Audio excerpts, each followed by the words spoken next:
ಸ್ನೇಹಿತರೆ ನಮಸ್ಕಾರ. ಗೌರೀಶ್ ಅಕ್ಕಿ ಸ್ಟುಡಿಯೋದ ವಿಶೇಷ ಕಾರ್ಯಕ್ರಮ ಬಿಸ್ನೆಸ್ ಗುರು ನಿಮಗೆಲ್ಲ ಆತ್ಮೀಯ ಸ್ವಾಗತ. ನಾನು ಗೌರೀಶ್ ಅಕ್ಕಿ. ಬಿಸ್ನೆಸ್ ಗುರು ಈ ಕಾರ್ಯಕ್ರಮದಲ್ಲಿ ಇವತ್ತು ನಮ್ಮೊಂದಿಗಿದ್ದಾರೆ ಒಬ್ಬ ಯುವ ಉದ್ಯಮಿ. ಕಳೆದ 8 ವರ್ಷಗಳಿಂದ ಅವರು ಮನೆಯ ಕನ್ಸ್ಟ್ರಕ್ಷನ್ ಮತ್ತು ಇಂಟೀರಿಯರ್ ಎರಡೂ ಫೀಲ್ಡಲ್ಲಿ ತುಂಬ ಸಕ್ರಿಯವಾಗಿ ತೊಡಗಿಸ್ಕೊಂಡಿದ್ದಾರೆ. 100ಕ್ಕೂ ಹೆಚ್ಚು ಪ್ರಾಜೆಕ್ಟ್ಗಳನ್ನ ಅವರು ಮಾಡಿ ಮುಗಿಸಿದ್ದಾರೆ. ವೃತ್ತಿಯಿಂದ ಅವರು ಅಂತಂದರೆ ಎಜುಕೇಷನ್ ವೈಸ್ ಅವರು ಸಿವಿಲ್ ಇಂಜಿನಿಯರ್, ಅದಾನಂತರ ಆರ್ಕಿಟೆಕ್ಚರ್ ಕೂಡ ಕಲ್ತಿದ್ದಾರೆ. ಇಂಟೀರಿಯರ್ ಡೆಕೋರೇಷನ್ ಕೂಡ ಅವ್ರಿಗೆ ಗೊತ್ತು. ಸೊ ಹಾಗಾದರೆ ಬನ್ನಿ ನಾವು ಸ್ವಾಗತಿಸೋಣ ನಮ್ಮ ಜೊತೆ ಇರುವಂಥ ಯುವ ಉದ್ಯಮಿ ಮೇಕ್ ಇಟ್ ಬಿಲ್ಡ್ನ ಸಂಸ್ಥಾಪಕರಾಗಿರುವಂಥ ಮನ್ದೀಪ್ ಅವ್ರನ್ನ. ಮನ್ದೀಪ್ ಅವರೇ ನಮಸ್ಕಾರ. Welcome to the show. Mandeep, ನಾನು ನಿಮ್ಮ ಬಗ್ಗೆ ಒಂದಷ್ಟು ವಿಚಾರಗಳನ್ನ ಹೇಳಿದೆ, ಬಟ್ ಇದು ಬಿಟ್ಟು ಕೂಡ ಸಾಕಷ್ಟು ವಿಚಾರಗಳು ನಿಮ್ಮ ಬಗ್ಗೆ ಇರ್ತವೆ. ಆ ಥರ ಏನಾದರೂ ಮಿಸ್ ಆದರೆ ಹೇಳಿ. ನಾನು ಬಂದು BBMP ಸರ್ಟಿಫೈಡ್ ಸಿವಿಲ್ ಇಂಜಿನಿಯರ್ ಅಂತ. ಎಲ್ಲ ಪ್ಲ್ಯಾನು ಸರ್ಟಿಫೈ ಅಂದರೆ ನಾವು ಎಕ್ಸಿಕ್ಯೂಷನ್ ಮಾಡಬೇಕಾದ್ರೆ ಸರ್ಟಿಫಿಕೇಷನ್ ಬೇಕಾಗುತ್ತೆ.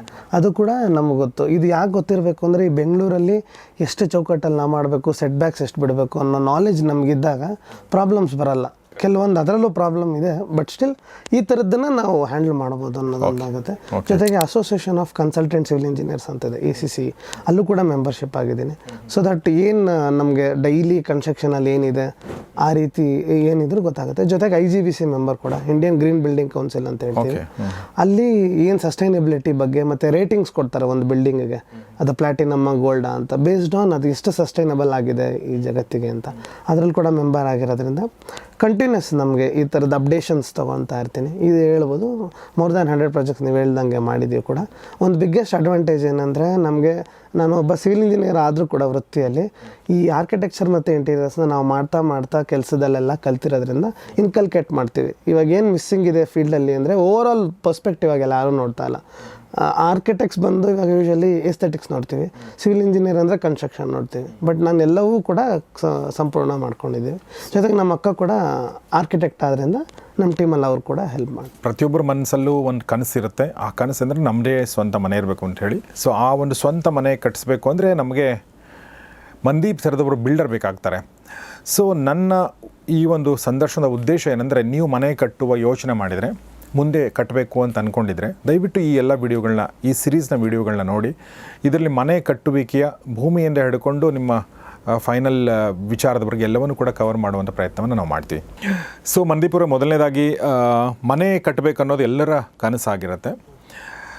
ಬಟ್ ಸುಮಾರು ಅದಕ್ಕೆ ಕನ್ಸ್ಟೆನ್ಸ್ಗಳು ಮತ್ತು ಸುಮಾರು ತಿಳಿದಿರೋದಿಲ್ಲ.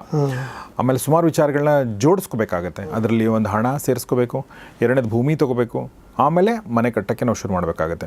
ಒಬ್ಬ ಕಾಮನ್ ಮ್ಯಾನ್ ಪರ್ಸ್ಪೆಕ್ಟಿವ್ ಅಂತ ಹೇಳ್ತಾ ಇರೋದು. ಬಟ್ ನೀವೇನು ಹೇಳೋಕ್ಕೆ ಇಷ್ಟಪಡ್ತೀರಾ? ಮನೆ ಕಟ್ಟೋದೊಂದು ಒಂದು ಯಾವುದೇ ಒಂದು ಮನುಷ್ಯನ ತೊಗೊಂಡ್ರೆ ಸರ್, ಒಂದು ಅವ್ರದ್ದೊಂದು ಡ್ರೀಮ್ ಆಗಿರುತ್ತೆ. ಅವ್ರದ್ದು ಕೂಡಿಡೋ ಎಲ್ಲ ಹಣನ ಅದಕ್ಕೆ ವೆಚ್ಚ ಮಾಡ್ತಿರ್ತಾರೆ ಮೇಜರ್ ಟೈಮ್ಸಲ್ಲಿ. ಈಗ ಮಿಡ್ಲ್ ಕ್ಲಾಸ್ ಫ್ಯಾಮಿಲಿ ಆಗಿರಲಿ, ಯಾರೇ ಒಬ್ಬರಾಗಿರಲಿ, ಅವ್ರಿಗೊಂದು ಕನಸು, ಇದು ಒಂದು ಸತಿ ನಾವು ಮನೆ ಕಟ್ಟೋದು, ಆ ಥರ ಡ್ರೀಮ್ ಇಟ್ಕೊಂಡು ಆಮೇಲೆ ಎಲ್ಲರಿಗೂ ಒಂದು ಛಲ ಇರುತ್ತೆ, ನಾನು ಮನೆ ಕಟ್ಟಿದ್ರೆ ಒಂದು ಸೆಕ್ಯೂರಿಟಿ ಬರುತ್ತೆ ಅಂತ ಅವ್ರಿಗೂ ಅನಿಸುತ್ತೆ. ಆದ್ದರಿಂದ ಇದು ಭಾಳ ಅತ್ಯವಶ್ಯಕ ಆಗುತ್ತೆ. ಬಟ್ ಇಲ್ಲಿ ನಾವು ನೋಡ್ದಂಗೆ ಇಲ್ಲಿ ತುಂಬಾ ಜನರದ್ದು ಪಾಯಿಂಟ್ಸ್ ಇರುತ್ತೆ. ಅಂದರೆ ರೈಟ್ ಫ್ರಮ್ ಆರ್ಕಿಟೆಕ್ಟ್ ಆಗಿರ್ಬೋದು, ಸಿವಿಲ್ ಇಂಜಿನಿಯರ್ ಆಗಿರ್ಬೋದು, ಸ್ಟ್ರಕ್ಚರಲ್ ಇಂಜಿನಿಯರ್ ಆಗಿರ್ಬೋದು, ಕಾಂಟ್ರಾಕ್ಟರ್ ಆಗಿರ್ಬೋದು, ಈ ರೀತಿ 4 ಥರ ಜನಗಳನ್ನ ಇದನ್ನು ಮಾಡಬೇಕಾಗತ್ತೆ. ಬಟ್ ಎಲ್ಲ ಒಂದೇ ಸೂರ್ಯನಡಿ ಬಂದಾಗ ನಿಮಗೆ ಭಾಳ ಅಡ್ವಾಂಟೇಜ್ ಆಗುತ್ತೆ. ಬಟ್ ಈಗ ಆರ್ಕಿಟೆಕ್ಟ್ ಬಂದು ಏನು ಮಾಡ್ತಾರೆ ಅಂದರೆ ಏಸ್ಥೆಟಿಕ್ಸ್ ಪರ್ಸ್ಪೆಕ್ಟಿವಿಂದ ನೋಡ್ತಾರೆ, ಯಾವ ರೀತಿ ಮಾಡಬೇಕು ಏನು ಅನ್ನೋದನ್ನು ಅವ್ರು ಫುಲ್ ಬಂದು ಅವ್ರಿಗೆ ಹಿಂಗೆ ವಿಜುವಲೈಸೇಷನ್ ಯಾವ ರೀತಿ ಇರಬೇಕು ಅಂತ. ಅದೇ ಸಿವಿಲ್ ಇಂಜಿನಿಯರ್ ಆದ್ರೆ ಕನ್ಸ್ಟ್ರಕ್ಷನ್ ಮತ್ತು ಕ್ವಾಲಿಟಿ ಬಗ್ಗೆ ನೋಡ್ತಾರೆ. ಯಾವುದೇ ಸಿವಿಲ್ ಇಂಜಿನಿಯರ್ ಆದರೆ ಆಯಿತು, ಇವಾಗ ಒಂದು ಡಿಸೈನ್ ರೆಡಿ ಆಗಿದೆ, ಆರ್ಕಿಟೆಕ್ಟ್ ಥರ ಒಂದು ಡಿಸೈನ್ ಎಲ್ಲ ಮಾಡಿ ಪ್ಲ್ಯಾನ್ ಮಾಡಿದ್ದೀವಿ, ಬಟ್ ಇದಕ್ಕೆ ಎಕ್ಸಿಕ್ಯೂಷನ್ ಯಾವ ರೀತಿ ಮಾಡಬೇಕು, ಬಿಲ್ಡಿಂಗ್ ಮೆಟೀರಿಯಲ್ಸ್ ಯಾವ ರೀತಿ ಚೂಸ್ ಮಾಡಬೇಕು, ಇದರದ್ದು ಲೈಫ್ ಸ್ಪ್ಯಾನ್ ಏನಿರಬೇಕು ಅನ್ನೋದನ್ನೆಲ್ಲ ಮಾಡ್ತಾರೆ. ಅವರು ಒಂದು ಸ್ಟ್ರಕ್ಚರಲ್ ಇಂಜಿನಿಯರ್ ಸಹಾಯ ಕೂಡ ತಗೋತಾರೆ. ಸ್ಟ್ರಕ್ಚರಲ್ ಇಂಜಿನಿಯರ್ ಹಾಕಬೇಕು ಅಂದರೆ ಅದರದ್ದು ಸ್ಟ್ರೆಂತ್ನ ಡಿಸೈನ್ ಮಾಡಲಿಕ್ಕೆ, ಈಗ ರೀಇನ್ಫೋರ್ಸ್ಮೆಂಟ್ ಆಗಿರ್ಬೋದು, ಫೌಂಡೇಶನ್ ಆಗಿರ್ಬೋದು, ಅದನ್ನೆಲ್ಲ ಡಿಸೈನ್ ಮಾಡಬೇಕಂದ್ರೆ ಒಬ್ಬ ಸ್ಟ್ರಕ್ಚರಲ್ ಇಂಜಿನಿಯರ್ ಇರಬೇಕು. ಇದಾದ ನಂತರ ಇದನ್ನೆಲ್ಲ ಕೂಡಿಸಿ ಮಾಡೋದಕ್ಕೆ ಒಬ್ಬ ಕಾಂಟ್ರಾಕ್ಟರ್ ಬೇಕಾಗುತ್ತೆ. ಕಾಂಟ್ರಾಕ್ಟರ್ ಏನಕ್ಕೆ ಬೇಕು, ಇದೆಲ್ಲ ಇದೆ ನಮ್ಮ ಹತ್ರ, ಒಂದು ಬಿಲ್ ಆಫ್ ಕ್ವಾಂಟಿಟೀಸ್ ಅಂತ ಹೇಳ್ತೀವಿ, ಅದನ್ನು ನಾವು ರೆಡಿ ಮಾಡಿದ್ದೀವಿ. ಅದಾದ ನಂತರ ನಾವು ಇದನ್ನು ಎಕ್ಸಿಕ್ಯೂಟ್ ಮಾಡಬೇಕಾದ ಆಗಿರೋ ಪಾತ್ರದಲ್ಲಿ ಒಬ್ಬ ಕಾಂಟ್ರಾಕ್ಟರ್ ಕೂಡ ಬೇಕಾಗುತ್ತೆ. ಇದನ್ನೆಲ್ಲ ಸೇರಿಸಿ ಮಾಡೋದನ್ನು ನಾವು ಟರ್ನ್ ಕೀ ಪ್ರೊಸೆಸ್ ಅಂತ ಹೇಳ್ತೀವಿ, ಎಂಡ್ ಟು ಎಂಡ್. ಇದು ಕೆಲವೊಮ್ಮೆ ನೀವೇ ಮನೆ ಕಟ್ಟಕ್ಕೆ ಹೋದಾಗ ಅಥವಾ ಇಂಡಿವಿಜುವಲ್ ಹೋದಾಗ ಇದೆಲ್ಲದ್ರದ್ದು ಕೋಆರ್ಡಿನೇಷನ್ ನಾವು ಮಾಡ್ಕೋಬೇಕಾಗುತ್ತೆ. ಆರ್ಕಿಟೆಕ್ಟಿಂದ ಡ್ರಾಯಿಂಗ್ ತೊಗೊಳ್ಳಿ, ಅದನ್ನೊಂದು ಸಿವಿಲ್ ಇಂಜಿನಿಯರ್ ಕನ್ಸಲ್ಟ್ ಮಾಡಿ, ಅವರು ಒಂದೊಂದು ಸತಿ PMC ಅಂತ ಕೂಡ ಹೇಳ್ತೀವಿ, ಆ ಸಿವಿಲ್ ಇಂಜಿನಿಯರ್ನ ಯಾರು ಮಾಡಿರ್ತಾರೆ ಮಾಡ್ತೀವಿ ಅಂದರೆ ಕೆಲವೊಮ್ಮೆ ಕಾಂಟ್ರಾಕ್ಟರ್ಸೇ ಸಿವಿಲ್ ಇಂಜಿನಿಯರ್ಸ್ ಆಗಿರ್ತಾರೆ, ಅದೆರಡು ಮಿಕ್ಸ್ ಮಾಡಿ ಕೂಡ ಮಾಡ್ತೀವಿ. ಆ ರೀತಿ ಇದ್ದಾಗ ಅವ್ರ ಹತ್ರ ಹೋಗಬೇಕು. ಅದಾದ ನಂತರ ಅವ್ರು ಸ್ಟ್ರಕ್ಚರಲ್ ಇಂಜಿನಿಯರ್ ಹತ್ರ ಹೋಗ್ತಾರೆ. ಅಲ್ಲೇನ ಇದ್ದರೆ ನಿಮ್ಮದು ಆರ್ಕಿಟೆಕ್ಟು ಮತ್ತು ಸ್ಟ್ರಕ್ಚರಲ್ ಇಂಜಿನಿಯರ್ ಮಧ್ಯೆ ಏನೋ ಸಮಸ್ಯೆ ಇಲ್ವಾ, ಆರ್ಕಿಟೆಕ್ಟ್ ಹೇಳ್ತಾರೆ ಬೀಮ್ ಬರಬಾರ್ದು ಅಂತ, ಸ್ಟ್ರಕ್ಚರಲ್ ಅವರು ಬೀಮ್ ಬಂದ್ರೇ ನಮಗೆ ಆಗೋದು, ಇಲ್ಲ ಸ್ಟೆಬಿಲಿಟಿ ಬರೋದಿಲ್ಲ ಅಂತ ಹೇಳ್ತಾರೆ. ಇವೆಲ್ಲ ಕೋಆರ್ಡಿನೇಷನ್ ಕೂಡ ಮಾಡಬೇಕಾಗುತ್ತೆ. ಇದು ಓವರ್ ಆಲ್ ಪರ್ಸನ್ಸ್ ರಿಲೇಟ್ ಆಗಿರೋದು. ಈ ಕನಸನ್ನು ಅವ್ರು ನನಸು ಮಾಡಬೇಕಂದ್ರೆ ಇಷ್ಟು ಜನದ್ದು ಸಹಾಯ ಬೇಕಾಗುತ್ತೆ, ಇಷ್ಟು ಜನದ್ದು ಒಳಗಡೆ ಹಾಕಬೇಕು. ಜೊತೆಗೆ ಇಂಟೀರಿಯರ್ ಡಿಸೈನರ್ ಕೂಡ ಆರ್ಕಿಟೆಕ್ಟ್ ಯೂಶಲಿ ಇಂಟೀರಿಯರ್ ಡಿಸೈನರ್ಸ್ ಕೂಡ ಆಗಿರ್ತಾರೆ, ಅವ್ರದ್ದು ಸರಿ. ಎಸ್. ಸೊ ಒಂದು ಬ್ರೀಫ್ ಆಗಿ ಹೇಳಿದರು, ಟರ್ನ್ ಕೀ ಪ್ರಾಜೆಕ್ಟ್ ಅಂತ ಹೇಳಿದರು. ನಾವು ಟರ್ನ್ ಕೀ ಪ್ರಾಜೆಕ್ಟ್ ಮಾಡ್ತೀವಿ ಅಂದರೆ, ಟರ್ನ್ ಕೀ ಅಂದರೆ ನನಗೂ ಇತ್ತೀಚೆಗೆ ಗೊತ್ತಾಗಿರುವಂಥದ್ದು. ಟರ್ನ್ ಕೀ ಅಂದರೆ ಕಂಪ್ಲೀಟ್ ಅಂದರೆ ಎಂಡ್ ಟು ಎಂಡ್, ಎ ಇಂದ ಝಡ್ವರೆಗೂ ಎಲ್ಲವನ್ನೂ ಕೂಡ ಮಾಡುವಂಥದ್ದು ಅಲ್ವಾ? ಒಂದು ಪ್ರಾಜೆಕ್ಟ್ ಕೊಟ್ಟರೆ ಇವಾಗ ಅಪಾರ್ಟ್ಮೆಂಟ್ಗೆ ಹೋಗ್ತೀರಾ, ಹೋಗ್ಬಿಟ್ಟು ಇದು 1 ಕೋಟಿ 1.5 ಕೋಟಿ ಅಂತ ತೊಗೊಂಡು ಬರ್ತೀವಿ. ಅಲ್ಲಿ ಯಾರು ಆರ್ಕಿಟೆಕ್ಟು, ಯಾರು ಅಲ್ಲಿ ಸಿವಿಲ್ ಇಂಜಿನಿಯರ್ ಅಂತ ಯಾರೂ ಪ್ರಶ್ನೆ ಮಾಡೋದಿಲ್ಲ. ಯಾಕೆಂದರೆ ಅಲ್ಲೊಂದು ಬ್ರ್ಯಾಂಡ್ ಇದೆ, ಬ್ರ್ಯಾಂಡ್ ಹಿಂದಗಡೆ ನಂಬಿ ಒಂದು ಹೋಗಿ ತೊಗೊಬರ್ತೀವಿ ಅಷ್ಟೇ. ಅಲ್ಲಿ ಯಾರು ಅಂತ ನಾವು ತಲೆ ಕೆಡಿಸ್ಕೊಳ್ಳಲ್ಲ. ಅದೇ ಒಂದು ಇಂಡಿವಿಜುವಲ್ ಮನೆಗಾದರೆ ಎಲ್ಲನೂ ಒಬ್ಬರೇ ಮಾಡೋದಕ್ಕಾಗೋದಿಲ್ಲ, ಆವಾಗ ಸಮಸ್ಯೆ ಆಗುತ್ತೆ. ಅದನ್ನೇ ಹೇಳ್ತಾರೆ. ಅದು ಈಗ ನಮ್ಮ ಇಂಡಿವಿಜುವಲ್ ಬಂದಾಗ ನಾವು ಇಷ್ಟು ಜನನ ಹೈಯರ್ ಮಾಡಬೇಕು. ಈ ಟರ್ನ್ ಕೆ ಪ್ರೊಸೆಸರ್ ಏನಾಗುತ್ತೆ ಅಂದರೆ ಲೈಸೆನ್ಸಿಂಗಿಂದ ಹಿಡಿದು ಈ ಥರದ್ದು ನಾವು ಏನು ಆರ್ಕಿಟೆಕ್ಚರ್ ಆಗಿರ್ಬೋದು, ಸ್ಟ್ರಕ್ಚರಲ್ ಆಗಿರ್ಬೋದು, ಇದನ್ನೆಲ್ಲ ಮಾಡಿ ಜೊತೆಗೆ ಇಂಟೀರಿಯರ್ಸ್ ಮಾಡಿ ಕಂಪ್ಲೀಟೆಡ್ ಮನೆ ನಿಮ್ಗೆ ಕೊಡ್ತೀವಿ. ಒಂದು ಅಪಾರ್ಟ್ಮೆಂಟ್ ಬೈ ಮಾಡ್ದಂಗೆ ನಮ್ಮ ಹತ್ರ 1-2 ಕೋಟಿ ರೂಪಾಯಿ ಇದೆ, ನಾವು ಇದರಲ್ಲಿ ಏನು ಮಾಡ್ಬೋದು ಅಂತ ಬಂದರೆ ಇದಕ್ಕೆ ನಾವು ಬಡ್ಜೆಟ್ ಹಾಕ್ತೀವಿ. ಅದಕ್ಕೆ ಎಷ್ಟೆಷ್ಟು ಅಲೋಕೇಟ್ ಹಾಕಬೇಕು. ಏನಾಗುತ್ತೆ, ಕನ್ಸ್ಟ್ರಕ್ಷನ್ನ ಜೋರಾಗಿ ಮಾಡಿಬಿಟ್ಟು ಇಂಟೀರಿಯರ್ಸು ಡೆಕೋರ್ ನಾವು ಮಾಡಿಲ್ಲ ಅನ್ನೋದಾದರೆ ಅಲ್ಲಿ ಕಂಪ್ಲೀಟ್ಲಿ ಅದರದ್ದು ಔಟ್ಲುಕ್ ಬರೋದಿಲ್ಲ, ಗೃಹ ಪ್ರವೇಶದಲ್ಲಿ ಡಲ್ಲಾಗಿ ಕಾಣುತ್ತೆ. ನಾವೊಂದು ಆರ್ಟಿಫ್ಯಾಕ್ಟ್ ಒಂದು ಇಡೋ ಗಿಡಕ್ಕೂ ಅದರೊಳಗಡೆ ಇರೋ ಇಂಡೋರ್ ಪ್ಲ್ಯಾಂಟ್ಸ್ಗೂ ಮಹತ್ವ ಕೊಡಬೇಕು. ಹಾಗೆ ಅಂತ ನಾವು ಸ್ಟೆಬಿಲಿಟಿಲೂ ಕಾಂಪ್ರಮೈಸ್ ಆಗಲಿಕ್ಕಾಗಲ್ಲ. ಈ ಪ್ರೋಸೆಸ್ನೆಲ್ಲ ಒಬ್ಬರೇ ನೋಡ್ಕೊಂಡಾದರೆ ಖಾಲಿ ಸೈಟ್ ಕೊಟ್ಟರೆ ಅದನ್ನು ಹೆಂಗೆ ಎಂಡ್ ಮಾಡ್ಕೊಡ್ತೀವಿ ಅಂತ ಇರುತ್ತಲ್ಲ, ಎಂಡ್ ಟು ಎಂಡ್ ಪ್ರೋಸೆಸ್ ಅಂತ ಹೇಳ್ತೀವಿ. ಗೃಹ ಪ್ರವೇಶಕ್ಕೆ ಮಾತ್ರ ಅವ್ರು ಬರಬೇಕು, ಅಷ್ಟು ಕೂಡ ಎಲ್ಲ ಸೇರಿಸಿ ಒಬ್ಬರೇ ಮಾಡಿದಾಗ ಟರ್ನ್ ಕೀ ಅಂತ ಹೇಳ್ತೀವಿ. ಓಕೆ.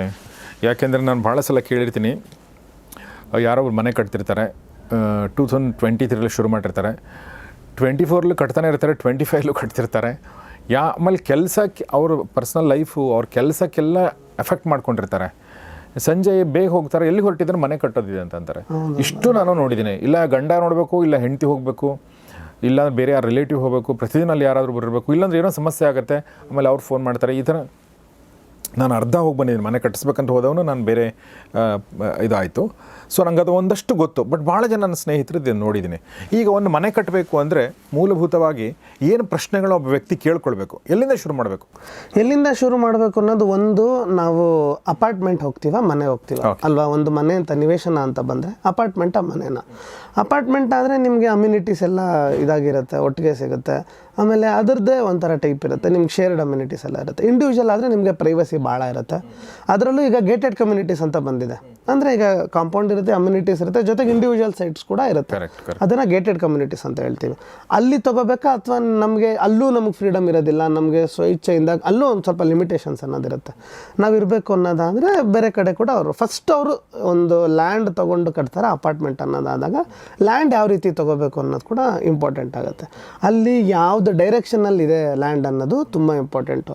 ಆ ವಾಸ್ತು ಕೂಡ ಕೆಲವೊಮ್ಮೆ ಇಂಪಾರ್ಟೆಂಟ್ ಆಗುತ್ತೆ. ಕೆಲವ್ರಿಗೆ ಏನಾನ ಅವರು ವಾಸ್ತುವ್ರನ್ನ ಕನ್ಸಲ್ಟ್ ಮಾಡಿ ನಮ್ಗೆ ಇದೇ ಬಾಗಿಲು ಬೇಕಂತಂದರೆ ಡೋರ್ ಫೇಸಿಂಗ್ ಆದರೆ ಅವ್ರು ಅದ್ರ ತಕ್ಕಂತೆ ಒಂದು ಸೈಟ್ ತೊಗೊಂಡಾಗ ಹೆಲ್ಪ್ ಆಗುತ್ತೆ. ತೊಗೊಂಡ ನಂತರ ನಾನು ಸೌತ್ ಫೇಸಿಂಗ್ ಸೈಟ್ ತೊಗೊಂಡ್ಬಿಟ್ಟೆ ಸಮಸ್ಯೆ ಆಗ್ತಿದೆ ಅಂತ ಹೇಳೋ ಅವಶ್ಯಕತೆ ಇರಲ್ಲ. ಆಮೇಲೆ ಇಳಿಜಾರಲ್ಲಿದೆಯಾ, ಎಷ್ಟೊಂದು ಸತಿ ನೋಡ್ತಾ ಇದ್ದೀವಿ. ಈಗ ಮಳೆ ನೀರೆಲ್ಲ ಬಂದಾಗ ನಾವು ವೆದರ್ ಫೋರ್ಕಾಸ್ಟಿಂಗ್ ಮಾಡ್ದಂಗೆ ನಮ್ಮದು ಎಲ್ಲರೂ ಹೇಳೋದು ಬೇಸ್ಮೆಂಟಿಗೆ ನೀರು ಬಂತು, ನನ್ನ ಕಾರ್ ಮುಳುಗೋಯ್ತು ಅಂತ. ಇದನ್ನೆಲ್ಲ ನಾವು ಥಿಂಕ್ ಮಾಡಬೇಕಾಗತ್ತೆ. ಟೆರೈನ್ ಎಲ್ಲಿದೆ, ಯಾವ ರೀತಿ ಇದೆ, ವೆದರ್ ಕಂಡೀಷನ್ಸ್ ಯಾವ ರೀತಿ ಇದೆ, ನಮ್ಮದು ತಗ್ಗಲ್ಲಿದೆಯಾ ಅಥವಾ ಅಪ್ಸೈಡಲ್ಲಿದೆಯಾ, ಇದನ್ನೆಲ್ಲ ನಾವು ಕನ್ಸಿಡರ್ ಮಾಡಬೇಕು. ಜೊತೆಗೆ ನಮಗೆ ಕೆಲವ್ರಿಗೆ ಉಷ್ಣ ಇರುತ್ತೆ, ಕೆಲವ್ರಿಗೆ ಹೀಟ್ ಅಂದರೆ ಆಗೋದಿಲ್ಲ. ಈ ಥರದ್ದನ್ನು ಕೂಡ weather conditions of that area. ನಮಗೆ ಕೆಲವ್ರಿಗೆ ಗಿಡ ಇಷ್ಟ, ನನಗೆ ಪರ್ಸ್ನಲಿ ಗಿಡಗಳ ಮಧ್ಯೆ ಇರೋ ಒಂದು ಮನೆ ಇಷ್ಟ. ಅದನ್ನೆಲ್ಲ ಕನ್ಸಿಡರ್ ಮಾಡಿ ಒಂದು ಲ್ಯಾಂಡ್ ತೊಗೋಬೇಕು. ಈಗ facing of the land important. Corner ಕಟ್ಟಿದೆಯಾ, ಕಾರ್ನರ್ಸ್ ಇದೆಯಾ, ಎಷ್ಟು ಕಡೆ ರೋಡ್ ಓಪನಿಂಗ್ ಇದೆ, ಇದು ಕೂಡ ಅವ್ರಿಗೆ ಏಸ್ಥೆಟಿಕ್ಸ್ಗೆ ಓವರ್ ಆಲ್ ಮನೆ ಪ್ರೊಸೆಸ್ಸಿಗೆ ಹೆಲ್ಪ್ ಆಗುತ್ತೆ. ಜೊತೆಗೆ ಫಿಲ್ ಆಗಿರೋ ಲ್ಯಾಂಡ್ ತೊಗೊಂಡ್ರೆ ನಾವು ಕೆಲವೊಮ್ಮೆ ಸ್ಟ್ರೆಂತ್ ಕಮ್ಮಿ ಇರುತ್ತೆ. ಈಗ ಲೇಔಟ್ ಎಲ್ಲ ಮಾಡಬೇಕಾದ್ರೆ ಒಂದ್ರ ಮೇಲೆ ಒಂದು ಸ್ಯಾಕ್ ಮಾಡಿರ್ತಾರೆ, ಸಾಯಿಲ್ನ. ಏನು ಮಾಡಿರ್ತಾರೆ ಅಂದರೆ ಈಗ ಕಾಂಪ್ಯಾಕ್ಷನ್ ಅಂತ ಹೇಳ್ತೀವಲ್ಲ, ಒಂದ್ರ ಮೇಲೆ ಅಂದರೆ ನಾವು ಅಲ್ಲಿ ಆಲ್ರೆಡಿ ನ್ಯಾಚುರಲ್ ಆಗಿರೋದಲ್ಲ, ಹೊರಗಡೆಯಿಂದ ತಂದಿರೋ ಸಾಯಿಲ್ನ ಅಲ್ಲಿ ಹಾಕಿರ್ತೀವಿ. ಓಕೆ ಆವಾಗ ಒಂದ್ರ ಮೇಲೆ ಸಾಯಿಲ್ ಕಾಂಪ್ಯಾಕ್ಟ್ ಆಗಿಲ್ಲ ಅಂದರೆ ನಿಮಗೆ ಸ್ಟ್ರೆಂತ್ ಕಮ್ಮಿ ಬರುತ್ತೆ. ಅದಕ್ಕೆ ನಾವಾಗ ಸಾಯಿಲ್ ಟೆಸ್ಟಿಂಗ್ ಅಂತ ಮಾಡಿಸ್ತೀವಿ ಯೂಶುವಲಿ. ಸಾಯಿಲ್ ಟೆಸ್ಟ್ ಇಲ್ದಂಗೆ ಯಾವುದೋ ಮನೆ ಕಟ್ಟಬಾರ್ದು. Safe bearing capacity of a soil ಅಂತ ಅಂದಿರುತ್ತೆ. ಈ ಮಣ್ಣು ಎಷ್ಟು ತೂಕವನ್ನು ತಡಿಬಲ್ದು ಅನ್ನೋದು ಅದು ಹೇಳ್ಕೊಡುತ್ತೆ. ಅದಕ್ಕೆ ಅಗಾರ್ ಬೋರಿಂಗ್ ಅಂತ ನಾವು ಮಾಡೋದ್ರಿಂದ ನಮಗೆ ಗೊತ್ತಾಗುತ್ತೆ ಆ ಒಂದು ಸ್ಯಾಂಡಲ್ಲಿ ನಮಗೆ ಎಷ್ಟು ಗಟ್ಟಿತನ ಇರುತ್ತೋ ಅಷ್ಟೇ ಈಸಿ ಆಗುತ್ತೆ, ಮತ್ತು ನಮ್ಮ ಸ್ಟ್ರಕ್ಚರಲ್ಲಿ ಕೂಡ ಅಷ್ಟೇ ಎಕನಾಮಿಕಲ್ಲಾಗಿ ಆಗುತ್ತೆ. ಭಾಳ ಲೂಸ್ ಇದ್ದರೆ, ಫಾರ್ ಎಕ್ಸಾಂಪಲ್ ಇವಾಗ ದುಬೈಯಲ್ಲೆಲ್ಲ ಬಂದರೆ ಪೈಲ್ ಫೌಂಡೇಶನ್ನೇ ಹಾಕ್ತಾರೆ, ಯಾಕಂದರೆ ಅಲ್ಲಿ ಎಲ್ಲ ಬರೋದು ನಿಮಗೆ ಸ್ಯಾಂಡ್ ಬಂದುಬಿಡುತ್ತೆ. ಅಲ್ಲಿ ಬಂದಾಗ ಭಾಳ ಡೀಪಾಗಿ ಹೋಗಿ ಎಲ್ಲಿವರೆಗೂ ನಮಗೆ ಒಳ್ಳೆ ಸ್ಟ್ರೇಟಾ ಸಿಗುತ್ತೋ ಅಲ್ಲಿವರೆಗೂ ಡೀಪಾಗಿ ಹೋಗ್ತಾರೆ. ಇದೆಲ್ಲ ಕನ್ಸಿಡ್ರೇಷನ್ನು ಸಾಯಿಲ್ ಅಂದರೆ ನಾವು ಈ ಲ್ಯಾಂಡ್ ತೊಗೊಳಕ್ಕೆ ಮುಂಚೆ ಕನ್ಸಿಡರ್ ಮಾಡಬೇಕಾಗುತ್ತೆ. ಓಕೆ ಲ್ಯಾಂಡ್ಗಿನ ಮುಂಚೆ ನಾ ಹೇಳೋದು ಅಂದರೆ ಈಗ ನಾನು ಸ್ವಂತಕ್ಕೆ ಮಾಡ್ತಾ ಇದ್ದೀನ, ನಮ್ಮ ಪೇರೆಂಟ್ಸ್ ಇದ್ದಾರಾ, ನಾವು ಬಾಡಿಗೆ ಕೊಡಬೇಕಾ, ಓಕೆ ನನ್ನ ಹತ್ರ ಮುಂದೆ ನಾನು ಇನ್ನೊಂದು ಕಾರ್ ತೊಗೋತೀನ, ಈ ಥರದ ಪ್ರಶ್ನೆಗಳನ್ನೂ ಕೂಡ ಕೇಳ್ಕೊಳ್ಬೇಕಾಗತ್ತಲ್ಲ. ಹೌದೌದು, ಯಾಕೆಂದರೆ ರೆಂಟಲ್ ಇನ್ಕಮ್ ಅಂದರೆ ಯಾವ ಏರಿಯಾದಲ್ಲಿ ಬರುತ್ತೆ. ಇವಾಗ ನನಗೆ ಮೆಟ್ರೋ ಹತ್ತಿರದಲ್ಲಿದೆಯಾ, ಸೆಮಿ ಕಮರ್ಷಿಯಲ್ ಮಾಡೋಕ್ಕೆ ನಾನು ಹೊರಟಿದ್ದೀನ, ನನಗೆ ಈ ಸ್ಕೂಲ್ಸು ಕಾಲೇಜಸ್ ಕೂಡ ಹತ್ತಿರದಲ್ಲಿದೆಯಾ, ಇದೆಲ್ಲ ಅವ್ರು ನೋಡ್ಕೋಬೇಕಾಗತ್ತೆ. ಎಸ್ಪೆಷಲಿ ರೆಂಟಿಂಗ್ ಅಂತ ಹೋದಾಗ ಅಲ್ಲಿ ರೆಂಟ್ ವರ್ಕೌಟ್ ಆಗುತ್ತಾ, ಓವರಾಲ್ ಪ್ರಾಜೆಕ್ಟ್ ಬಡ್ಜೆಟ್ ಏನು, ಓವರಾಲ್ ನಾನು ಹೇಳ್ತೀನಿ. ಎಲ್ಲೂ ನಾನು ಬಡ್ಜೆಟ್ ಹೇಳ್ಬೇಕಾದ್ರೆ ಕನ್ಸ್ಟ್ರಕ್ಷನ್ ಮಾತ್ರ ಅಂತ ಹೇಳ್ತಿಲ್ಲ, ಲೈಸೆನ್ಸಿಂಗು, ಇಂಟೀರಿಯರ್ಸು ಪ್ರತಿಯೊಂದು ಸೇರಿ ಹೇಳೋದ್ರಿಂದ ಆ ಬಡ್ಜೆಟ್ನ ತೊಗೊಂಡು ನಮ್ಗೆ ಅದು ವರ್ಕೌಟ್ ಆಗುತ್ತಾ, ಆ ರೆಂಟಲ್ ಈಲ್ಡ್ ಯಾವ ರೀತಿ ಇದೆ ಕಂಪೇರ್ ಟು ಇಂಟ್ರೆಸ್ಟ್, ಇವಾಗ ನಾವೇನು ಸ್ಟ್ಯಾಂಡರ್ಡ್ ಆಗಿ ಕಂಪೇರ್ ಮಾಡ್ತೀವಲ್ಲ, ಇದನ್ನೆಲ್ಲ ಮಾಡಿ ಇದಕ್ಕೆ ಬೇರೆ ಬೇರೆದು ಇದೆ. ನಾನು ಹೋಗ್ತಾ ಹೇಳ್ತೀನಿ ಸ್ಟೆಪ್ಸ್ ಯಾವ ರೀತಿ ಕೊಡಬೇಕು ರೆಂಟಲ್ಗಾದರೆ, ಯಾವ ರೀತಿ ಬಡ್ಜೆಟ್ ಅಲೋಕೇಟ್ ಮಾಡಬೇಕು, ಏನೇನು ಮೆಟೀರಿಯಲಲ್ಲಿ ಕಟ್ಬೋದು.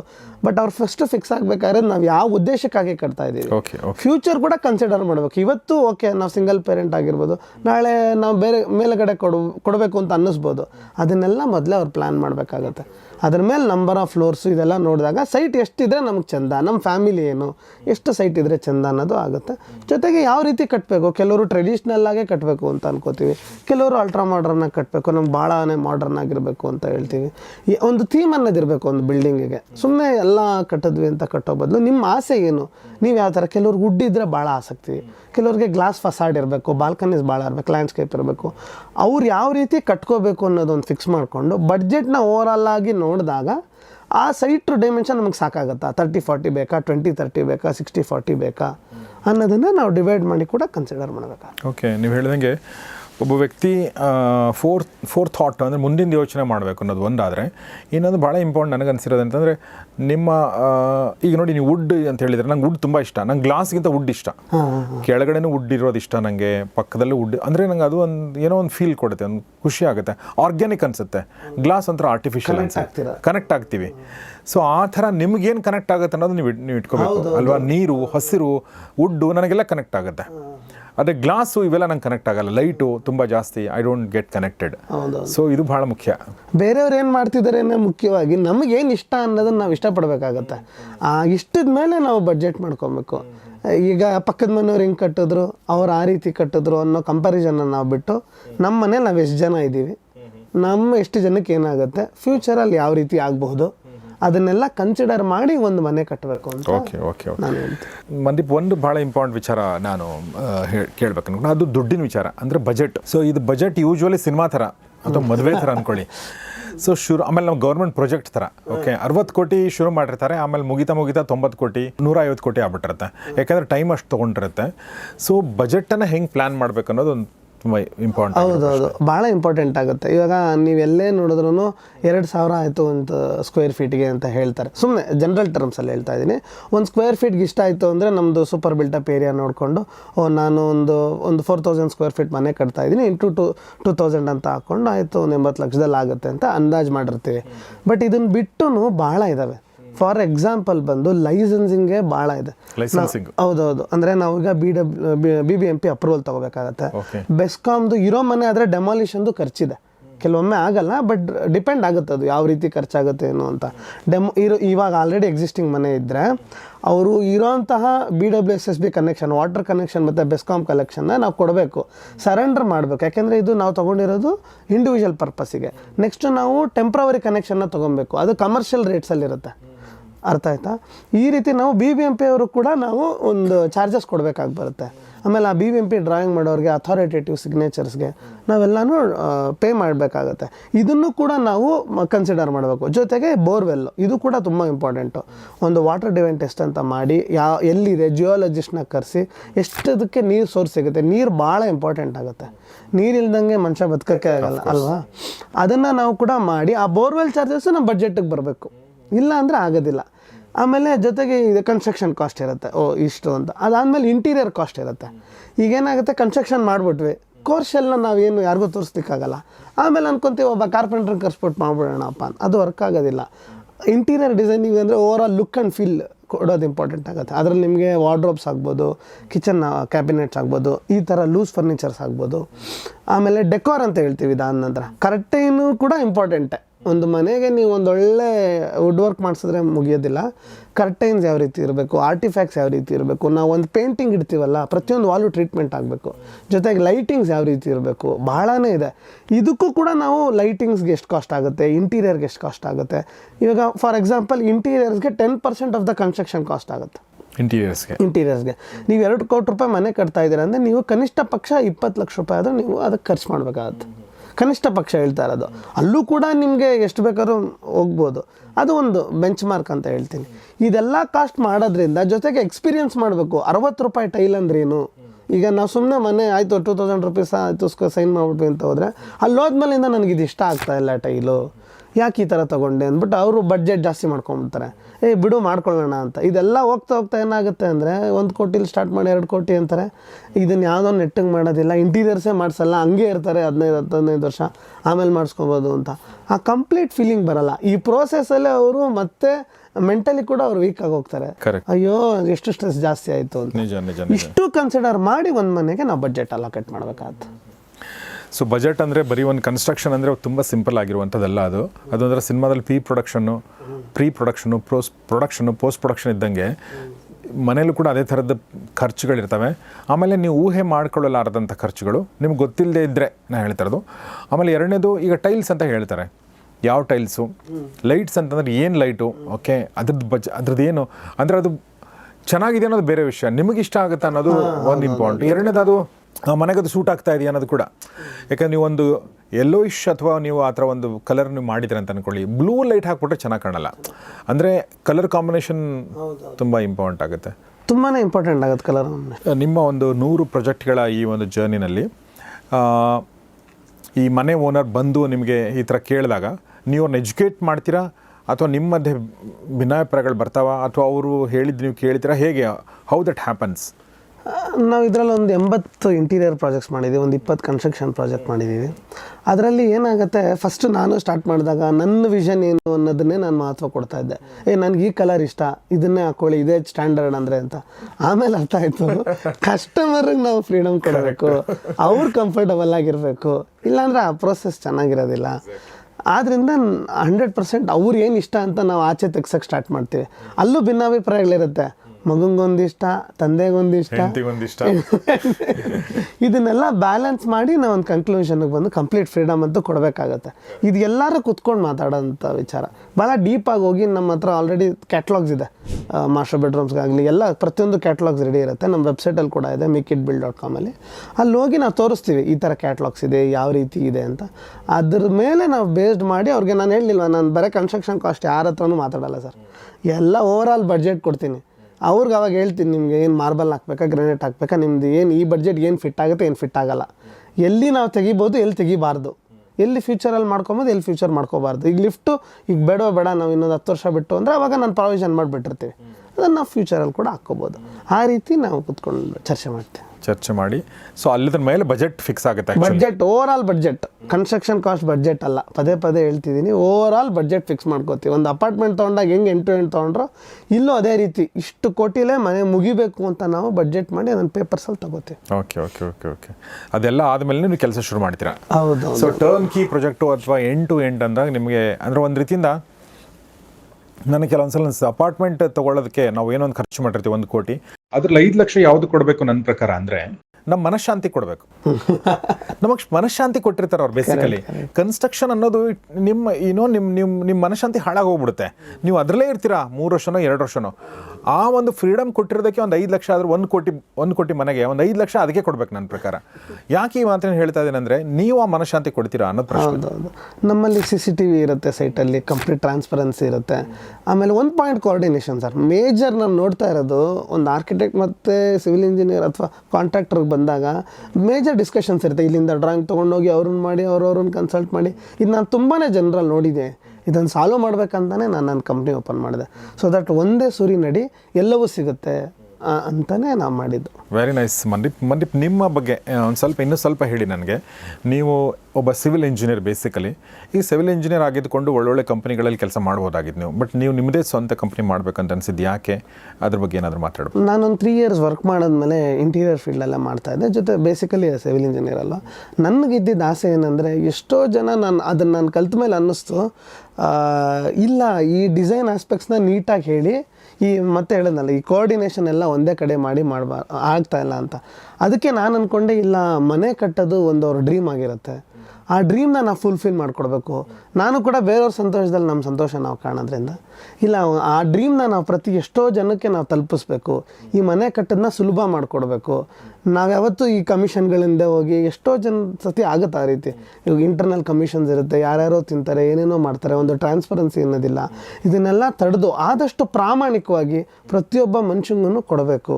ಒಂದು ಮನೆ ಕಟ್ಟೋದನ್ನು ಅವ್ರ ಆಸೆನ ನಾವು ಈಡೇರಿಸ್ಕೊಡ್ಬೇಕು. ಅದರಲ್ಲಿ ಒಂದು ಖುಷಿ ನಮಗೆ ಇರೋದ್ರಿಂದ, ನನ್ನ ಇಂಟ್ರೆಸ್ಟ್ ಕೂಡ ಭಾಳ ಇರೋದ್ರಿಂದ ಇದೇ ಓದಿರೋದ್ರಿಂದ ನಾವು ಮಾಡೋಣ, ಇದನ್ನು ಜಾಸ್ತಿ ಜನಕ್ಕೆ ತಲುಪಿಸ್ಬೇಕು ಅಂತಲೇ ನಾನು ನನ್ನ ಕಂಪ್ನಿ ಓಪನ್ ಮಾಡಿದೆ. ಓಕೆ, ಯಾರೆಲ್ಲ ಇದ್ದೀರಾ ನಿಮ್ಮ ಕಂಪ್ನಿನಲ್ಲಿ ಈಗ ನಾನಿದ್ದೀನಿ. ನಮ್ಮಲ್ಲಿ ನಮಗೆ ಈಗ 3D ಆರ್ಟಿಸ್ಟ್ಗಳು ಅಂತ ಹೇಳ್ತೀವಿ, ಅಂದರೆ ವಿಜುವಲೈಸರ್ಸ್ ಅಂತ ಹೇಳ್ತೀವಿ, ಅವರಿದ್ದಾರೆ. ಜೊತೆಗೆ ಡ್ರಾಫ್ಟ್ಮನ್ಸ್ ಇದ್ದಾರೆ. ಪ್ರತಿಯೊಂದು ಸೈಟ್ಗೂ ಇಂಡಿವಿಜುವಲ್ ಸೈಟ್ ಇಂಜಿನಿಯರ್ಸ್ ಅಂತ ಇರ್ತಾರೆ. ಯಾಕಂದರೆ ಒಂದು ಸೈಟ್ ಕೋಆರ್ಡಿನೇಷನ್ ಭಾಳ ಇಂಪಾರ್ಟೆಂಟು. ಕಲ್ಲು ಬರುತ್ತೆ, ಮಣ್ಣು ಬರುತ್ತೆ, ಕ್ಯೂರಿಂಗ್ ಮಾಡಬೇಕು. ಇದನ್ನೆಲ್ಲ ಎಷ್ಟೊಂದು ಸತಿ ಓನರ್ಸೇ ಕೋಆರ್ಡಿನೇಟ್ ಮಾಡ್ತಿರ್ತಾರೆ. ನಮ್ಮಲ್ಲಿ ಕಾಂಪ್ರಹೆನ್ಸಿವ್ ಆಗಿದೆ, ಎಲ್ಲ ಗ್ರೂಪ್ಸ್ ಇರುತ್ತೆ, ಟ್ರಾನ್ಸ್ಪರೆನ್ಸಿ ಇರುತ್ತೆ. ಅವ್ರು ಕೂಡ ನಾವು ಡೆಡಿಕೇಟೆಡ್ ಸೈಟ್ ಇಂಜಿನಿಯರ್ಸ್ ಅಂತ ಕೊಟ್ಟಿದ್ದೀವಿ.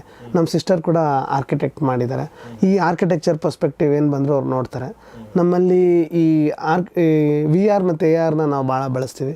ಎಸ್ಪೆಷಲಿ ವರ್ಚುವಲ್ ರಿಯಾಲಿಟಿ ಅಂತ ಹೇಳ್ತೀವಿ. ಮನೆ ಕಟ್ಟಿದ ನಂತರ ಹೆಂಗೆ ಕಾಣುತ್ತೋ ಅದನ್ನು ನಾವು ಮೊದಲೇ ಅವ್ರಿಗೆ ವಿಜುವಲೈಸ್ ಮಾಡಿಕೊಡ್ತೀವಿ. ಆವಾಗ ಅವ್ರಿಗೆ ಗೊತ್ತಾಗುತ್ತೆ ಇದೇ ರೀತಿ ಬರುತ್ತಾ ಬರಲ್ವಾ ಅನ್ನೋದು ಕೂಡ ಅವ್ರಿಗೆ ಭಾಳ ಗೊತ್ತಾಗುತ್ತೆ. ಈ ರೀತಿ ಟೀಮ್ ಕಟ್ಕೊಂಡು ಮಾಡ್ತಾರೆ.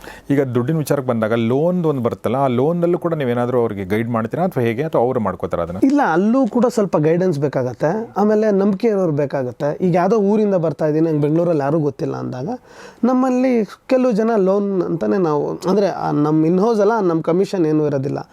2 ಥರ ಇರುತ್ತೆ ಸರ್. ಒಂದು ಟೆಂಡರ್ ಮತ್ತು ನಾನ್ ಟೆಂಡರ್ ಅಂತ ಹೇಳ್ತೀವಿ. ನಾನ್ ಟೆಂಡರಲ್ಲಿ ನಾವು ₹1 ಕಮಿಷನ್ ಇಟ್ಕೊಳ್ಳಲ್ಲ, ಬಟ್ ನಾವು ಕನೆಕ್ಟೆಡ್ ಆಗಿರ್ತೀವಿ. ನಾವು ವೆರಿಫೈಡ್ ವೆಂಡರ್ಸ್ ಥರ ನಾವು ಇಟ್ಕೊಂಡಿದ್ದೀವಿ. ಸೊ ದಟ್ ಕಸ್ಟಮರ್ಗೆ ಈಸಿ ಆಗಲಿ ಅಂತ. No commissions, no kick Bacs, ಅದು ಟ್ರಾನ್ಸ್ಪರೆಂಟಾಗಿ ಹೇಳಬಲ್ಲೆ. ಅದು ಅವ್ರಿಗೆ ಸಮಾಧಾನ ಆದರೆ ಆ ವೆಂಡರ್ಸ್ನೆಲ್ಲ ಅವ್ರು ಬಳಸ್ಕೋಬೋದು. ಲೈಸೆನ್ಸಿಂಗ್ ಆಗಲಿ ಒಬ್ಬರು ವೆಂಡರ್ ಇದ್ದಾರೆ, ಈ ಲೋನ್ ಕನ್ಸಲ್ಟೆಂಟ್ ಅಂತ ನಮ್ಮಲ್ಲಿ ಇರ್ತಾರೆ. ಅವ್ರಿಗೆ ಲೋನ್ಸ್ ಅಪ್ರೂವಲ್ ಆಗ್ತಾಯಿಲ್ಲ, ನಮ್ಮಲ್ಲಿರೋರಿಗೆ ನಾವು ಕೊಡ್ತೀವಿ. ಯಾಕೆಂದರೆ ಅವರು ಮನೆ ಅಂತ ಅಂದರೆ ನಮ್ಮ ಹತ್ರ ಬರಬೇಕಷ್ಟೇ. ಅವರು ಇದನ್ನೆಲ್ಲ ಅವ್ರು ಕುತ್ಕೊಂಡು ಮಾಡೋಕ್ಕಲ್ಲ. ಆಯಿತು ಜಿಯೋಲಜಿಸ್ಟ್ ಬೇಕು ನಮಗೆ, ಸಾಯಿಲ್ ಟೆಸ್ಟ್ಗೆ ಹೋಗಿ ಹುಡ್ಕೊ ಬನ್ನಿ ಅಂತ ನಾವು ಹೇಳೋಕ್ಕಾಗಲ್ಲ. ನಮ್ಮಲ್ಲೇ ಇರ್ತಾರೆ. ಇದೆಲ್ಲ ಕೆಲವೊಂದು ನಾನ್ ಟೆಂಡರ್ಸಲ್ಲಿ ಬರುತ್ತೆ. ಟೆಂಡರು ನಾನ್ ಟೆಂಡರ್ಗೆ ಬಂದಾಗ ನಾನ್ ಟೆಂಡರ್ ಐಟಮ್ಸಲ್ಲಿ ಬರೋರಿಗೆ ಕಂಪ್ಲೀಟ್ ಟ್ರಾನ್ಸ್ಪರೆನ್ಸಿಯಿಂದ ಕೊಡ್ತೀವಿ. ಅದೇ ಅವ್ರು ಕೂಡ ಮಾಡ್ಕೋಬೇಕು ಅಂದ್ರೂ ಕೂಡ ಅವ್ರಿಗೆ ಇಚ್ಛೆ ಇರುತ್ತೆ, ಮಾಡ್ಕೋಬೋದು. Very nice. ಸೊ ಎಲ್ಲಿ ಬರುತ್ತೆ ನಿಮ್ಮ ಆಫೀಸ್ ಮಂದಿ? ಬನಶಂಕರಿ 2nd ಸ್ಟೇಜಲ್ಲಿ ಬರುತ್ತೆ, ದೇಗೌಡ ಪೆಟ್ರೋಲ್ ಬಂಕ್ ಹತ್ರನೇ. ದೇಗೌಡ ಪೆಟ್ರೋಲ್ ನಮ್ಮ ಆಫೀಸ್ ಕೂಡ ಇದೆ. ನಾವು ಮನೆ ಕನ್ಸ್ಟ್ರಕ್ಷನ್ ಬಗ್ಗೆ ಮಾತಾಡ್ತಿರ್ಬೇಕಾದ್ರೆ ಒಂದು ವಿಚಾರ ನೀವು ಟಚ್ ಮಾಡಿದ್ರಿ, ಅದನ್ನ ಇನ್ನೂ ಸ್ವಲ್ಪ ಡಿಗ್ ಮಾಡೋಣ ಅಂತ ಅನ್ನಿಸ್ತು ನನಗೆ. ಅದು ಏನಂದರೆ, ಈಗ ಫಾರ್ ಎಕ್ಸಾಂಪಲ್ ನಾನು ಬೆಂಗಳೂರು ಮನೆ ಕಟ್ಟಿಸ್ತೀನಿ ಅಂದಾಗ ತಂದೆ ತಾಯಿ ನಮ್ಮ ಊರಲ್ಲಿದ್ದಾರೆ, ಬಟ್ ನಾನು ನಾಳೆ ತಂದೆ ತಾಯಿಗಳು ನಮ್ಮ ಜೊತೆಗೆ ಇರಲಿ ಅಂತ ಬರ್ಬೋದು ಮನಸ್ಸಿಗೆ. ಅಥವಾ ಕೆಲವೊಂದು ಸಲ ನಾನು ಮೇಲೆ ಬಾಡಿಗೆ ಕೊಡಬೇಕು ಅಂತಲೂ ಕೂಡ ಅನಿಸ್ಬೋದು ನನಗೆ. ಓಕೆ, ಅಥವಾ ನಾನೇ ಮೇಲೆ ಹೋಗೋಣ, ಕೆಳಗಡೆ ಬಾಡಿಗೆ ಕೊಟ್ಬೋಣ ಅಂತ ಅನಿಸ್ಬೋದು. ಅದ್ರ ಜೊತೆಗೆ ನಾನು ಫಸ್ಟ್ ಒಂದು ಕಾರ್ ತೊಗೊಂಡಿರ್ತೀನಿ, ಆಮೇಲೆ ನನ್ನ ವೈಫ್ ಹೇಳಿದಾಳೆ ನನಗೊಂದು ಕಾರ್ ಬೇಕು ಅಂತ. ಓಕೆ, ನಾನೇನು ಮಾಡ್ತೀನಿ, ಚಿಕ್ಕದೊಂದು ಅವಳಿಗೊಂದು, ಚಿಕ್ಕದಂತ ಅನ್ಕೋಬೇಡಿ, ಮತ್ತೆ ಚಿಕ್ಕದಂದ್ರೆ ಅವ್ರಿಗೇನು ಇಷ್ಟ ಆದೋದು, ಗಂಡು ಹೆಂಡತಿಗೆ ಚಿಕ್ಕದಂತ ಅಂದ್ಬಿಟ್ರೆ ಕಷ್ಟ. ಸೊ ಅವ್ರಿಗೇನು ಇಷ್ಟ ಅದೊಂದು ಕಾರ್ ನಾವು ಕೊಡಿಸ್ತೀವಿ. ಆಮೇಲೆ ಮಗ ದೊಡ್ಡನಾಗ್ತಾನೆ, ಅವ್ನಿಗೊಂದು ಬೈಕ್ ತೊಗೊಡಿಸ್ತೀವಿ. ಅಥವಾ ಇನ್ನೂ ಇಲ್ಲೇ ಇದ್ದಾನೆ ನಮ್ಮ ಜೊತೆಗೆ ಬೆಂಗಳೂರಲ್ಲಿ ಕೆಲಸ ಮಾಡ್ಕೊಂಡಿದ್ದಾನೆ ಅಂದರೆ ಅವನೊಂದು ಕಾರ್ ತೊಗೋತಾನೆ ಅಲ್ವಾ, ಅವ್ನು ಮದುವೆ ಆಗೋ ತನಕ ಅಂತೂ ಇರುತ್ತೆ. ಸೊ ಈ ಥರ ನಮ್ಮ ಯಾಕೆ ಈ ಪ್ರಶ್ನೆ ಬರುತ್ತಂದರೆ, ನಾನು ಬೆಂಗಳೂರಲ್ಲಿ ಓಡಾಡ್ತಿರ್ತೀನಲ್ಲ, ಈ ಕಡೆ ತುಂಬ ಏರಿಯಾಗಳಲ್ಲಿ ಹೋದಾಗ ಮನೆ ಎದುರುಗಡೆ ಎಷ್ಟು ಕಾರ್ಗಳು ನಿಂತಿರ್ತಾವಂದರೆ ಯಾವ ಕಾರ್ ಹೋದರೂ ಕೂಡ ಅಲ್ಲಿ ತೆಗೆಯೋದು ಕಷ್ಟ, ಹೋಗೋದು ಕಷ್ಟ, ಅವ್ರಿಗೂ ಕೂಡ ಅಲ್ಲಿ ಇಡೋದು ಕಷ್ಟ. ಅವ್ರು ಯಾಕೆ ಹಂಗಾಗಿದೆ ಅಂದರೆ, ಅವರು ಕನ್ಸ್ಟ್ರಕ್ಷನ್ ಮಾಡುವ ಕಾರ್ ಬಗ್ಗೆ ಯೋಚನೆ ಮಾಡಿ. ಈಗ ನೋಡಿ BBMP ಒಂದು ರೂಲ್ಸ್ ಮಾಡಿದೆ, ಏನಂದರೆ ಬೇರೆ ಎಲ್ಲ ದೇಶಗಳಲ್ಲೂ ಇದೆ, ನೀವು ಮನೆ ಕಟ್ಟಬೇಕಾದ್ರೆ ನಿಮ್ಮ ಕಾರಿನ ಪಾರ್ಕಿಂಗಿನ ಜಾಗನ ಮುಂಚೆನೇ ನೀವು ತೊಗೋಬೇಕು, ಅದಕ್ಕೆ ಲೈಸೆನ್ಸ್ ತೊಗೋಬೇಕು ಅಂತ ಮಾಡ್ದಂಗಿದೆ ಅಲ್ವಾ? ಸೊ ಈ ಎಲ್ಲ ವಿಚಾರಗಳ ಬಗ್ಗೆ ಏನು ಹೇಳಕ್ಕೆ ಇಷ್ಟಪಡ್ತೀರಿ? ಹೌದು, ಅಂದರೆ ಈಗ ಒಂದು ಮನೆ ಕಟ್ಟೋದು ಅಂತ ನಾವು ಶುರು ಮಾಡಿದ ನಂತರ ಏನಾಗುತ್ತೆ ಅಂದರೆ ಎಷ್ಟು ಜನ ನಮ್ಮ ಫ್ಯಾಮಿಲಿಲಿದ್ದೀವಿ, ಇವಾಗ ಇರೋ ಫ್ಯಾಮಿಲಿ ಬೇರ್ಪಡಿಸ್ತೀವ ಅಂದರೆ ನಾವು ಡಿವೈಡ್ ಆಗ್ತೀವ ಅಥವಾ ಒಟ್ಟಿಗೆ ಬರ್ತೀವ, ಮತ್ತೆ ಯಾರಾದರೂ ಬರ್ತಾರ, ನಮ್ಮ ಏಜ್ ನೋಡ್ಕೊಂಡು ಪೇರೆಂಟ್ಸ್ ಯಾರಾದರೂ ಬರಬಹುದಾ ಅಥವಾ ನೆಂಟರು ಯಾರಾದರೂ ಬರೋದಕ್ಕೆ ನಾವು ಪ್ರಾವಿಷನ್ ಕೊಟ್ಕೋಬೋದಾ. ಇದಾದ ನಂತರ ನಾವು ಆಯಿತು ಒಂದೊಂದು ಸತಿ ಏನಾಗುತ್ತೆ, ಓಲ್ಡ್ ಏಜ್ ಬರ್ತಿದ್ದಂಗೆ ನಾವು ಮೇಲ್ಗಡೆ ಕಟ್ಸಿದ್ರೆ ನಮ್ಗೆ ರೆವಿನ್ಯೂ ಬರುತ್ತೆ ಅನ್ನೋದು ಕೂಡ ಅನ್ಕೊತಾರೆ. ಆವಾಗ ನಾವು ಥಿಂಕ್ ಮಾಡೋಕ್ಕಾಗಲ್ಲ. ಅದಕ್ಕೆ ಟೈಪ್ ಆಫ್ ಬಿಲ್ಡಿಂಗ್ ಕೂಡ ಇಂಪಾರ್ಟೆಂಟ್ ಆಗುತ್ತೆ. ನೋಡಿ, 2 ಥರ ಇರುತ್ತೆ ಬಿಲ್ಡಿಂಗ್ಸ್ ಬಂದು, ಫ್ರೇಮ್ಡ್ ಮತ್ತು ನಾನ್ ಫ್ರೇಮ್ಡ್ ಅಂತ ಹೇಳ್ತೀವಿ. ನಾನ್ ಫ್ರೇಮ್ಡ್ ಅಂತ ಹೇಳ್ತೀವಿ. ನಾನ್ ಫ್ರೇಮ್ಡ್ ಅಂದರೆ ಲೋಡ್ ಬೇರಿಂಗ್ ವಾಲ್ಸ್ ಆಗಿರುತ್ತೆ, ಇದರ ಫ್ರೇಮ್ಡ್ ಸ್ಟ್ರಕ್ಚರ್ ಇರೋದಿಲ್ಲ. ನೀವು ಯಾವುದೇ ಹಳೆ ಮನೆ ತೊಗೊಂಡ್ರೆ ಗೋಡೆಯ ಮೇಲೆ ಗೋಡೆ ಇರುತ್ತೆ. ನೀವು ಗಮನಿಸಿದ್ರೆ ಯಾವುದೇ ಮನೆ ತೊಗೊಳ್ಳಿ ಯೂಶಲಿ, ಯಾಕೆ ಅಂದರೆ ಗೋಡೆ ಮೇಲೆ ಲೋಡ್ ಹೋಗಿ ಭೂಮಿಗೆ ಹೋಗುತ್ತೆ. ಅದೇ ಫ್ರೇಮ್ಡ್ ಸ್ಟ್ರಕ್ಚರಲ್ಲಿ ಏನು ಮಾಡ್ತೀವಿ ಅಂದರೆ ಲೋಡಿಂಗ್ ಯಾವ ರೀತಿ ಡಿಸ್ಟ್ರಿಬ್ಯೂಟ್ ಆಗಿರುತ್ತೆ ಅಂದರೆ, ನಾವೀಗ ಇದ್ದೀವಿ ಈ ಫ್ಲೋರಲ್ಲಿ ಅಂದರೆ ನಾವು ಒಂದು ಲೋಡು, ಇದು ನಮ್ಮ ಸ್ಲ್ಯಾಬಿಗೆ ಹೋಗುತ್ತೆ, ಸ್ಲ್ಯಾಬಿಂದ ಬೀಮಿಗೆ ಹೋಗುತ್ತೆ, ಬೀಮಿಂದ ನಿಮ್ಗೆ ಕಾಲಮ್ಗೆ ಹೋಗುತ್ತೆ, ಕಾಲಮ್ ಟು ಫುಟ್ಟಿಂಗ್ ಹೋಗಿ ಭೂಮಿಗೆ ಸೇರ್ಕೊಳ್ಳುತ್ತೆ ಲೋಡ್. ಇದು ಲೋಡ್ ಹೋಗೋ ರೀತಿ. ಇಲ್ಲಿ ಗೋಡೆಗೆ ಇರೋ ಮಹತ್ವನೇ ಇಲ್ಲ. ಗೋಡೆ ಬಂದು ನಿಮ್ಗೊಂದು ಪಾರ್ಟಿಷನ್ ರೀತಿ ಅಷ್ಟೇ. ಇದು ನಿಮಗೆ ಭಾಳ ಅಡ್ವಾಂಟೇಜಸ್ ಆಗುತ್ತೆ. ನಾಳೆ ಒಂದು ರಿನೋವೇಷನ್ ಮಾಡಬೇಕು, ಯಾವುದೋ ಒಂದು ನೋಡ್ದಾಕಬೇಕು, ತೆಗಿಬೇಕು, ಮುಂದೆ ಫ್ಯೂಚರಲ್ಲಿ ನಾವು ಕಟ್ಕೋಬೇಕು ಅಂದ್ರೂ ಇದರಲ್ಲಿ ನಮಗೆ ಫಸ್ಟೇ ಡಿಸೈನ್ ಮಾಡಿಕೊಂಡ್ರೆ ನಾವು ಅಷ್ಟಕ್ಕೆ ಫೌಂಡೇಶನ್ ಮಾಡ್ತೀವಿ. ದಯವಿಟ್ಟು ಯಾರೂ ಮನೆ ಕಟ್ಸ್ಬೇಕಾದ್ರೆ ನಾನು 2 ಫ್ಲೋರ್ ಮನೆ ಕಟ್ಟೋದು, 2 ಫ್ಲೋರ್ ಫೌಂಡೇಶನ್ ಹಾಕಿ ಅಂತ ಡಿಸೈಡ್ ಮಾಡಬಾರ್ದು. ನಾನು ಯಾವತ್ತೂ ಸಜೆಸ್ಟ್ ಮಾಡೋದು, ನಾಳೆ ನಿಮಗೆ ದುಡ್ಡು ಬಂದರೆ ನೀವು ಇನ್ನೂ 3 ಫ್ಲೋರ್ ಕಟ್ತೀರಾ, ಎಷ್ಟು ಫ್ಲೋರ್ ಹೋಗ್ಬೋದು ನಾವು ಮ್ಯಾಕ್ಸಿಮಮ್ ಸ್ಟಿಲ್ G+3ವರೆಗೂ ಹೋಗ್ಬೋದು ಬೆಂಗಳೂರಲ್ಲಿ. ಆ BBMP ಇದು ಬೈಲಾಸ್ ಪ್ರಕಾರ ನಾವು ತೊಗೊಂಡು ಇದನ್ನು ನಾವು ಫ್ಯೂಚರಲ್ಲಿ 3 ಫ್ಲೋರ್ಸ್ಗೂ ನಾವು ಇವತ್ತೇ ಫೌಂಡೇಶನ್ ಹಾಕಬೇಕು. ನಾವು 2 ಫ್ಲೋರ್ ಕಟ್ಬಿಟ್ಟು ನಾವು ಇವಾಗ ಬನ್ನಿ ಅಂದರೆ ಮಾಡ್ಲಿಕ್ಕೆ ಆಗಲ್ಲ. ಈ ಫೌಂಡೇಶನ್ನ ನಾವು ಅಷ್ಟಕ್ಕೂ ಡಿಸೈನ್ ಮಾಡಬೇಕು. ನಾವು ಕಟ್ತೀವೋ ಬಿಡ್ತೀವೋ ಅದು ಸೆಕೆಂಡ್ರಿ. ಅದು ನಾವು ಕಟ್ತೀವಿ ಅಂತ ಅಂದ್ಕೊಂಡೆ ನಾವು ಫೌಂಡೇಶನ್ ಹಾಕಬೇಕಾಗುತ್ತೆ. ಪ್ಲ್ಯಾನಿಂಗು ಕೂಡ ಮಾಡಿಸ್ಬೇಕಾಗತ್ತೆ. ಈ ಪ್ಲ್ಯಾನಿಂಗಲ್ಲಿ ಚೇಂಜಸ್ ಬೇಕು ಅಂದರೂ ಇದು ಫ್ರೇಮ್ಡ್ ಸ್ಟ್ರಕ್ಚರ್ ಆಗಿರೋದ್ರಿಂದ ವಾಲ್ನ ನಾವು ಈಸಿಯಾಗಿ ರಿಮೂವ್ ಮಾಡ್ಬೋದು. ವಾಲ್ಗೆ ಲೋಡ್ ಹೋಗ್ತಾ ಇಲ್ಲ. ಇದು ಬೇಸಿಕ್ ಸೆನ್ಸ್ ನಾವು ಅರ್ಥ ಮಾಡ್ಕೊಬೇಕಾದ್ರೆ. ಸೊ ಲೋಡ್ ಹೋಗ್ತಾ ಇರೋದು ಬೀಮ್ ಮೇಲೆ, ಅಂದರೆ ಕಂಬದ ಮೇಲೆ ಹೋಗ್ತಾ ಇದೆ, ಬೀಮು ಮತ್ತು ಪಿಲ್ಲರ್. ಹೌದೌದು, ಸ್ಲ್ಯಾಬು ನಿಮಗೆ ಮತ್ತೆ ಬೀಮು, ಕಾಲಮು, ಫುಟ್ಟಿಂಗ್ ಎಲ್ಲೂ ವಾಲೇ ಬರೋದಿಲ್ಲ. ನಾವು ಕಟ್ಟಬೇಕಾದ್ರೆ ಕೂಡ ಕೆಲವ್ರಿಗೆ ಆಶ್ಚರ್ಯ ಆಗುತ್ತೆ. ನಾನು ಕಟ್ಟಿದ್ರೆ ಏನು ಮಾಡ್ತೀವಿ ಅಂದರೆ ಫಸ್ಟ್ ಸ್ಲ್ಯಾಬ್ ಕಟ್ತೀವಿ, ನಂತರ ವಾಲ್ ಕಟ್ತೀವಿ. ನಮ್ಗೆ ಅದ್ರಲ್ಲಿ ಕ್ಯೂರಿಂಗ್ ಅಡ್ವಾಂಟೇಜಸ್ ಇದೆ, ಭಾಳ ಅಡ್ವಾಂಟೇಜಸ್ ಇದ್ದಾವೆ. ಯಾಕೆಂದರೆ ನಮಗೆ ಕ್ಲೀನಾಗಿ ಕಟ್ಬೋದು, ನಾವು ಕ್ಯೂರಿಂಗಿಗೆ ಟೈಮ್ ಕೊಡ್ಬೋದು. ವಾಲು ಕೂಡ ನಾವು ಕ್ಯೂರಿಂಗ್ ಮಾಡೋದು ಈಸಿ ಆಗುತ್ತೆ. ನಾವು ಮಾಡ್ಬೇಕಾದ್ರೆ ಫಸ್ಟು ಫೌಂಡೇಶನ್ ಮಾಡ್ತೀವಿ, ನಂತರ ಪ್ಲಿಂತ್ ಬರುತ್ತೆ. ಪ್ಲಿಂತ್ ಆದ ನಂತರ ನಾವು ಕಾಲಮ್ ರೈಸ್ ಮಾಡ್ಕೊಂಡು ಸ್ಲ್ಯಾಬ್ ಕ್ಯಾಸ್ಟ್ ಮಾಡ್ತೀವಿ. ಮತ್ತೆ ಅದಾದಮೇಲೆ ಮತ್ತೆ ಸ್ಲ್ಯಾಬ್ ಅದು ನಾವು ಕಾಲಮ್ ರೈಸ್ ಮಾಡಿ ಸ್ಲ್ಯಾಬ್ ಕಟ್ಟಿ ಮತ್ತೆ ಗೋಡೆ ಕಟ್ಟಕ್ಕೆ ಸ್ಟಾರ್ಟ್ ಮಾಡ್ತೀವಿ. ನಾವು ಯೂಶಲಿ ಆ ರೀತಿನೇ ಮಾಡ್ತೀವಿ. ಅಂದರೆ ಏನು ನಾವು ತಿಳ್ಕೊಬೇಕಾಗಿರೋದು ಅಂದರೆ ಗೋಡೆ ಮೇಲೆ ಲೋಡ್ ಬರೋದಿಲ್ಲ. ಫ್ಯೂಚರ್ಗೂ ನಾವು ತೊಗೊಂಡು ಫೌಂಡೇಶನ್ನ ಹಾಕ್ಸ್ಕೋಬೇಕಾಗುತ್ತೆ. ಎಸ್, ಸೊ ಅದು ತುಂಬ ಇಂಪಾರ್ಟೆಂಟು. ಅಂದರೆ ಫ್ಯೂಚರ್ ಪ್ಲ್ಯಾನ್ ಅಂತ ಹೇಳಿದ್ರಲ್ಲ ಅದು. ಎಸ್, ಸೊ ನಾವು ಮನೆ ಬಗ್ಗೆ ಒಂದಷ್ಟು ವಿಚಾರಗಳು ಮಾತಾಡ್ತಾ ಇದ್ವಿ. ಇನ್ನೂ ಒಂದು ಭಾಳಷ್ಟು ಜನರ ತಲೆಯಲ್ಲಿ ಕಾಡ್ತಿರೋಂಥ ಪ್ರಶ್ನೆ ಇರುತ್ತೆ, ಇನ್ನೂ ಯಾಕೆ ಈ ಪ್ರಶ್ನೆ ಕೇಳಿಲ್ಲ ಅಂತ ಕೆಲವರು ಅಂದ್ಕೊಂಡಿರ್ತಾರೆ. ಅದೇನಾದರೂ ವಾಸ್ತು ಕಂಪ್ಲೈಂಟ್ ಅಂತ ನಾವು ಈಗ ಯಾವುದೇ ಅಡ್ವರ್ಟೈಸ್ಮೆಂಟ್ ನೋಡಿದರೂ ಕೂಡ ಇದು 100% ವಾಸ್ತು ಕಂಪ್ಲೈಂಟ್ ಅಂತ ಹೇಳ್ತಾರೆ. ಸೊ ಅದ್ರ ಬಗ್ಗೆ ನನಗೆ ಗೊತ್ತಿಲ್ಲ, ನೀವು ಹೇಳಿ ಈ ವಾಸ್ತು ಕಂಪ್ಲೈನ್ಸಿ ಅಂದರೆ ಏನು? ಓಕೆ, ಮತ್ತು ಈಗ ಅವ್ರು ಸೈಟ್ ಅಂತೂ ತೊಗೊಂಡಿರ್ತಾರೆ, ನೀವು ಸೈಟ್ ಅಂತೂ ಚೇಂಜ್ ಮಾಡೋಕ್ಕಾಗಲ್ಲ ಅಲ್ವಾ? ಅವ್ರು ಎಲ್ಲೊಂದು ಕಡೆ ಸೈಟ್ ತೊಗೊಂಡ್ಮೇಲೆ ನಿಮ್ಮ ಹತ್ರ ಬಂದಿರ್ತಾರೆ. ಸೊ ಅದು ಉತ್ತರಕ್ಕಿರ್ಬೋದು, ದಕ್ಷಿಣಕ್ಕಿರ್ಬೋದು, ಪೂರ್ವಕ್ಕಿರ್ಬೋದು, ಯಾವುದೇ ದಿಕ್ಕಿಗಿರ್ಬೋದು ಅಲ್ವಾ? ಸೊ ಹೇಗೆ ನೀವು ಅದನ್ನು ಗೈಡ್ ಮಾಡ್ತೀರಾ? ನೋಡಿ, ವಾಸ್ತು ಅನ್ನೋದು ಭಾಳ ಟ್ರೆಡಿಷ್ನಲ್ ಆಗಿದೆ, ಜೊತೆಗೆ ಸೈಂಟಿಫಿಕ್ ಕೂಡ ಇದೆ. ಇದನ್ನು ಭಾಳ ಮಿಸ್ಯೂಸ್ ಮಾಡಿ ವಾಸ್ತು ಅಂದರೆ ಇವ್ರು ಯಾರೋ ಫ್ರಾಡ್ ಅನ್ನೋ ಥರ ಕೂಡ ಜನರಿಗೆ ತಲುಪಿಸ್ಬಿಟ್ಟಿದ್ದಾರೆ. ಕರೆಕ್ಟ್. ಆದ್ದರಿಂದ ನಾವು ಅದನ್ನು ಸೈಂಟಿಫಿಕ್ಕಾಗಿ ಅಪ್ರೋಚ್ ತೊಗೋಬೇಕಾಗತ್ತೆ. ಒಂದು ಸಿಂಪಲ್ ಎಕ್ಸಾಂಪಲ್ ಬಂದು, ಬೆಳಗಿನ ಸೂರ್ಯಕಿರಣಗಳು ನಮಗೆ ಎಲ್ಲಿ ಪೂರ್ವ ಈಸ್ಟಲ್ಲಿ ನಮಗೆ ಚೆನ್ನಾಗಿರುತ್ತೆ, ಅಲ್ಲಿಗೆ ದೊಡ್ಡ ವಿಂಡೋಸ್ ನಾವು ಕೊಡಬೇಕಾಗತ್ತೆ. ಇದು ಸಿಂಪಲ್ ನಾವು ಹೇಳ್ತಾ ಇರೋದು. ಈ ಥರದ್ದನ್ನು ವಾಸ್ತುಲಿ ಹೇಳಿರೋದು. ಬಟ್ ನಾವು ತೋರಿಸೋದು ಹೆಂಗೆ ಅಂದರೆ ಇಲ್ಲೇನೋ ಫ್ರಾಡ್ ನಡೀತಾ ಇದೆ, ಅದನ್ನ ಇಟ್ಕೊಂಡು ನಾವು ಏನೋ ಮಾಡ್ತಾ ಇದ್ದೀವಿ ಅನ್ನೋದಾಗುತ್ತೆ. ವಾಸ್ತು ಅಂದರೆ ನಾವು ಹೆಂಗೆ ನೇಚರ್ ಜೊತೆ ಕನೆಕ್ಟ್ ಆಗ್ತೀವಿ ಅನ್ನೋದೇ ನನ್ನ ಪ್ರಕಾರ ವಾಸ್ತು. ನೇಚರ್ನ ನಮ್ಮೊಳಗೆ ತೊಗೋಬೇಕು. ದೊಡ್ಡ ವಿಂಡೋ ಕೊಡೋದಾಗಿರ್ಬೋದು ಈಸ್ಟ್ ಮತ್ತು ನಾರ್ತಲ್ಲಿ. ಆಮೇಲೆ ಈ ಪೊಸಿಷನ್ಸ್ ಇದ್ದಾವೆ ಕೆಲವೊಂದು ಬೇಸಿಕ್ಸು. ಒಂದು ಅಡ್ವಾಂಟೇಜ್ ಏನಾಗುತ್ತೆ, ನೀವು ಇದನ್ನು ಈ ಸ್ಪೇಸ್ ಅಲೋಕೇಶನ್ನ ಕರೆಕ್ಟಾಗಿ ಮಾಡಿಕೊಂಡ್ರೆ, ಈ ನೆಗೆಟಿವಿಟಿ ಬಂದು ಹೇಳ್ತಾರಲ್ಲ ಗುರುಪ್ರವೇಶದಲ್ಲಿ ಬಂದು, ನೀವು ಎಲ್ಲಾಗ ಬಾತ್ರೂಮ್ ಕಟ್ಬಿಟ್ಟಿದ್ದೀರಾ, ಎಲ್ಲಾಗ ಬಾತ್ರೂಮ್ ಕಟ್ಬಿಟ್ಟಿದ್ದೀರಾ ಅನ್ನೋದು ಭಾಳ ಮೆಂಟಲಿ ವೀಕ್ ಆಗೋಗುತ್ತೆ. ಅದಕ್ಕೋಸ್ಕರ ನಾವು ಸ್ಪೇಸ್ ಅಲೋಕೇಶನ್ ಎಲ್ಲ ಮಾಡ್ಕೊಂಡು ಬೇಸಿಕ್ ವಾಸ್ತುನ ನಾವು ಮಾಡಿಕೊಂಡ್ರೆ ಸೈಂಟಿಫಿಕ್ ಆಗೋ ಪ್ರತಿಯೊಂದಕ್ಕೂ ಅರ್ಥ ಇದೆ. ಅದನ್ನು ನಾವು ಮಾಡಿಕೊಂಡಾಗ ಅವ್ರಿಗೊಂದಾಗುತ್ತೆ. ಇಷ್ಟು ಸಿಂಪಲ್ಲಾಗಿ ನಾವು ವಾಸ್ತು ಇಟ್ಕೋಬೇಕು. ಅದನ್ನ ನಂತರನೂ ಡಸ್ಟ್ಬಿನ್ ಎಲ್ಲಿದೆ ಅನ್ನೋದಕ್ಕೂ ನಾವು ಹುಡ್ಕಕ್ಕೆ ಹೋಗ್ಬಾರ್ದು. ಎಲ್ಲಿದೆ ಅಷ್ಟನ್ನು ಮಾಡಿ. ಎಸ್, ನಾನು ಒಂದು ಜನರಿಗೆ ಕೇಳ್ಕೊಳ್ತೀನಿ, ಯಾವುದೇ ಮನೆ ಗೃಹ ಪ್ರವೇಶಕ್ಕೆ ನೀವು ಹೋದಾಗ ದಯವಿಟ್ಟು ವಾಸ್ತು ಬಗ್ಗೆ ಅವ್ರಿಗೇನೋ ಸಜೆಷನ್ ಕೊಡಕ್ಕೆ ಹೋಗಬೇಡಿ. ಅವ್ರು ಕಟ್ಬಿಟ್ಟಿದ್ದಾರೆ ಮನೇನ, ಅವ್ರ ತಲೆಯಲ್ಲಿ ಹುಳ ಬಿಟ್ಟು ಬರಬೇಡಿ. ಓಕೆ, ಆಮೇಲೆ ನೀವು ಕೂಡ ನೀವು ಮನೆ ಕಟ್ಟಿದಾಗ ಬೇರೆ ಯಾರಾದರೂ ವಾಸ್ತು ಬಗ್ಗೆ ಹೇಳಕ್ಕೆ ಹೋದಾಗ ಅವಾಯ್ಡ್ ಮಾಡಿ ಅದನ್ನು ಕೇಳೋದನ್ನು. ಮುಗೀತು, ಒಂದು ಸಲ ಮನೆ ಕಟ್ಟಿದ ಮೇಲೆ ನಿಮಗೆ ಚೆನ್ನಾಗಿ ಅನಿಸಿದ ಮೇಲೆ ನೀವು ಕಟ್ಟಿದ್ದೀರಲ್ವಾ, ಅಲ್ಲಿಗೆ ಮುಗಿಸ್ಕೊಂಡ್ಬಿಡ್ಬೇಕು. ಬಿಟ್ಟು ಮತ್ತೆ ಅದನ್ನು ಯೋಚನೆ ಮಾಡಿಕೊಂಡು ಆಮೇಲೆ ಒಂದು ಸಲ ತಲೆಯಲ್ಲಿ ಅದು ಹುಳ ಹೋಗ್ಬಿಟ್ರೆ ಅದು ಒಂದು ಸ್ವಲ್ಪ ಕಾಡುತ್ತೆ. ಹೌದಾ, ಹಿಂಗಾಯ್ತಾ, ಸೊ ಮತ್ತೆ ಏನು ಮಾಡೋದು ಇದು, ಏನೋ ಒಂದು ಘಟನೆ ಆಗ್ಬಿಟ್ರೆ ಇದ್ರ ಸಲುವಾಗಿ ಆಯಿತಾ, ಇದೆಲ್ಲ ನಿಮಗೆ ಮೆಂಟಲಿ ವೀಕ್ ಇರೋರಿಗೆ ಜಾಸ್ತಿ ಆಗ್ಬಿಡುತ್ತೆ. ಹೀಗಾಗಿ ಯಾರಿಗೂ ಸಜೆಷನ್ ಕೊಡೋಕ್ಕೆ ಹೋಗಬೇಡಿ ಮತ್ತು ಯಾರಿಂದ ಸಜೆಷನ್ ತೊಗೊಳಕ್ಕೆ ಹೋಗಬೇಡಿ. ಸೊ ಹೀಗಾಗಿ that is my sincere request ಅಲ್ವಾ? ಖಂಡಿತ ಸರ್, ಖಂಡಿತ. ಅದಕ್ಕೆ ನಾವು ಏನು ಮಾಡ್ತೀವಿ, ಬೇಸಿಕ್ಸ್ ಟೇಕ್ ಕೇರ್ ಮಾಡಿರ್ತೀವಿ.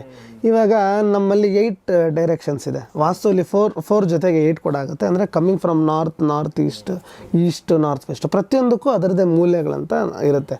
ಇವಾಗ ನಾವು ನಾರ್ತ್ ಈಸ್ಟಿಗೆ ಬಂದರೆ ಅಲ್ಲಿ ನಾವು ಟೆಂಪಲ್, ಅಂದರೆ ಈ ಖಾಲಿ ಜಾಗ ಇರಬೇಕು. ಸ್ವಲ್ಪ ನಮ್ಮ ದೇವಸ್ಥಾನಗಳಿದ್ರೆ, ಅಂದರೆ ಈ ಪೂಜಾ ರೂಮ್ ಅಂತ ಹೇಳ್ತೀವಲ್ಲ, ಪೂಜಾ ರೂಮಲ್ಲಿ ಇರಬೇಕಾಗತ್ತೆ. ಅಲ್ಲಿ ತೊಗೊಂಡೋಗಿ ಟಾಯ್ಲೆಟ್ ಹಾಕಿದ್ರೆ ಭಾಳ ನೆಗೆಟಿವ್ ಅಂತ ಹೇಳ್ತಾರೆ.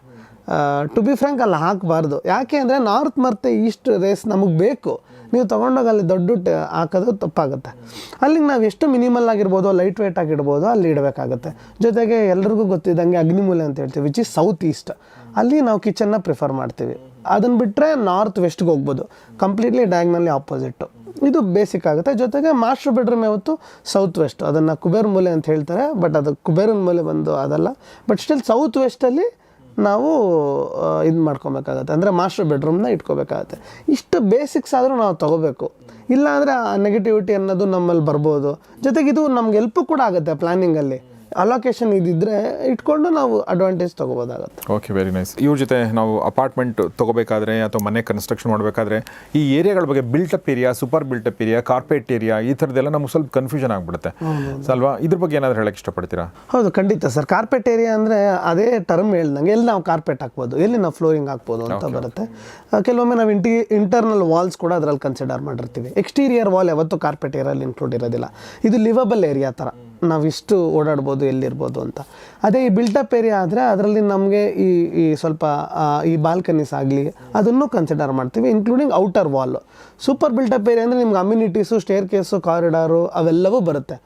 ನಾವು ಕನ್ಸ್ಟ್ರಕ್ಷನ್ ಕಾಸ್ಟ್ನ ಕೊಡ್ಬೇಕಾದ್ರೆ ಇಂಡಿವಿಜುವಲ್ ಹೌಸ್ ಅಂತ ಬಂದಾಗ ನಾವು ಸೂಪರ್ ಬಿಲ್ಟಪ್ ಏರಿಯಾಗೆ ಕೊಟ್ಟಿರ್ತೀವಿ.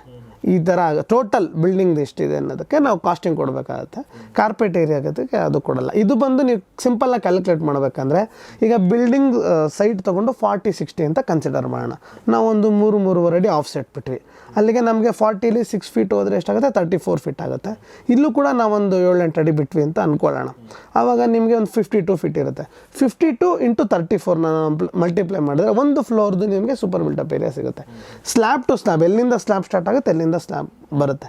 ಇದ್ರ ಮೇಲೇ ನಾವು ಕಾಸ್ಟಿಂಗ್ ತೊಗೊಳ್ಳೋದು. ಇದು ಭಾಳ ಇಂಪಾರ್ಟೆಂಟ್ ಆಗುತ್ತೆ. ಎಷ್ಟು ಕಾಸ್ಟಿಂಗ್ ತೊಗೊತಾರೆ ಅನ್ನೋದು ಹೇಳೋಕ್ಕಾಗಲ್ಲ ಅಂತಾರೆ. ಇದನ್ನ ಇಟ್ಕೊಂಡು ಈ ಸೂಪರ್ ಬಿಲ್ಟಪ್ ಏರಿಯಾ ಮೇಲೆ ನಾವು usually costing of the building ಕೊಡ್ತೀವಿ. ಸೊ ಕೆಲವೊಂದು ಮನೆಗಳು ನೋಡಿದಾಗ ಎಷ್ಟು ಚೆನ್ನಾಗಿ ಇವ್ರು ಯೂಸ್ ಮಾಡ್ಕೊಂಡಿದ್ದಾರೆ ಅಂತಲ್ಲ ಅನಿಸುತ್ತೆ. ಕೆಲವೊಂದು ಮನೆಗಳು ನೋಡಿದಾಗ, ಫಾರ್ ಎಕ್ಸಾಂಪಲ್ ನಮ್ಮ ಮನೇಲಿ ನಂಗೆ ಅನಿಸುತ್ತೆ, ಹಾಲ್ ಪಕ್ಕದಲ್ಲಿ ಒಂದು ಜಾಗ ಇದೆ, ಅದು ಯಾಕೆ ನಾವು ಬಿಟ್ಟಿದ್ದೀವಿ ಅಂತಲೇ ಗೊತ್ತಿಲ್ಲ. ಅದು ಆ್ಯಕ್ಚುಲಿ ಡೈನಿಂಗ್ ಅಂತ ಬಿಟ್ಟಿದ್ದಾರೆ, ಅಲ್ಲಿ ಡೈನ್ ಮಾಡಲ್ಲ ನಾವು, ಯಾಕಂದ್ರೆ ಡೈನಿಂಗ್ ಇನ್ನೊಂದು ಜಾಗ ಸಿಕ್ಬಿಟ್ಟಿದೆ ನಮಗೆ. ಸೊ ಹಾಲ್ ಇನ್ನೂ ಸ್ವಲ್ಪ ದೊಡ್ಡದಾಗ್ಬೋದಾಗಿತ್ತಲ್ಲ ಅಂತ ಅನಿಸುತ್ತೆ, ಅಥವಾ ಒಂದು ರೂಮ್ ಚಿಕ್ಕದಿದೆ, ಆ ರೂಮ್ ಆಗ್ಬೋದಾಗಿತ್ತಲ್ಲ ಅಂತ ಅನಿಸುತ್ತೆ. ಅಂದರೆ ಪ್ರಶ್ನೆ ಏನಂತಂದರೆ ಯಾವುದಕ್ಕೆ ಎಷ್ಟು ಜಾಗ ಕೊಡಬೇಕು ಅನ್ನೋದು ಅಲ್ವಾ? ಆಮೇಲೆ ಮನೆ ಕನ್ಸ್ಟ್ರಕ್ಷನ್ ಆದಮೇಲೆ ಏನೂ ಮಾಡೋಕ್ಕಾಗಲ್ಲ. ಹೀಗಾಗಿ ಅದ್ರ ಬಗ್ಗೆ ಕೆಲವೊಂದು ಸಲ ಬಾಲ್ಕನಿಗಳಿಗೆ ಜಾಸ್ತಿ ಜಾಗ ಕೊಡ್ತೀವಿ ನಮ್ಮಂಥವ್ರು, ಯಾಕಂದ್ರೆ ನಮಗೆ ಹೊರಗಡೆ ನೋಡ್ಬೇಕಂತ ಇಷ್ಟ. ಬಟ್ ಬಾಲ್ಕನಿ ಕೂತ್ಕೊಳ್ಳೋಕ್ಕೆ ಟೈಮ್ ಸಿಗೋಲ್ಲ, ಹಾಗಾಗುತ್ತೆ. ಅಥವಾ 3 ಬಾಲ್ಕನಿ ಇರುತ್ತೆ, ಯಾವುದೋ ಒಂದು ಬಾಲ್ಕನಿ ಯೂಸ್ ಮಾಡ್ತೀವಿ. ಸೊ ಬಟ್ ಆ ಬಾಲ್ಕನಿ ಕೂಡ ನಮ್ಮ ಜಾಗ ತೊಗೊಂಡಿರುತ್ತೆ, ಮತ್ತು ಆ ಸೂಪರ್ ಬಿಲ್ಟಪ್ ಏರಿಯಾ ಖರ್ಚಲ್ಲೂ ಕೂಡ ಅದು ಬಂದಿರುತ್ತೆ. ಸೊ ಇದ್ರ ಬಗ್ಗೆ ಏನು ಹೇಳಕ್ಕೆ ಇಷ್ಟಪಡ್ತೀರಿ ಮಂದಿ? ಸ್ಪೇಸ್ ಅಲೋಕೇಶನ್ ಭಾಳ ಇಂಪಾರ್ಟೆಂಟ್ ಆಗುತ್ತೆ. ಈಗ ಈ ಕೂಡು ಕುಟುಂಬದಿಂದ ಬಂದಿರೋರಿಗೆ ಎಲ್ಲರೂ ಕೂತ್ಕೊಂಡು ಒಂದು ಲಿವಿಂಗ್ ಏರಿಯಲ್ಲಿ ಎಂಜಾಯ್ ಮಾಡ್ಬೇಕಂತಿರುತ್ತೆ. ಹಬ್ಬ ಹರಿದಿನಗಳು ಬಂದಾಗ ಇಲ್ಲೇ ನಾವು ಪೂಜೆ ಮಾಡ್ಕೊಬೋದಲ್ಲ ಅನ್ನೊಂದಿರುತ್ತೆ.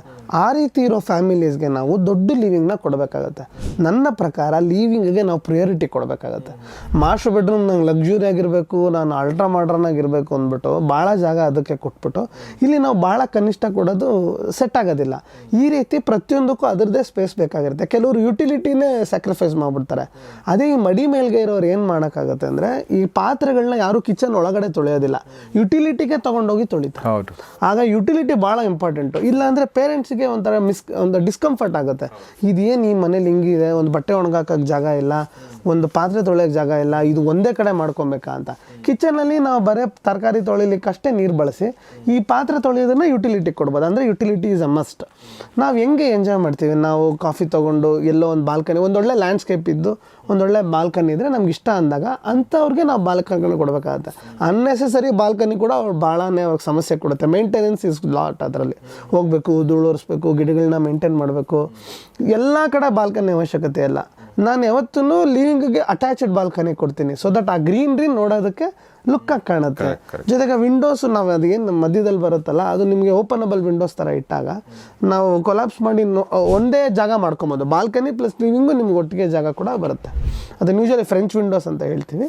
ಆ ರೀತಿ ಕೂಡ ಮಾಡ್ಕೊಂಡಾಗ ನಿಮ್ಗೆ ಸ್ಪೇಸ್ ದೊಡ್ಡದಾಗುತ್ತೆ. ನಾನು ಇನ್ನೊಂದು ಅಬ್ಸರ್ವ್ ಮಾಡಿದ್ದೀನಿ, ಪೂಜಾ ರೂಮ್ಗೆ ಮಹತ್ವನೇ ಕೊಡಲ್ಲ. ಬಟ್ ಅವ್ರ ತಂದೆ ತಾಯಿ ಪೂಜೆ ಮಾಡೋರಾಗಿರ್ತಾರೆ. ಅವ್ರು ಯಾವ ಹೈಟಲ್ಲಿ ಕೂತ್ಕೋಬೇಕು, ಒಂದು ಸ್ಟೂಲ್ ಕೊಡ್ಬೋದಾ, ಅವ್ರಿಗೆ ಎಷ್ಟು ಕೂತ್ಕೊಂಡ್ರೆ ಆಗುತ್ತೆ. ಇಬ್ಬರು ಕೂತ್ಕೊಂಡು ಪೂಜೆ ಮಾಡೋ ಸ್ಥಾನ ಒಂದು ಪೂಜಾ ರೂಮ್ಗೆ ಇರಬೇಕು. ಸುಮ್ಮನೆ ಒಂದು ಇದೆ ಅಂತ ಕಟ್ಟಬಾರ್ದು. ಆಯಿತು, ನಮ್ಮ ಹತ್ರ ಸ್ಪೇಸ್ ಕನ್ಸೆಂಟ್ ಇಲ್ಲ, ನಾವೇನು ಮಾಡಬೇಕು, ಒಂದು ಅಪಾರ್ಟ್ಮೆಂಟ್ ಆಗಿರಲಿ, ಒಂದು ಚಿಕ್ಕ ಮನೇಲಾಗಿರಲಿ, ಓಪನಬಲ್ ಪೂಜಾ ಥರ ಮಾಡ್ಕೊಬೋದು. ಒಂದು ವಾರ್ಡ್ರೋಬ್ ಥರ ಇರುತ್ತೆ, ಬಟ್ ಅದು ವಾರ್ಡ್ರೋಬ್ ಅಲ್ಲ. ಆವಾಗ ಏನಾಗುತ್ತೆ, ನಿಮ್ಗೆ ಚಿಕ್ಕ ಗೋಡೆ ಒಳಗಡೆ ಹೋಗಿ ಕೂತಿ ಪೂಜೆ ಮಾಡೋ ಅವಶ್ಯಕತೆ ಇರೋದಿಲ್ಲ. ಹೊರಗಡೆ ಡೋರ್ ಓಪನ್ ಮಾಡಿದ ತಕ್ಷಣವೇ ನೀವು ಫುಲ್ ಲಿವಿಂಗಲ್ಲೇ ನೀವು ಕೂತ್ಕೊಂಡು ಪೂಜೆ ಮಾಡ್ಕೊಬೋದು. ಸಣ್ಣದೊಂದು ರೂಮ್ ಕಟ್ಬಿಟ್ಟು ಅದ್ರೊಳಗಡೆ ಕೂತ್ಕೊಳ್ಳೋಂಗಿಲ್ಲ, ಬಿಡೋಂಗಿಲ್ಲ. ಅದಕ್ಕೆ ಕೂಡ ಸ್ಪೇಸ್ ಅಲೋಕೇಶನ್ ಮಾಡಬೇಕು. ನೋಡಿ, ಪೂಜಾ ರೂಮ್ ಬಂದರೆ ಮಿನಿಮಮ್ 6x5 ಇರಬೇಕು ನಾನು ಕೇಳಿದ್ರೆ. ಆಗ 2 ಫೀಟು ನಿಮಗೆ ಸ್ಲ್ಯಾಬ್ಗೆ ಹೋಗುತ್ತೆ, ಅದ್ರ ಮೇಲೆ ಮಂಟಪ ಎಲ್ಲ ಕೂರಿಸ್ತಾರೆ. ಆಮೇಲೆ 3 ಅಡಿನೂ ಇಲ್ಲ ಅಂದರೆ ಒಬ್ಬ ಮನುಷ್ಯ ಕೂತ್ಕೊಳ್ಳೋಕ್ಕಾಗಲ್ಲ. ಈಗ ಬಾತ್ರೂಮಿಗೆ ಬಂದರೆ 7x5 35 ಸ್ಕ್ವೇರ್ ಫೀಟ್ ಅಂತ ಹೇಳ್ತೀವಿ, 7x5 ಅಷ್ಟಾನ ಇರಬೇಕು. ಆವಾಗ ನಿಮ್ಗೆ ಕಮೋಡ್ ಇರುತ್ತೆ. ಆಮೇಲೆ ನಾವು ವಾಶ್ ಬೇಸಿನ್ಗೆ ಮಹತ್ವ ಕೊಡ್ತಿಲ್ಲ ಅಂದರೆ ಅದೆಲ್ಲ ಆಚೆ ಇರಬಾರ್ದು. ಇಲ್ಲಿ ನಾವು ಇಟ್ಕೊಳ್ಳೋಕ್ಕೆ ಒಂದು ಶೇವಿಂಗ್ ಮಾಡ್ತಿರ್ತೀವಿ, ಇಟ್ಕೊಳ್ಳೋಕೆ ಒಂಚೂರು ಜಾಗ ಇರಬೇಕು. ಕೆಲವರು ಹೋಟ್ಲಲ್ಲೆಲ್ಲ ನೋಡಿರ್ತೀವಿ, ಈಗ ಸೋಪ್ ಇಡೋದಕ್ಕೆಲ್ಲ ಗ್ರೆನೇಟ್ ಸ್ಲ್ಯಾಬ್ ಮಾಡಿ ಅದ್ರ ಮೇಲೆ ಕೌಂಟರ್ ಟಾಪಲ್ಲಿ ನಾವು ವಾಶ್ ಬೇಸಿನ್ ಅದು ಇಷ್ಟಪಡ್ತಾರೆ. ಬಟ್ ಇಲ್ಲಿ ಸ್ಪೇಸ್ ಅಲೋಕೇಶನಲ್ಲಿ ಮರ್ತ್ಬಿಟ್ಟಿರ್ತೀವಿ. ಅದನ್ನೆಲ್ಲ ನಾವು ಅಲೋಕೇಟ್ ಮಾಡಬೇಕು. ಈಗ ಬೆಡ್ರೂಮಿಗೆ ಬಂದ್ರೆ ಅಂತೂ ವಾರ್ಡ್ರೋಬೆಲ್ಲಿಂದನೇ ಕೆಲವರು ಡಿಸೈಡ್ ಮಾಡಲ್ಲ. ಅದು ಮಾಡಬಾರ್ದು. ಮುಂಚಿತವಾಗೇ ನಾವು ಪ್ಲ್ಯಾನಿಂಗ್ ಸ್ಟೇಜಲ್ಲಿ ಇಲ್ಲೇ ವಾರ್ಡ್ರೋಬ್ ಬರಬೇಕು, ಇಲ್ಲೇ ಬೆಡ್ ಬರಬೇಕು, ಕಿಂಗ್ ಸೈಜ್ ಬೆಡ್ ಬೇಕಾ, ಕ್ವೀನ್ ಸೈಜ್ ಬೆಡ್ ಬೇಕಾ, ನಮ್ಮ ಜೊತೆ ಮಗು ಮಲ್ಕೊಂತಾರ, 2 ಫೀಟ್ ವಾರ್ಡ್ರೋಬ್ಗೆ ಹೋಗುತ್ತೆ. Usually depth of A wardrobe is 2 feet. ಅದಾದ ನಂತರ ನಮ್ಗೆ ಜಾಗ ಎಷ್ಟು ಮಿಗುತ್ತೆ, ಅಲ್ಲಿ TV ಯೂನಿಟ್ ಇರಬೇಕಾ ಬೇಡವಾ. ಈಗಂತೂ ಎಲ್ಲರಿಗೂ ಒಂದು ಲ್ಯಾಪ್ಟಾಪ್ ಇರುತ್ತೆ, ವರ್ಕ್ ಮಾಡ್ತಾನೆ ಇರ್ತಾರೆ. ಕಂಪಲ್ಸರಿ ಒಂದು ಸ್ಮಾಲ್ ಸ್ಟಡಿ ಪೋರ್ಷನ್ ಮಾಸ್ಟರ್ ಬೆಡ್ರೂಮಲ್ಲಿ ಇರಬೇಕಾಗತ್ತೆ, ಅಥವಾ ಎನಿ ಬೆಡ್ರೂಮಲ್ಲಿ ಅದು ಇರಬೇಕಾಗತ್ತೆ. ಈ ರೀತಿ ನಾವು ಅದಕ್ಕೆ ಎಷ್ಟು ಸ್ಪೇಸ್ ಬೇಕೋ ಅದನ್ನು ಅಲೋಕೇಟ್ ಮಾಡಬೇಕಾಗತ್ತೆ. ಈ ಕಿಚನ್ಗೆ ಬಂದರೆ ಬ್ರೇಕ್ಫಾಸ್ಟ್ ಕೌಂಟ್ರ್ ಅಂತ ಒಂದು ಬರುತ್ತೆ. ಕೆಲವರು ಅಲ್ಲೇ ದೋಸೆ ಮಾಡಿ ಬ್ರೇಕ್ಫಾಸ್ಟ್ ಕೌಂಟ್ರಿಗೆ ಬಂದು ಅಲ್ಲೇ ತಿನ್ಕೊಂಡು ಹೋಗ್ತಾರೆ. ಅದು ಭಾಳ ಇಂಪಾರ್ಟೆಂಟು, ಆ ಥರದ್ದು ಒಂದು ನಾವು ಪ್ರೊವಿಷನ್ ಇಟ್ಕೊಳ್ಳೋದು. ಅಥವಾ ಡೆಡಿಕೇಟೆಡಾಗಿ ಡೈನಿಂಗ್ ಇಷ್ಟಪಡ್ತಾರೆ, ಅಂಥವ್ರು ನಾವು ಡೈನಿಂಗ್ ಕೊಡ್ತೀವಿ. ಈ ರೀತಿ ಪ್ರತಿಯೊಂದು ಸ್ಪೇಸ್ಗೂ ಅದರದ್ದೇ ಮಹತ್ವ ಇದೆ. ಸ್ಟೇರ್ ಕೇಸಲ್ಲಿ ಭಾಳ ಮಹತ್ವ ಇದೆ. ಯಾಕೆ ಅಂದರೆ ಡೂಪ್ಲೆಕ್ಸ್ ಟ್ರಿಪ್ಲೆಕ್ಸ್ ಬಂದಾಗ ಇಂಟರ್ನಲ್ ಸ್ಟೇರ್ ಕೇಸ್ ಕೊಡ್ತೀವಿ. ಆಚೆ ಕಡೆಗೆ ಹೋಗೋದಕ್ಕೆ ನಾವು ಮರ್ತಿದ್ರೆ ನಾಳೆ ದಿವಸ ನೀವು ಆಚೆ ಸ್ಟೇರ್ ಕೇಸ್ ಕಟ್ಕೋಬೇಕು ಅಂದರೆ ಕಟ್ಟೋಕ್ಕೆ ಆಗಲ್ಲ. ಅವಾಗ ಹೊಡೆದಾಕಿ ಪಡೆದಾಕಿ ಅವೆಲ್ಲ ಮಾಡೋದು ಭಾಳ ರಿಸ್ಕ್ ಇರುತ್ತೆ. ಮುಂಚಿತವಾಗಿ ಎಕ್ಸ್ಟರ್ನಲ್ ಸ್ಟೇರ್ ಕೇಸು ಬೇಕಾದ್ರೆ ಒಂದು ಎಕ್ಸ್ಟ್ರಾ ಕೊಟ್ಟು ನಾಳೆ ಮುಂದೆ ನಾವು ಫ್ಯೂಚರಲ್ಲಿ ಕಟ್ತೀವಿ ಅನ್ನೋದಾದರೆ ಅದನ್ನು ಕಟ್ಟಿ ಮತ್ತು ಇಂಟರ್ನಲ್ ಸ್ಟೇರ್ ಕೇಸ್ಗೆ ನಾವು ಆಪ್ಷನ್ ಕೊಡಬೇಕಾಗುತ್ತೆ. ಈ ರೀತಿ ಪ್ರತಿಯೊಂದು ಸ್ಪೇಸಿಗೂ ಅದರದ್ದೇ ಆದ ಮಹತ್ವ ಇದೆ. ಅದನ್ನು ನಾವು ಇಟ್ಕೊಂಡೇ ಮಾಡಬೇಕಾಗತ್ತೆ. ಮನ್ದೀಪ್ ಸಾಕಷ್ಟು ವಿಚಾರಗಳನ್ನ ಹೇಳಿದರು. ಒಂದು ಇತ್ತೀಚೆಗೆ ಟ್ರೆಂಡಲ್ಲಿರುವಂಥದ್ದು ಏನಂದರೆ ನಾವು ಎಕೋ ಫ್ರೆಂಡ್ಲಿ ಮನೆ ಕಟ್ಟಬೇಕು ಅನ್ನೋದು. ಅಂದರೆ ನೇಚರ್ಗೆ ಹಾರ್ಮ್ ಮಾಡದೇ ಇರೋ ಹಾಗೆ ಮನೆ ಕಟ್ಟಬೇಕು ಅಂತ. ಈಗ ಫಾರ್ ಎಕ್ಸಾಂಪಲ್ ನಾವು ರೈನ್ ವಾಟರ್ ಫಾರೆಸ್ಟಿಂಗ್ ಮಾಡ್ತೀವ, ಅಥವಾ ನಾವು ಮಟೀರಿಯಲ್ ಏನು ಬಳಸ್ತೀವಿ ಅದು ಕೂಡ ನೇಚರ್ಗೆ ಹಾರ್ಮ್ ಆಗದೇ ಇರೋವಂಥದ್ದು ಇದೆಯಾ, ಈ ಥರ ಸುಮಾರು. ಅಥವಾ ನಾವು ಸೋಲಾರ್ನ ಬಳಸ್ತೀವ ಮನೇಲಿ, ಬಯೋಗ್ಯಾಸನ್ನು ಹಾಕ್ತೀವ, ಈ ಥರ ಸುಮಾರು ವಿಚಾರಗಳಿರ್ತವೆ. ಸೊ ಇದ್ರ ಬಗ್ಗೆ ಏನು ಹೇಳಕ್ಕೆ ಇಷ್ಟಪಡ್ತೀರಿ? ಇದು ಕೂಡ ಹೋಗ್ತಾ ಭಾಳ ಇಂಪಾರ್ಟೆಂಟ್ ಆಗುತ್ತೆ. ನಾವು ನೆಕ್ಸ್ಟ್ ಜನ್ರೇಷನ್ಗೆ ನೇಚರ್ನ ನಾವು ಚೆನ್ನಾಗಿ ಕೊಡಲೇಬೇಕಾಗುತ್ತೆ. ಬಿಟ್ಟು ಹೋಗಬೇಕಾದ್ರೆ ನಾವು ಕಾರ್ಬನ್ ಫುಟ್ ಪ್ರಿಂಟ್ ಅಂತ ಹೇಳ್ತೀವಿ ನಾವು. ಅಂದರೆ ಒಂದು ಮನೆ ಕಟ್ಟಬೇಕಾದ್ರೆ ಎಷ್ಟೋ ನೇಚರಲ್ಲಿ ನಾವು ಬಳಸಿ ಎನರ್ಜಿ ಕನ್ಸಂಪ್ಷನ್ ಬೇಸಿಕಲಿ ನಾವು ಮಾಡಿರ್ತೀವಿ. ಎನರ್ಜಿ ನಾವು ಆಲ್ರೆಡಿ ಇರೋದನ್ನ ನಾವು ಕನ್ಸಂಪ್ಷನ್ ಮಾಡ್ತೀವಿ. ಎನರ್ಜಿ ವೈಸ್ ಹೆಂಗೆ ಅಂದರೆ ಕಲ್ಲು ಕೂಡ ಒಂದು ಎನರ್ಜಿ. ಯಾಕಂದರೆ ಅದನ್ನೆಲ್ಲ ಕನ್ವರ್ಟ್ ಮಾಡಬೇಕು ಅಂದರೆ ಒಂದು ಎನರ್ಜಿ ಫಾರ್ಮ್ ಆಗಿರುತ್ತೆ. ಇದನ್ನೆಲ್ಲ ನಾವು ಬಳಸ್ಕೋತೀವಿ. ಕಟ್ಟಬೇಕಾದ್ರೆ ಮಾಡೋ ಟೋಟಲ್ ಎನರ್ಜಿನ ಎಂಬಾಡಿಡ್ ಎನರ್ಜಿ ಅಂತ ನಾವು ಕಟ್ತೀವಿ. ಇದು ಸಸ್ಟೈನಬಲ್ ಆಗಿದ್ದಷ್ಟು ಎನ್ವಿರಾನ್ಮೆಂಟ್ ಫ್ರೆಂಡ್ಲಿ ಆಗ್ತಾ ಹೋಗುತ್ತೆ. ಅದಕ್ಕೋಸ್ಕರ ನಾವೇನು ಮಾಡಬೇಕು ಅಂದರೆ ಕಟ್ಟೋ ರೀತಿಲಿ ಕೂಡ ನಾವು ಕೆಲವೊಂದು ಮಹತ್ವಗಳನ್ನ ತೋರಿಸ್ಬೇಕು. ಈ ಟಾಪ್ ಸಾಯಿಲ್ ಅಂತ ಹೇಳ್ತೀವಲ್ಲ, ಅದು ಭಾಳ ಫರ್ನಿಸ್ ಸಾಯಿಲ್ ಆಗಿರುತ್ತೆ, ತುಂಬ ಎನ್ರಿಚ್ ಆಗಿರುತ್ತೆ ಸಾಯಿಲ್. ಅದನ್ನು ನಾವು ಪ್ರಿಸಂಪ್ಷನ್ ಮಾಡ್ಕೊಬೇಕು. ಬೇರೆ ಕಡೆ ನಾವು ಗಿಡಗಳಿಗೆ ಹಾಕಕ್ಕೆ ಬಳಸ್ಕೊಬಾರ್ದು. ಸುಮ್ಮನೆ ಅದು ಲ್ಯಾಂಡ್ ಫಿಲ್ಗೆ ಹೋಗ್ದಂಗೆ ನಾವು ನೋಡ್ಕೊಬೇಕಾಗುತ್ತೆ. ಅಲ್ಲಿಂದ ಸ್ಟಾರ್ಟ್ ಆಗಿ ಬಿಲ್ಡಿಂಗ್ ಮೆಟೀರಿಯಲ್ಸ್ ಎಂಡಿಂಗ್ವರೆಗೂ ಸಸ್ಟೈನಬಿಲಿಟಿ ನಾವು ಮೇಂಟೈನ್ ಮಾಡ್ಬೋದು. ಅಂದರೆ ಇವಾಗ ನೆಕ್ಸ್ಟ್ ಸಿಂಪಲ್ ಎಕ್ಸಾಂಪಲ್ ಬಂದು, ನಾವು ಬ್ರಿಕ್ ಹಾಕ್ಬೇಕಾ ಬ್ಲಾಕ್ ಹಾಕ್ಬೇಕಾ ಅನ್ನೋದೊಂದು ಕನ್ಫ್ಯೂಷನ್ ಇದೆ ಜನಕ್ಕೆ. ಇಲ್ಲಿ ಬರೋದೇ ಥರ್ಮಲ್ ಕಂಫರ್ಟ್ ಅಂತ ಹೇಳೋದು. ಈಗ ಬ್ರಿಕ್ ಮಾಡಬೇಕಾದ್ರೆ ನಾವು ಅದರದ್ದು ಪ್ರೊಡಕ್ಷನ್ ಎಲ್ಲ ಇದೆಯಲ್ಲ, ಅದಕ್ಕೊಂದು ಎನರ್ಜಿ ಕನ್ಸಂಪ್ಷನ್ ಆಗುತ್ತೆ. ಜೊತೆಗೆ ನಾವು ಅದನ್ನು ಸುಟ್ಟಾಗ ಕೆಲವೊಂದು ಗ್ಯಾಸಸ್ ಎಮಿಟ್ ಆಗುತ್ತೆ. ಅದ್ರ ಬದಲು ಹೊಸ ಥರ ಬಂದಿದೆ ಅಂದರೆ CSCB ಅಂತ ಹೇಳ್ತೀವಿ, ಕಂಪ್ರೈಸ್ ಸ್ಟೆಬಿಲೈಸ್ಡ್ ಅರ್ತ್ ಬ್ಲಾಕ್ಸ್ ಅಂತ. ನಾವೇನು ಫೌಂಡೇಶನ್ಗೆ ತೆಗ್ದಿದ್ವಲ್ಲ ಮಣ್ಣು, ಅದೇ ಮಣ್ಣನ್ನ ಬಳಸಿ ಸೈಟಲ್ಲೇ ಬ್ರಿಕ್ಸ್ ಮಾಡ್ಬೋದು. ಹೌದಾ? ಹೌದೌದು. ಇಲ್ಲಿ ನಿಮಗೆ ಕಂಪ್ರೆಷನ್ ಮೇಲೆ ವರ್ಕ್ ಆಗುತ್ತೆ. ಕಂಪ್ರೆಸ್ ಮಾಡೋದ್ರಿಂದ ನಿಮ್ಗೆ ಆ ಸ್ಟ್ರೆಂತ್ ಬರುತ್ತೆ. ಆಮೇಲೆ ನಂತರ ಅದರದ್ದು ಟೆಸ್ಟ್ಗಳು ಕೂಡ ಮಾಡ್ಬೋದು. ಇದನ್ನು ಬಳಸಿದಾಗ ನಿಮಗೆ ಕೂಲಿಂಗ್ ಎಫೆಕ್ಟ್ ಕೂಡ ಭಾಳ ಬರುತ್ತೆ. ಥರ್ಮಲ್ ಕಂಫರ್ಟ್ ಮನುಷ್ಯಂಗೆ ಭಾಳ ಇಂಪಾರ್ಟೆಂಟು. ಎಷ್ಟು ನಾವು ಕಂಫರ್ಟಬಲಾಗಿ ಒಳಗಿರ್ತೀವೋ ಬೇರೆ ಎನರ್ಜೀಸ್ನ ನಾವು ಬಳಸಲ್ಲ. ಫಾರ್ ಎಕ್ಸಾಂಪಲ್ ಫ್ಯಾನ್ ಆಗಿರ್ಬೋದು. ನೀವು ಕಂಫರ್ಟ್ ಇದೆ ನೀವು ಯಾಕೆ AC ಹಾಕ್ತೀರಾ, ಯಾಕೆ ಫ್ಯಾನ್ ಹಾಕ್ತೀರಾ? ನಿಮಗೆ ಗಾಳಿ ಬೆಳಕು ಚೆನ್ನಾಗಿ ಬರ್ತಾ ಇದೆ ಅಂದರೆ ನೀವು ಯಾಕೆ ಲೈಟ್ ಹಾಕೋತೀರಾ? ಅವಶ್ಯಕತೆ ಇಲ್ಲ. ಎಷ್ಟು ನ್ಯಾಚುರಲಾಗಿ ನಾವು ಇದನ್ನೆಲ್ಲ ಮಾಡ್ತೀವೋ ಅಷ್ಟೇ ಸಸ್ಟೈನಬಲ್ ಮುಖಾಂತರ ಹೋಗ್ತಿರ್ತೀವಿ. ನಾವು ಕೂಡ ನೇಚರ್ ಜೊತೆಗೆ ನಾವು ಕನೆಕ್ಟ್ ಆಗಿರ್ತೀವಿ. ನೀರು ಕೂಡ ಅಷ್ಟೇ. ರೈನ್ ವಾಟರ್ ಹಾರ್ವೆಸ್ಟಿಂಗ್ ಭಾಳ ಮುಖ್ಯ. ಮನೆ ಕಟ್ಟಿದ ನಂತರ ನಾವು ರೈನ್ ವಾಟರ್ ಹಾರ್ವೆಸ್ಟಿಂಗ್ ಬಗ್ಗೆ ಡಿಸ್ಕಸ್ ಮಾಡಬಾರ್ದು. ಫೌಂಡೇಶನ್ ಟೈಮಲ್ಲೇ ನೋಡ್ಕೊಬೇಕು. ಯಾಕೆ ಅಂದರೆ ಫೌಂಡೇಶನ್ಗೂ ಮತ್ತು ನಾವು ಅದು rain water harvesting recharge pit ಅಂತ ಮಾಡ್ತೀವಿ. ಚಿಕ್ಕ ಬಿಲ್ಡಿಂಗಲ್ಲಿ ಏನು ಮಾಡ್ತೀವಿ, ರೀಚಾರ್ಜ್ ಪಿಟ್ ಅಂತ ಮಾಡ್ತೀವಿ. ಇಲ್ಲಾಂದರೆ ಅದಕ್ಕಿಂತ ಡೆಡಿಕೇಟೆಡ್ ಟ್ಯಾಂಕ್ ಒಂದು ಇಡ್ತೀವಿ. ಈಗ ನಮ್ದೇನು ಇರುತ್ತಲ್ಲ ಅದ್ರ ಜೊತೆಗೆ ಅದಕ್ಕೂ ಡೆಡಿಕೇಟ್ ಇಟ್ಟು ಫಿಲ್ಟ್ರೇಷನ್ನ ಹೋಲ್ ಪ್ರೊಸೆಸ್ ಮಾಡಿ ರೀಯೂಸ್ ಮಾಡ್ಬೋದು. ಅದನ್ನು ಗ್ರೇ ವಾಟರ್ ಅಂತ ಕೂಡ ಕರಿತೀವಿ. ಹಂಗೆ ಮಾಡ್ಬೋದು. ಅಥವಾ ನಾವು ಭೂಮಿಗೆ ವಾಪಸ್ ಕಳಿಸೋದನ್ನು ನಾವು ರೀಚಾರ್ಜ್ ಪಿಟ್ ಅಂತ ಹೇಳ್ತೀವಿ. ರೀಚಾರ್ಜ್ ಪಿಟ್ಟು ಫೌಂಡೇಶನ್ಗಳ ಮಧ್ಯೆ ಇರಬೇಕು. ಅದು ಡಿಸೈನಿಂಗ್ ಟೈಮಲ್ಲೇ ನಾವು ಡಿಸ್ಕಸ್ ಮಾಡಬೇಕಾಗತ್ತೆ. ಇದನ್ನು ನಾವು ಮಾಡಿಲ್ಲ ಅನ್ನೋದಾದರೆ ಫೌಂಡೇಶನ್ ಎಲ್ಲಿದೆ ಅದಕ್ಕೆ ಹಾರ್ಮ್ ಆಗೋ ಚಾನ್ಸಸ್ ಇರುತ್ತೆ. ಫೌಂಡೇಶನ್ಗಿನ 3-4 ಫೀಟ್ ಮಿನಿಮಮ್ ಆದರೂ ಇದು ಕೆಳಗೆ ಹೋಗಿರ್ಬೇಕಾಗತ್ತೆ. ಅಲ್ಲಿ ನಾವು ಹೋಗಿ ನೀರು ಬಿಟ್ಟಾಗ ಏನಾಗುತ್ತೆ, ನಮ್ಮ ಬೋರ್ವೆಲ್ಲು ಕೂಡ ಇಂಡೈರೆಕ್ಟ್ಲಿ ರೀಚಾರ್ಜ್ ಆಗುತ್ತೆ. ಅದು ಅಕ್ವಾಫೈರ್ಸ್ಗೆ ಹೋಗಿ ಅಕ್ಕಪಕ್ಕ ಇರೋರ್ಗೂ ಕೂಡ ಅದು ಹೆಲ್ಪ್ ಆಗುತ್ತೆ.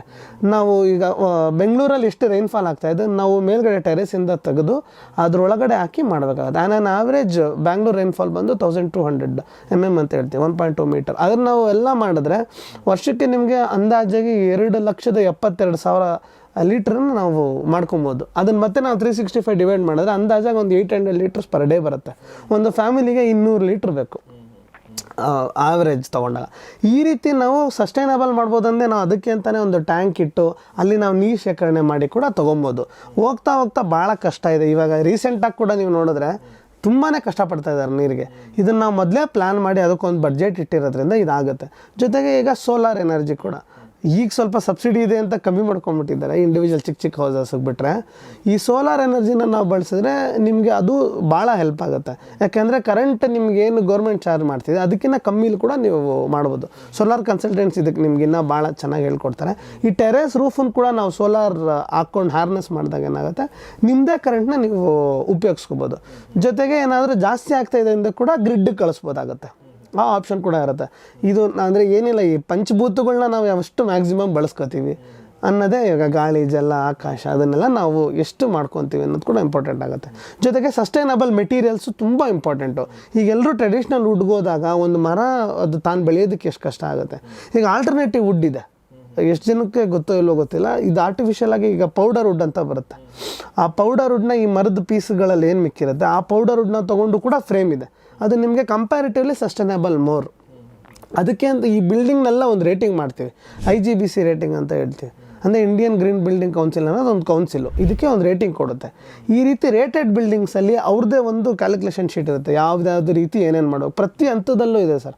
ನಾವು ಯಾವ ರೀತಿ ವುಡ್ ಬಳಸ್ತೀವಿ, ಏನು ಬಳಸ್ತೀವಿ, ಯಾವ ಫ್ಲೋರಿಂಗ್ ಬಳಸ್ತೀವಿ, ಯಾವ ಥರ ವಾಲ್ಸ್ ಬಳಸ್ತೀವಿ, ಎಷ್ಟು ಸೋಲಾರ್ ನಾವು ಇದಕ್ಕೆ ತೊಗೋತಾ ಇದ್ದೀವಿ. ನೆಟ್ ಝೀರೋ ಬಿಲ್ಡಿಂಗ್ ಬಂದು ಅದಾಗೆ ಸಸ್ಟೈನ್ ಆಗಿರುತ್ತೆ. ಸೊ ನಾವು ನೆಟ್ ಝೀರೋ ಬಿಲ್ಡಿಂಗ್ ಬಂದೇನಾಗುತ್ತೆ, ನಾವು ಎಕ್ಸ್ಟೀರಿಯರಿಂದ ನಾವು ಲೈಟು ಅಂದರೆ ಈ ಕರೆಂಟು ಕೂಡ ನಾವು ತೊಗೊಳ್ಳೋದಿಲ್ಲ, ಎಲೆಕ್ಟ್ರಿಸಿಟಿ ಕೂಡ ತೊಗೊಳ್ಳಲ್ಲ, ವಾಟರ್ ಕೂಡ ತೊಗೊಳ್ಳೋದಿಲ್ಲ. ಇದೇ ಸಸ್ಟೈನಬಲ್. ಇಲ್ಲಿಗೆ ಬರೋ ನೀರನ್ನೇ ಶೇಖರಣೆ ಮಾಡಿ ಇದಕ್ಕೆ ಬಳಸ್ತೀವಿ. ಇದರಿಂದ ನಾವು ಕರೆಂಟ್ ಇಲ್ಲೇ ಉತ್ಪಾದನೆ ಮಾಡಿ ಇಲ್ಲೇ ಬಳಸ್ತೀವಿ. ಎಲ್ಲೂ ಕೂಡ ನಿಮಗೆ ಹೊರಗಡೆ ನಾವು ತೊಗೊಂಡೇ ಮಾಡೋದನ್ನ ನೆಟ್ ಝೀರೋ ಬಿಲ್ಡಿಂಗ್ಸ್ ಅಂತ ಹೇಳ್ತೀವಿ. ಸೊ ನಾವು ಸಾಕಷ್ಟು ವಿಚಾರಗಳು ಇದರಲ್ಲಿ ಮಾತಾಡಿದ್ವಿ. ನಾನು ಒಂದು ನಿಮಗೆ ಹೇಳ್ತಿರ್ಬೇಕಾದ್ರೆ ನಮ್ಮ ಉತ್ತರ ಕರ್ನಾಟಕದಲ್ಲಿ ನಮ್ಮ ಹಳ್ಳಿಗಳಲ್ಲಿ ಒಂದು ಮನೆಗಳು ಹೆಂಗೆ ಮಾಡಿರ್ತಾರೆ, ನೀವು ತೊಟ್ಟಿ ಮನೆ ಅಲ್ಲ, ಅದು ಬೇರೆ ಥರದ್ದಿರುತ್ತೆ. ಮನೆಗಳದ್ದು ವಾಲ್ಗಳು ಹೆಂಗೆ ಅಂದರೆ ಒಂದಕ್ಕೊಂದು ಕನೆಕ್ಟ್ ಆಗಿರ್ತವೆ ಭಾಳಷ್ಟು ಮನೆಗಳು. ಈ ಮನೆ ವಾಲ್ ಆ ಮನೆ ಕನೆಕ್ಟ್ ಆಗಿರುತ್ತೆ, ಆ ಮನೆ ವಾಲ್ ಹಾಗೆ ಕನೆಕ್ಟೆಡ್ ಆಗಿರುತ್ತೆ. ಮಣ್ಣಿನ ಮನೆಗಳು ಬೇಸಿಕಲಿ. ಬಟ್ ಏನಂದರೆ ಒಳ್ಳೆ ವುಡ್ ಬಳಸಿರ್ತಾರೆ ಒಳಗಡೆ. ಓಕೆ, ಆ ವುಡ್ಗಳು ಹೆಂಗಿರ್ತಾವೆ ಅಂತಂದರೆ ಕಪ್ಪನೆ ತೊಲೆಗಳು, ದೊಡ್ಡ ತೊಲೆಗಳು ಹಾಕಿರ್ತಾರೆ. ಕಂಬನೂ ಆದಷ್ಟೇ, ಮೇಲೇನೂ ಹಾಗೆ ಇರುತ್ತೆ. ಅಲ್ಲ, ವಿಷಯ ಏನಂದರೆ ಆ ಮನೆಗಳು ಹೆಂಗೆ ಅಂದರೆ ನಮ್ಮ ಕಡೆ ಬೇಸಿಗೆಯಲ್ಲಿ ನಮ್ಮ ಮನೆಗಳು ತಣ್ಣಗಿರ್ತವೆ ಮತ್ತು ಚಳಿಗಾಲದಲ್ಲಿ ಬೆಚ್ಚಗಿರ್ತವೆ. ನಾನು ಕೇಳಿದೆ ಹೆಂಗೆ ಅಂತೇಳಿ, ಆ ವುಡ್ಡಿಂದ ಹಂಗಾಗುತ್ತೆ ಅಂತ ಹೇಳಿದರು. ಹೌದೌದು. ಅಂದರೆ ಏನಾಗುತ್ತೆ, ಈ ಔಟ್ಸೈಡ್ ವೆದರ್ನ ನಾವು ಬಳಸೋ ಮೆಟೀರಿಯಲ್ಸು ಕೆಲವೊಮ್ಮೆ ಹಿಡಿದಿಟ್ಕೊಂಡು ಮತ್ತೆ ಬೀಳುತ್ತೆ. ನೈಟ್ಗೆ ಡೇಗೆ ಚೇಂಜ್ ಆಗುತ್ತೆ. ಅದು ನಾವು ಬಳಸ್ತೀವಲ್ಲ, ಈಗ CSCB ಅಂತ ಹೇಳಿದ್ನಲ್ಲ, ಅದು ಕೂಡ ಅದೇ ರೀತಿಯೇ. ಆಮೇಲೆ ನೀವು ಹಂಪಿಲಿ ನೋಡಿದ್ರೆ ಕೂಡ ನಿಮಗೆ ಆ ವಾಟರ್ನ ಇಟ್ಕೊಂಡೆ ನಿಮಗೆ ಫುಲ್ ಮಾಡಿದ್ದಾರೆ. ಅದು ತಂಪಾದ ಮನೆಗೆ ಅದು ಹೆಲ್ಪ್ ಆಗುತ್ತೆ. ಈ ರೀತಿ ನಾವು ಮಾಡ್ಕೊಳ್ಳೋದ್ರಿಂದ ಹೆಲ್ಪ್ ಆಗುತ್ತೆ. ಆ ವುಡ್ದು ಟೈಪ್ ಆಫ್ ಮೆಟೀರಿಯಲ್ ಮೇಲೆ ಇದು ಭಾಳ ಡಿಪೆಂಡ್ ಆಗುತ್ತೆ. ಕರೆಕ್ಟ್. ಈಗ ಒಂದು ಮನೆ ಕಟ್ಟಬೇಕಾದ್ರೆ ಫಸ್ಟು ಒಂದು ಇಮೇಜ್ ಮಾಡ್ಕೊಂಡು ಬರ್ತಾರೆ. ಮಾಡ್ಕೊಂಡು ಬಂದಾಗ ನಮಗೆ ನಮ್ಮ ತಲೆ ಹೋಗೋದು ಎಲಿವೇಷನ್ ಬಗ್ಗೆ. ಅಂದರೆ ಮನೆ ಎದುರುಗಡೆ ನಿಂತ್ಕೊಂಡು ನೋಡಿದ್ರೆ ಮನೆ ಹೆಂಗೆ ಕಾಣುತ್ತೆ. ಎಲ್ಲ ಮನೆಗಳು ಚೆನ್ನಾಗಿ ಕಾಣ್ತವೆ ಡ್ರಾಯಿಂಗಲ್ಲಿ, ಯಾವುದು ಚೆನ್ನಾಗಿ ಕಾಣಲ್ಲ ಅಂತಿಲ್ಲ, ಎಲ್ಲವೂ ಚೆನ್ನಾಗಿರ್ತವೆ. ಸೊ ಆ ಎಲಿವೇಷನ್ ಬಗ್ಗೆ, ವಿಂಡೋಗಳ ಬಗ್ಗೆ ಇರ್ಬೋದು, ಫ್ಲೋರ್ ಬಗ್ಗೆ ಇರ್ಬೋದು, ಕಾರ್ಪೆಟ್ ನಾವು ಏನು ಬಳಸ್ತೀವಿ ಕಾರ್ಪೆಟ್ ಅಂತ ಇರ್ಬೋದು, ಅಥವಾ ಕಲರ್ ಪೇಂಟಿಂಗ್ ಇರ್ಬೋದು, ಈ ಥರ ಸುಮಾರು ಅದರಲ್ಲಿ ಬೇರೆ ಬೇರೆ ವಿಚಾರಗಳಿವೆ. ಸೊ ಇದ್ರ ಬಗ್ಗೆ ಏನು ಹೇಳಕ್ಕೆ ಇಷ್ಟಪಡ್ತೀರಾ? ಈಗ ನೀವು ಹೇಳ್ದಂಗೆ ಈಗ ಒಂದು ಸತಿ ಪ್ಲ್ಯಾನ್ ರೆಡಿ ಆದ ನಂತರ, ಅಂದರೆ ನಾವು ಈ ಸ್ಪೇಸ್ ಅಲೋಕೇಶನ್ ಎಲ್ಲ ಮಾಡಿ ಇದು ಥರ ಬರುತ್ತೆ ಅನ್ನೋದನ್ನು ನಾವು ಮಾಡಿದ ನಂತರ ಫಸ್ಟ್ ನಾವು ಇಂಪಾರ್ಟೆನ್ಸ್ ಕೊಡೋದು ನಮ್ಗೆ ಹೊರಗಡೆ ಹೆಂಗೆ ಮನೆ ಕಾಣ್ತಾ ಇದೆ. ಇದೊಂದು ಪ್ರೆಸ್ಟೀಜ್ ಇಶ್ಯೂ ಕೂಡ ಕೆಲವ್ರಿಗೆ ಆಗಿರುತ್ತೆ. ಅಂದರೆ ಒಳಗಡೆ ಏನೇ ಇರ್ಬೋದು, ಹೊರಗಡೆ ಚೆನ್ನಾಗಿ ಕಂಡಾಗ ಒಂದು ಸ್ಯಾಟಿಸ್ಫ್ಯಾಕ್ಷನ್, ಮನೆ ಚೆನ್ನಾಗಿ ಕಾಣ್ತಾ ಇದೆ. ಯಾಕಂದರೆ ಒಳಗಡೆಯಿಂದ ನೋಡೋರು ನಾವು ಮಾತ್ರ, ಹೊರಗಡೆಯಿಂದ ಎಲ್ಲರೂ ನೋಡ್ತಿರ್ತಾರೆ. ಅದು ಕೂಡ ಅವ್ರಿಗೆ ಇಂಪಾರ್ಟೆಂಟ್ ಆಗುತ್ತೆ. ಇದಕ್ಕೂ ನಾವು ಸರ್ಟೈನ್ ಬಡ್ಜೆಟ್ನ ಇಡಬೇಕಾಗತ್ತೆ. ಒಂದು ಗಮನಿಸ್ಕೋಬೇಕು, ಯಾವುದೇ ಕಾಂಟ್ರಾಕ್ಟರ್ ಹತ್ರ ಯಾರ ಹತ್ರ ನೀವು ಹೋಗೋಕ್ಕೆ ಮುಂಚೆ ಈ ಲೈನ್ಸ್ನ ಅವರಲ್ಲಿ ನಾವು ಬಳಸಿಲ್ವಾ. ಎಲಿವೇಷನ್ಗೆ ನಾವು ಕನ್ಸಿಡರೇ ಮಾಡಿರಲ್ಲ ಕಾಸ್ಟ್ನ ಎಷ್ಟೊಂದು ಸತಿ. ಯಾಕಂದರೆ ಕಾಸ್ಟ್ ಇರುತ್ತೆ. ಹೌದು, ಸಪ್ರೇಟ್ ಡೆಡಿಕೇಟೆಡ್ ಕಾಸ್ಟ್ ಇರುತ್ತೆ. ಯಾವ ರೀತಿ ಎಲಿವೇಷನ್ ಇದೆ ಅದು ಕಾಸ್ಟ್ ಇನ್ಕ್ಲೂಡ್ ಆಗಿದೆಯಾ ಇಲ್ವಾ ಅಂತ ನಾವು ಪರಿಗಣಿಸ್ಬೇಕು. ಅದನ್ನು ಪರಿಗಣಿಸ್ದೇನೆ ನನಗೆ ಆ ರೀತಿ ಎಲಿವೇಷನ್ ಬೇಕು, ಈ ರೀತಿ ಎಲಿವೇಷನ್ ಬೇಕು ಅಂದ್ರೆ ಆಗಲ್ಲ. ಯಾಕೆ ಇದರಲ್ಲಿ ಕಾಸ್ಟ್ ಆಗುತ್ತೆ ಅಂದರೆ ಭಾಳ ಟೈಪ್ಸ್ ಆಫ್ ಮೆಟೀರಿಯಲ್ ಇದೆ. ಒಂದು ಎಕ್ಸಾಂಪಲ್ ಸ್ಟೋನ್ ಕ್ಲಾಡಿಂಗ್ ಆಗಿರ್ಬೋದು, ಆರ್ಟಿಫಿಷಿಯಲ್ ಇದೆ, ನ್ಯಾಚುರಲ್ ಸ್ಟೋನ್ ಕ್ಲಾಡಿಂಗ್ ಇದೆ. ನೆಕ್ಸ್ಟು ಸ್ವಲ್ಪ ಕಮರ್ಷಿಯಲ್ಗೆ ಬಂದರೆ ACP ಅಂತ ಹೇಳ್ತೀವಿ, ಅಲ್ಯೂಮಿನಿಯಂ ಕಾಂಪೋಸಿಟ್ ಪ್ಯಾನಲ್ ಅಂತ, ಇದ್ರದ್ದು ಒಂದು ಪ್ಯಾನಲಿಂಗ್ ಆಗಿರ್ಬೋದು. ನೆಕ್ಸ್ಟು ವುಡ್ ಇದೆ, ಎಕ್ಸ್ಟೀರಿಯರ್ ವುಡ್ಸು, ಅದನ್ನು ಬಳಸಿ ನಾವು ಪ್ಯಾನಲಿಂಗ್ ಮಾಡ್ತೀವಿ, ಅದಾಗಿರ್ಬೋದು. ಜೊತೆಗೆ ಇವಾಗ ನಾವು RCCಲೇ ಕೂಡ ಕೆಲವೊಂದು ಪ್ರೊಜೆಕ್ಷನ್ಸ್ನ ತೊಗೊಂಡು ಯಾವ ರೀತಿ ಕಾಣಬೇಕು ಅನ್ನೋದನ್ನು ಕೂಡ ಮಾಡಿ ಅದರಲ್ಲೂ ಮಾಡ್ತೀವಿ. ಇದು ಎಲ್ಲದಕ್ಕೂ ನಾವು ಒಂದು ಕಾಸ್ಟಿಂಗ್ ಅಂತ ಹಾಕ್ಕೊಬೇಕಾಗತ್ತೆ. ನಮ್ಮ ಮನೆ ಬಡ್ಜೆಟಲ್ಲಿ ಎಲಿವೇಷನ್ಗೂ ಅಷ್ಟೇ ಮಹತ್ವ ಕೊಟ್ಟು ಎಕ್ಸ್ಟೀರಿಯರ್ ವ್ಯೂ ನಾವು ತೊಗೋಬೇಕಾದ. ಅಲ್ಲಿ ಡೇ ಲೈಟ್ ವ್ಯೂ ಮಾತ್ರ ತೊಗೋಬಾರ್ದು, ನೈಟ್ ವ್ಯೂನು ತೊಗೋಬೇಕು. ಈಗ ಡೇಲಿ ಕಾಣ್ತು ಚಂದ, ಬಟ್ ನೈಟಲ್ಲಿ ನಾವು ಲೈಟ್ ಹಾಕಿದ್ರೆ ಅಷ್ಟೇ ಚೆನ್ನಾಗಿ ಕಾಣಬೇಕು. ಎಕ್ಸಾಕ್ಟ್ಲಿ. ಲೈಟಿಂಗು ಕೂಡ ಇಂಪಾರ್ಟೆಂಟೇ. ನೀವು ಅಬ್ಸರ್ವ್ ಮಾಡಿರ್ತಾರೆ, ಡೌನ್ ಲೈಟ್ಸ್ ಅಂತ ಹೇಳ್ತೀವಿ, IS ಲೈಟ್ ಅಂತ ಹೇಳ್ತೀವಿ, ಅದು ಕೂಡ ಸ್ಪ್ರೆಡ್ ಆಗಿರಬೇಕು. ನೈಟಲ್ಲೂ ನಿಮ್ಗೆ ಅದಷ್ಟೇ ವಿಜೃಂಭಣೆಯಿಂದ ಕಾಣಬೇಕಾಗತ್ತೆ. ಈ ನೈಟ್ ವ್ಯೂ ಕೂಡ ನಾವು ನೋಡಿ ಡಿಸೈಡ್ ಮಾಡಬೇಕಾಗತ್ತೆ. ಇದೆಲ್ಲದನ್ನು ಬಡ್ಜೆಟಲ್ಲಿ ತೊಗೊಂಡು ಇದು ನಮ್ಮ ಕಾಸ್ಟಿಂಗಲ್ಲಿ ಇದೆಯಾ ಇಲ್ವಾ ಅನ್ನೋದನ್ನು ನಾವು ಕೊಡಬೇಕಾಗಿ ಬರುತ್ತೆ. ಓಕೆ, ನಾನು ಪಾಯಿಂಟ್ಗಳು ಸುಮ್ಮನೆ ಹೀಗೆ ಗಮನಿಸ್ತಾ ಇರಬೇಕಾದ್ರೆ ಎಲೆಕ್ಟ್ರಿಕಲ್ಸ್ ಬಗ್ಗೆ ಮತ್ತು ಪ್ಲಂಬಿಂಗ್ ಬಗ್ಗೆ ಕೂಡ ನಾವು ಮಾತಾಡೋಣ ಅಂತ ಅಂದ್ಕೊಂಡ್ವಿ. ಬಟ್ ಒಬ್ಬ ಸಾಮಾನ್ಯ ವ್ಯಕ್ತಿ ಅಂದರೆ ಅವನು ಅದ್ರ ಬಗ್ಗೆ ಯೋಚನೆ ಮಾಡಬೇಕಾ ಅಥವಾ ಅದನ್ನು ಅವರಿಗೆ ಬಿಲ್ಡರ್ಗೆ ಬಿಟ್ಬಿಡ್ಬೇಕಾ? ಇಲ್ಲ, ಯೋಚನೆ ಮಾಡಬೇಕು. ಪ್ರತಿಯೊಂದು ನೋಡಿ, ನಮ್ಮ ಮನೆಗೆ ಬಂದಾಗ ನಾವು ಒಪ್ಸೋಕ್ಕೆ ಮುಂಚೆ ಪ್ರತಿಯೊಂದು ನಾವು ಡಿಸ್ಕಸ್ ಮಾಡಬೇಕು. ನಾವು ಇವಾಗ ಏನು ಮಾಡ್ತೀವಿ, ಅದನ್ನು ಒಂದು ಮನೆಗೆ ಹೋಗ್ತೀವಿ, ಒಂದು ಜಕೂಸಿ ಅಂತ ಹೇಳ್ತೀವಿ, ಅದನ್ನು ನೋಡಿರ್ತೀವಿ. ಇಲ್ಲ ಅಂದರೆ ಒಂದು ಸ್ಟೀಮ್ದು ನಾವೇನೋ ಒಂದು ನೋಡ್ಕೊಂಬಂದ್ಬಿಡ್ತೀವಿ, ಕ್ಯೂಬಿಕಲ್ಲು ನಮ್ಮ ಮನೇಲೂ ಬರುತ್ತೆ, ನಾವು ಒಂದು ಸ್ಕ್ವೇರ್ ಫೀಟಲ್ಲಿ ಬಂದುಬಿಡುತ್ತೆ ಅಂತ ನಾವು ಅಂದ್ಕೊತೀವಿ. ಅದರ ಕಾಸ್ಟ್ ಎಷ್ಟು ಅಂತ ನಾವು ಯಾವತ್ತೂ ತೊಗೊಳ್ಳೋದೇ ಇಲ್ಲ. ಯೂಶ್ವಲಿ ಎಲ್ಲ ಕಾಂಟ್ರಾಕ್ಟಲ್ಲೂ ಕೂಡ ಪ್ರತಿಯೊಂದು ಬಾತ್ರೂಮಿಗೆ ಎಷ್ಟು ಖರ್ಚಾಗಬಹುದು ಅಂತ ಒಂದು ಅಸಂಪ್ಷನಲ್ಲೇ ಕಾಸ್ಟಿಂಗ್ ಕೊಟ್ಟಿರ್ತೀವಿ. ಫಾರ್ ಎಕ್ಸಾಂಪಲ್, ಒಂದು ಬಾತ್ರೂಮಿಗೆ 30,000 ಕನಿಷ್ಠ ಪಕ್ಷ ಸ್ಯಾನಿಟ್ರಿ ಫಿಟ್ಟಿಂಗ್ಸ್ಗೆ ಬೇಕಾಗುತ್ತೆ. ಸ್ಯಾನಿಟ್ರಿ ಫಿಟ್ಟಿಂಗ್ಸ್ ಅಂದ್ರೆ ಏನಾಗುತ್ತೆ, ನಿಮಗೆ ಒಂದು ಕಮೋಡ್ ಆಗಿರ್ಬೋದು, ವಾಶ್ ಬೇಸಿನ್ ಆಗಿರ್ಬೋದು, ಕ್ಲಾಸೆಟ್ಸ್ ಅಂತ ಹೇಳ್ತೀವಲ್ಲ ಅದಾಗಿರ್ಬೋದು, ಮತ್ತು ನಿಮ್ಗೆ ಹೆಲ್ತ್ ಫಾಸೆಟ್ಟು, ನಿಮಗೆ ಟ್ಯಾಪ್ಸ್ ಆಗಿರ್ಬೋದು, ಇದೆಲ್ಲವೂ ಶವರ್ ಯಾವ ರೀತಿ, ಅದರಲ್ಲಿ 2-3 ಥರ ಇದೆ. ಹ್ಯಾಂಡ್ ಶವರ್ ಬೇಕಾ, ನಿಮಗೆ ಮಾಮೂಲಿ ಹೆಡ್ ಶವರ್ ಬೇಕಾ, ಮಿಕ್ಸರ್ ಬೇಕಾ, ತುಂಬಾ ಟೈಪ್ಸ್ ಟೈಪ್ಸ್ ಇದೆ. ಇದು ನಾವು ಅರಿವಿಗೆ ತೊಗೊಂಡೆ ಒಂದು ಮನೆ ಕಟ್ಟೋಕ್ಕೆ ಸ್ಟಾರ್ಟ್ ಮಾಡಿದ ನಂತರ ಅಲ್ಲಿ ಹೋಗ್ತೀವಿ ಪ್ಲಂಬಿಂಗ್ ಅಂಗಡಿಗೆ ಹೋದಾಗ, ನಂಗೆ ಅದು ಬೇಕು ಇದು ಬೇಕು, ನನಗೆ ಆ ರೀತಿ ಬೇಕು, ನನ್ನ ಮಗನಿಗೆ ಟಬ್ ಒಂದು ಆಸೆ ಇತ್ತು ಕೊಡಿ ಅಂದರೆ ಕೊಡೋಕ್ಕಾಗಲ್ಲ, ಮತ್ತೆ ಕಾಸ್ಟ್ ಮೇಲಕ್ಕೆ ಹೋಗುತ್ತೆ. ಇದರ ಅರಿವು ಪ್ರತಿಯೊಬ್ಬರು ಬಳಕೊಂಡು ಅದ್ರ ಜೊತೆಗೆ ಅದರೊಳಗಡೆ CPVC ಮತ್ತು PVC ಥರ 2 ಥರ ಫಿಟ್ಟಿಂಗ್ ಇರುತ್ತೆ. ಒಂದರಲ್ಲಿ ಹಾಟ್ ಆ್ಯಂಡ್ ಕೋಲ್ಡ್ ಇರುತ್ತೆ, ಇನ್ನೊಂದರಲ್ಲಿ ಬರೀ ಕೋಲ್ಡ್ ಆಗುತ್ತೆ. ಅದ್ರ ಬಗ್ಗೆ ಎಲ್ಲ ನಾಲೆಜ್ ಇದ್ದು ಯಾವ ಗ್ರೇಡ್ ಬಳಸ್ತಾ ಇದ್ದೀವಿ, ಯಾವ ಕ್ಲಾಸ್ ಬಳಸ್ತಾ ಇದ್ದೀವಿ ಅದನ್ನೆಲ್ಲ ನಾವು ಮುಂಚೆನೇ ತೊಗೊಬೇಕು. ಜೊತೆಗೆ ನಮ್ಮದು ಕೆಪಾಸಿಟಿ ಏನು, ಓವರ್ ಹೆಡ್ ಟ್ಯಾಂಕ್ ಕೆಪಾಸಿಟಿ ಏನು, ಅಂಡರ್ಗ್ರೌಂಡ್ ಟ್ಯಾಂಕ್ ಕೆಪಾಸಿಟಿ ಏನು, ಸಂಪ್ ಅಂತ ಹೇಳ್ತೀವಲ್ಲ ಅದರ ಕೆಪಾಸಿಟಿ ಏನು, ನಮ್ಗೆ ಇದು ಸಾಕಾ, ನಾವು ಮುಂದೆ ಕಟ್ಟಿದಾಗೂ ಇದೆ ಸಂಪ್ನ ನೀವು ಮತ್ತೆ ಕಟ್ಟೋಕ್ಕಾಗೋದಿಲ್ಲ ಕೆಳಗಡೆ. ಅದನ್ನೆಲ್ಲ ನಾವು ಫ್ಯೂಚರ್ ಡಿಸೈನ್ ಮಾಡಿದ್ದೀವ. ಈಗ ರೈನ್ ವಾಟರ್ ಹಾರ್ವೆಸ್ಟಿಂಗ್ ಮಾಡ್ಕೊಂಡ್ರೆ ಅದಕ್ಕೆ ಸಪ್ರೇಟ್ ಟ್ಯಾಂಕ್ ಇಟ್ಟಿದ್ದೀವ, ಅದರಿಂದ ಇರಕ್ಕೆ ಬರುತ್ತಾ, ಇದನ್ನೆಲ್ಲ ನಾವು ಡಿಸೈನ್ ಮಾಡ್ಕೊಬೇಕಾಗತ್ತೆ. ಅದಕ್ಕೆ ಪ್ಲಂಬಿಂಗಲ್ಲೂ ಕೂಡ ಮಹತ್ವ ತೊಗೋಬೇಕು. ಆಮೇಲೆ ಇನ್ನೊಂದು ಏನಾಗುತ್ತೆ, ಪ್ಲಂಬಿಂಗ್ನ ನಾವು ರಾಂಡಾಗಿ ಡಿಸೈನ್ ಮಾಡಿದ್ರೆ ಇವ್ರಿಗೆ ಫಂಕ್ಷನಾಲಿಟಿ ಕಮ್ಮಿ ಆಗುತ್ತೆ. ಈಗ ನಾವು ಅಡುಗೆ ಮಾಡಿಬಿಟ್ವಿ, ಬಡಿಸಿದ್ವಿ ಡೈನಿಂಗಲ್ಲಿ, ಕೈ ತೊಳೆಯೋಕ್ಕೆ ಜಾಗನೇ ಇಲ್ಲ, ಏನು ಮಾಡೋದು, ಇಲ್ಲಿ ಪ್ಲಂಬಿಂಗ್ ಕೊಡಪ್ಪ ಅಂದರೆ ಅಲ್ಲಿ ಬರಲ್ಲ ಮೇಡಮ್, ನಾವು ಮೊದಲೇ ಪ್ಲ್ಯಾನ್ ಮಾಡಿಲ್ಲ ಅಂತ ಆಗುತ್ತೆ. ಇದನ್ನು ನಾವು ಮುಂಚೆನೇ ಇಲ್ಲೇ ಕೈ ತೊಳಿಬೇಕು. ಈ ಥರ ಅದೇನಿದೆಯಲ್ಲ ಭಾಳ ಇಂಪಾರ್ಟೆಂಟ್ ಆಗುತ್ತೆ. ಆಮೇಲೆ ಇವಾಗ ಪ್ಲಂಬಿಂಗಲ್ಲಿ ನೋಡಿ, ನಾವು ಎಷ್ಟೋ ಜನ ನೀವು ಊಟ ಮಾಡಿದ್ಮೇಲೆ ಹೋಟೆಲಲ್ಲಿ ಅಬ್ಸರ್ವ್ ಮಾಡಿದ್ದೀನಿ, ಬಾತ್ರೂಮಲ್ಲಿ ಕೈ ತೊಳೆದಿರುತ್ತೆ.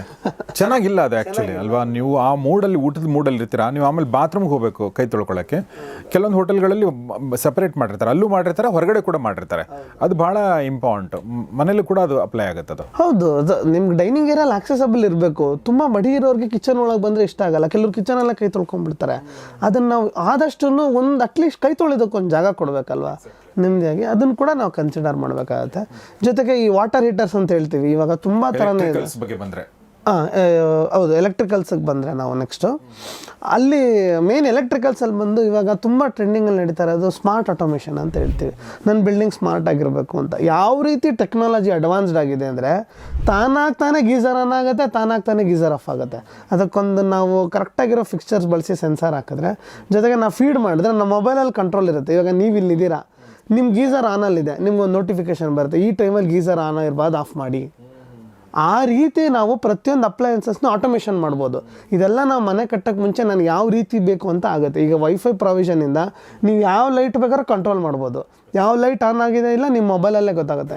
ನಾವು ಮತ್ತೆ ಈ ನಮ್ಮ ಬಿಲ್ಡಿಂಗಲ್ಲೂ ಕೂಡ ಇದೆ, ನನ್ನ ಸ್ನೇಹಿತರ ಮನೇಲಿ ನಾವು ಯಾವ ರೂಮಿಗೆ ಎಂಟ್ರಿ ಕೊಡ್ತೀವಿ ಆ ರೂಮಿನ ಲೈಟ್ ತಾನೇ ಆಗುತ್ತೆ. ಒಂದು ಟಿಪ್ ಏನು ಮಾಡ್ಬೋದು, ಈಗ ಫೈರ್ ಅಂತಂದರೆ ಈ ಡೋರ್ ಓಪನ್ ಮಾಡ್ತೀವಿ, ಲೈಟ್ ತಡ್ಕಾಡ್ತಾ ಇರ್ತೀವಿ ಎಲ್ಲಿದೆ ಅಂತ, ಅಲ್ಲಿ ನಾವು ಒಂದು ಲೈಟ್ ಸೆನ್ಸಾರ್ ಇಟ್ಬಿಟ್ರೆ ನಿಮ್ಗೆ ಅದೇ ಆಟೋಮೆಟಿಕ್ ಆಗುತ್ತೆ. ಯಾರೇ ಬಂದರೂ ಕೂಡ ಅಲ್ಲಿ ಆನ್ ಆಗುತ್ತೆ. ಅದು ಯಾವ ಟೈಮಲ್ಲಿ ಆನ್ ಆಗಬೇಕು ಅನ್ನೋದನ್ನು ಕೂಡ ನಾವು ಕಂಟ್ರೋಲ್ ಮಾಡ್ಬೋದು, ಸೆಟ್ ಮಾಡ್ಬೋದು. ಆ ರೀತಿ ಮಾಡಿದಾಗ ಏನಾಗುತ್ತೆ, ನಿಮ್ಮ ಮನೆ ಒಳಗೆ ಹೋಗಿದ ತಕ್ಷಣ ಲೈಟ್ ಆನ್ ಆಗುತ್ತೆ, ಈಸಿ ಆಗುತ್ತೆ ಚಪ್ಪಲಿ ಎಲ್ಲ ಬಿಡಲಿಕ್ಕೆ. ಮತ್ತು ನೀವು ಹಾಲ್ಗೆ ಹೋಗ್ತೀರಾ, ಸುಮ್ಮನೆ ಒಂದೇ ಒಂದು ಕಮೆಂಡು ಗುಡ್ ಈವ್ನಿಂಗ್ ಅಂತಂದರೆ ನಾವು ಸೆಟ್ ಮಾಡಿಟ್ರೆ ಈವ್ನಿಂಗಿಗೆ ಬೇಕಾಗಿರೋ ಲೈಟ್ಸ್ ಎಲ್ಲ ಸೀರೀಸ್ ಎಲ್ಲ ಆನ್ ಆಗುತ್ತೆ. ಆ ರೀತಿ ಈಗ ಗುಡ್ ಮಾರ್ನಿಂಗ್ ಅಂದರೆ ಕಾಫಿ ಮಿಷಿನ್ ಕೂಡ ಆನ್ ಆಗುತ್ತೆ. ಆ ರೀತಿ ಅಷ್ಟು ಆಟೋಮೇಷನ್ ಮಾಡ್ಬೋದು. ಇವೆಲ್ಲ ಸುಮ್ಮನೆ ಮಾಡೋಕ್ಕಲ್ಲ, ವೈರಿಂಗಲ್ಲೆಲ್ಲ ಇದು ಇನ್ಕ್ಲೂಡ್ ಆಗಿರಬೇಕು. ಆಮೇಲೆ ವಿಡಿಯೋ ಡೋರ್ ಫೋನ್ ಅಂತ ಹೇಳ್ತೀವಿ. ಈಗ ವಿಡಿಯೋ ಡೋರ್ ಫೋನ್ ಗೇಟಲ್ಲಿ ಒಬ್ಬರು ಪಾರ್ಸಲ್ ಬಂದರು, ನೀವು ಅವನಿಗೆ ಸಂದೇಶ ಕೊಡಬೇಕು, ಅಲ್ಲೇ ಇಟ್ಬಿಟ್ಟು ಹೋಗು ಅಂತ. ಇದು ನಾವು ಯೂಶಲಿ ಕಿಚನ್ವರೆಗೂ ನಾವು ಕನೆಕ್ಷನ್ ತೊಗೊಂಡಿರ್ತೀವಿ. ಕಿಚನಲ್ಲಿ ಅವ್ರಿಗೊಂದು ವಿಡಿಯೋ ಇರುತ್ತೆ, ಅಂದರೆ ಒಂದು ಡಿಸ್ಪ್ಲೇ ಇರುತ್ತೆ, ಅಲ್ಲಿ ಅವ್ರು ಯಾರು ಬಂದರು ಅಂತ ನೋಡಿ ಮಾತಾಡ್ಬೋದು. ಫ್ಲಿಪ್ಕಾರ್ಟ್ ಅವ್ರು ಬಂದಿದ್ದೀರಾ, ಅಲ್ಲೇ ಇಟ್ಬಿಟ್ಟು ಹೋಗಿ ಕೊರಿಯರ್ನ ಅಂದರೆ ಇವ್ರು ಅಲ್ಲಿ ಇಟ್ಬಿಟ್ಟು ಹೋಗ್ಬೋದು. ಇದನ್ನು ವಿಡಿಯೋ ಡೋರ್ ಫೋನ್ ಅಂತೀವಿ. ಈ CCTV ಅಂತ ಹೇಳ್ತೀವಿ. ಅದಕ್ಕೆಲ್ಲ ನಾವು ಮೊದಲೇ ಸ್ಲ್ಯಾಬಲ್ಲೇ ಪ್ರೊವಿಷನ್ ಮಾಡ್ಕೊಬೇಕು. ಈ ಸ್ಲ್ಯಾಬ್ ಪ್ರೊವಿಷನ್ ಮಾಡಿಲ್ಲ ಅಂದರೆ ಎಲ್ಲ ಎಕ್ಸ್ಟೀರಿಯರ್ ಆಗುತ್ತೆ, ನಮ್ಮದೇನು ಕೋಆರ್ಡಿನೇಷನೇ ಇರೋದಿಲ್ಲ, ಎಲ್ಲ ಡಬಲ್ ವರ್ಕ್ ಆಗುತ್ತೆ.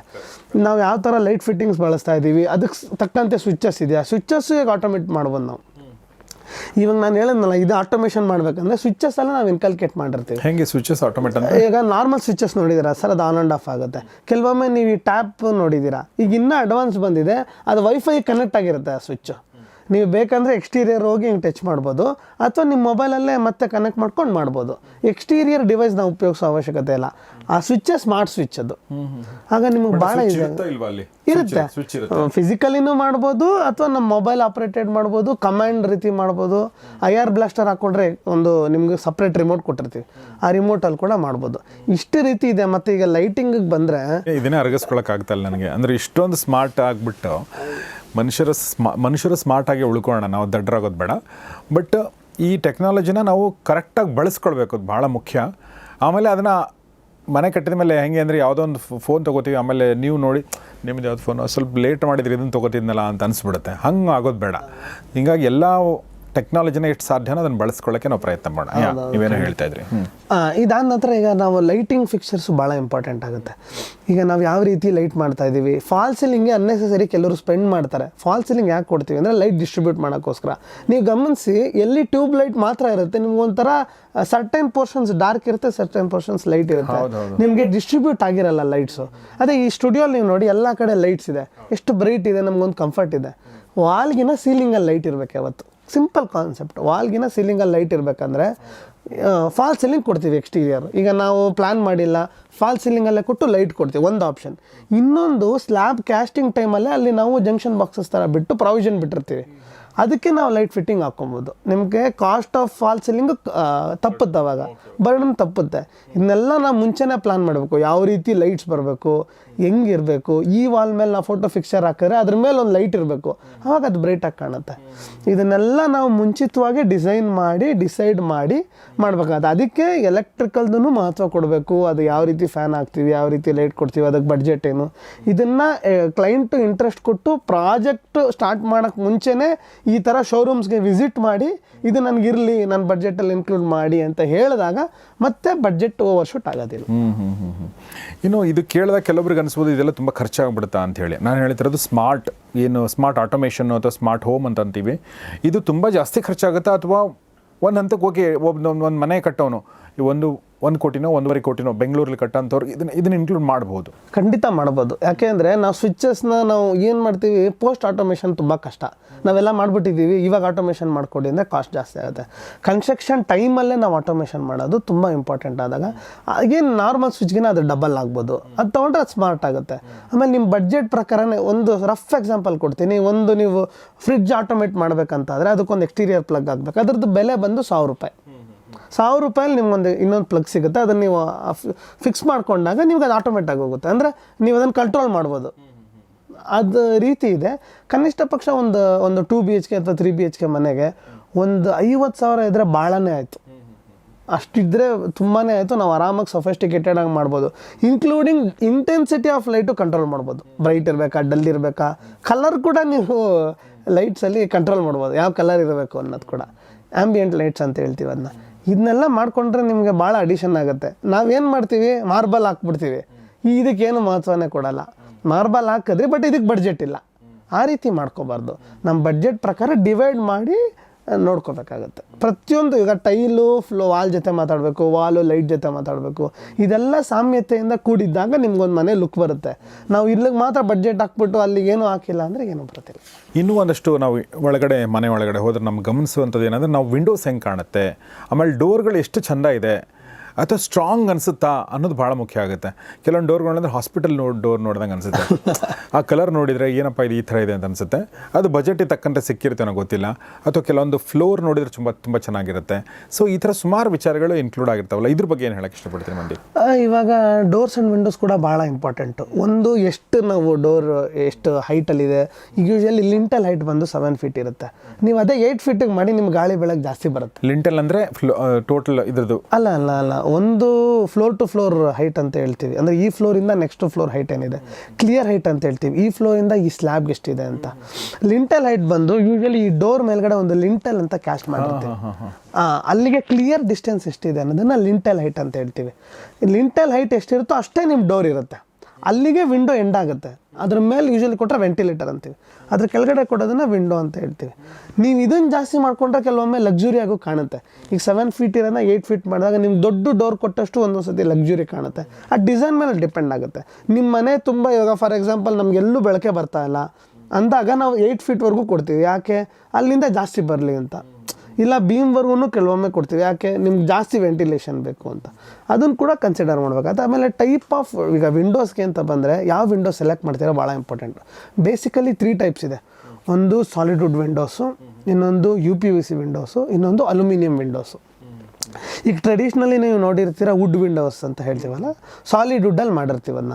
ಅದು ಟೀಕ್ ವುಡ್ ಆಗಿರ್ಬೋದು ಅಥವಾ ನಿಮ್ಗೆ ರೆಡ್ ಸಾಲ್ ಆಗಿರ್ಬೋದು, ಅದು ಡಿಪೆಂಡ್ಸು ಫ್ರೇಮ್ ಯಾವ ರೀತಿ ಬೇಕು ಅದನ್ನೆಲ್ಲ ಮಾಡ್ತೀವಿ. ಇದರಲ್ಲಿ ವೆದರಿಂಗ್ ಅನ್ನೋದಿರುತ್ತೆ.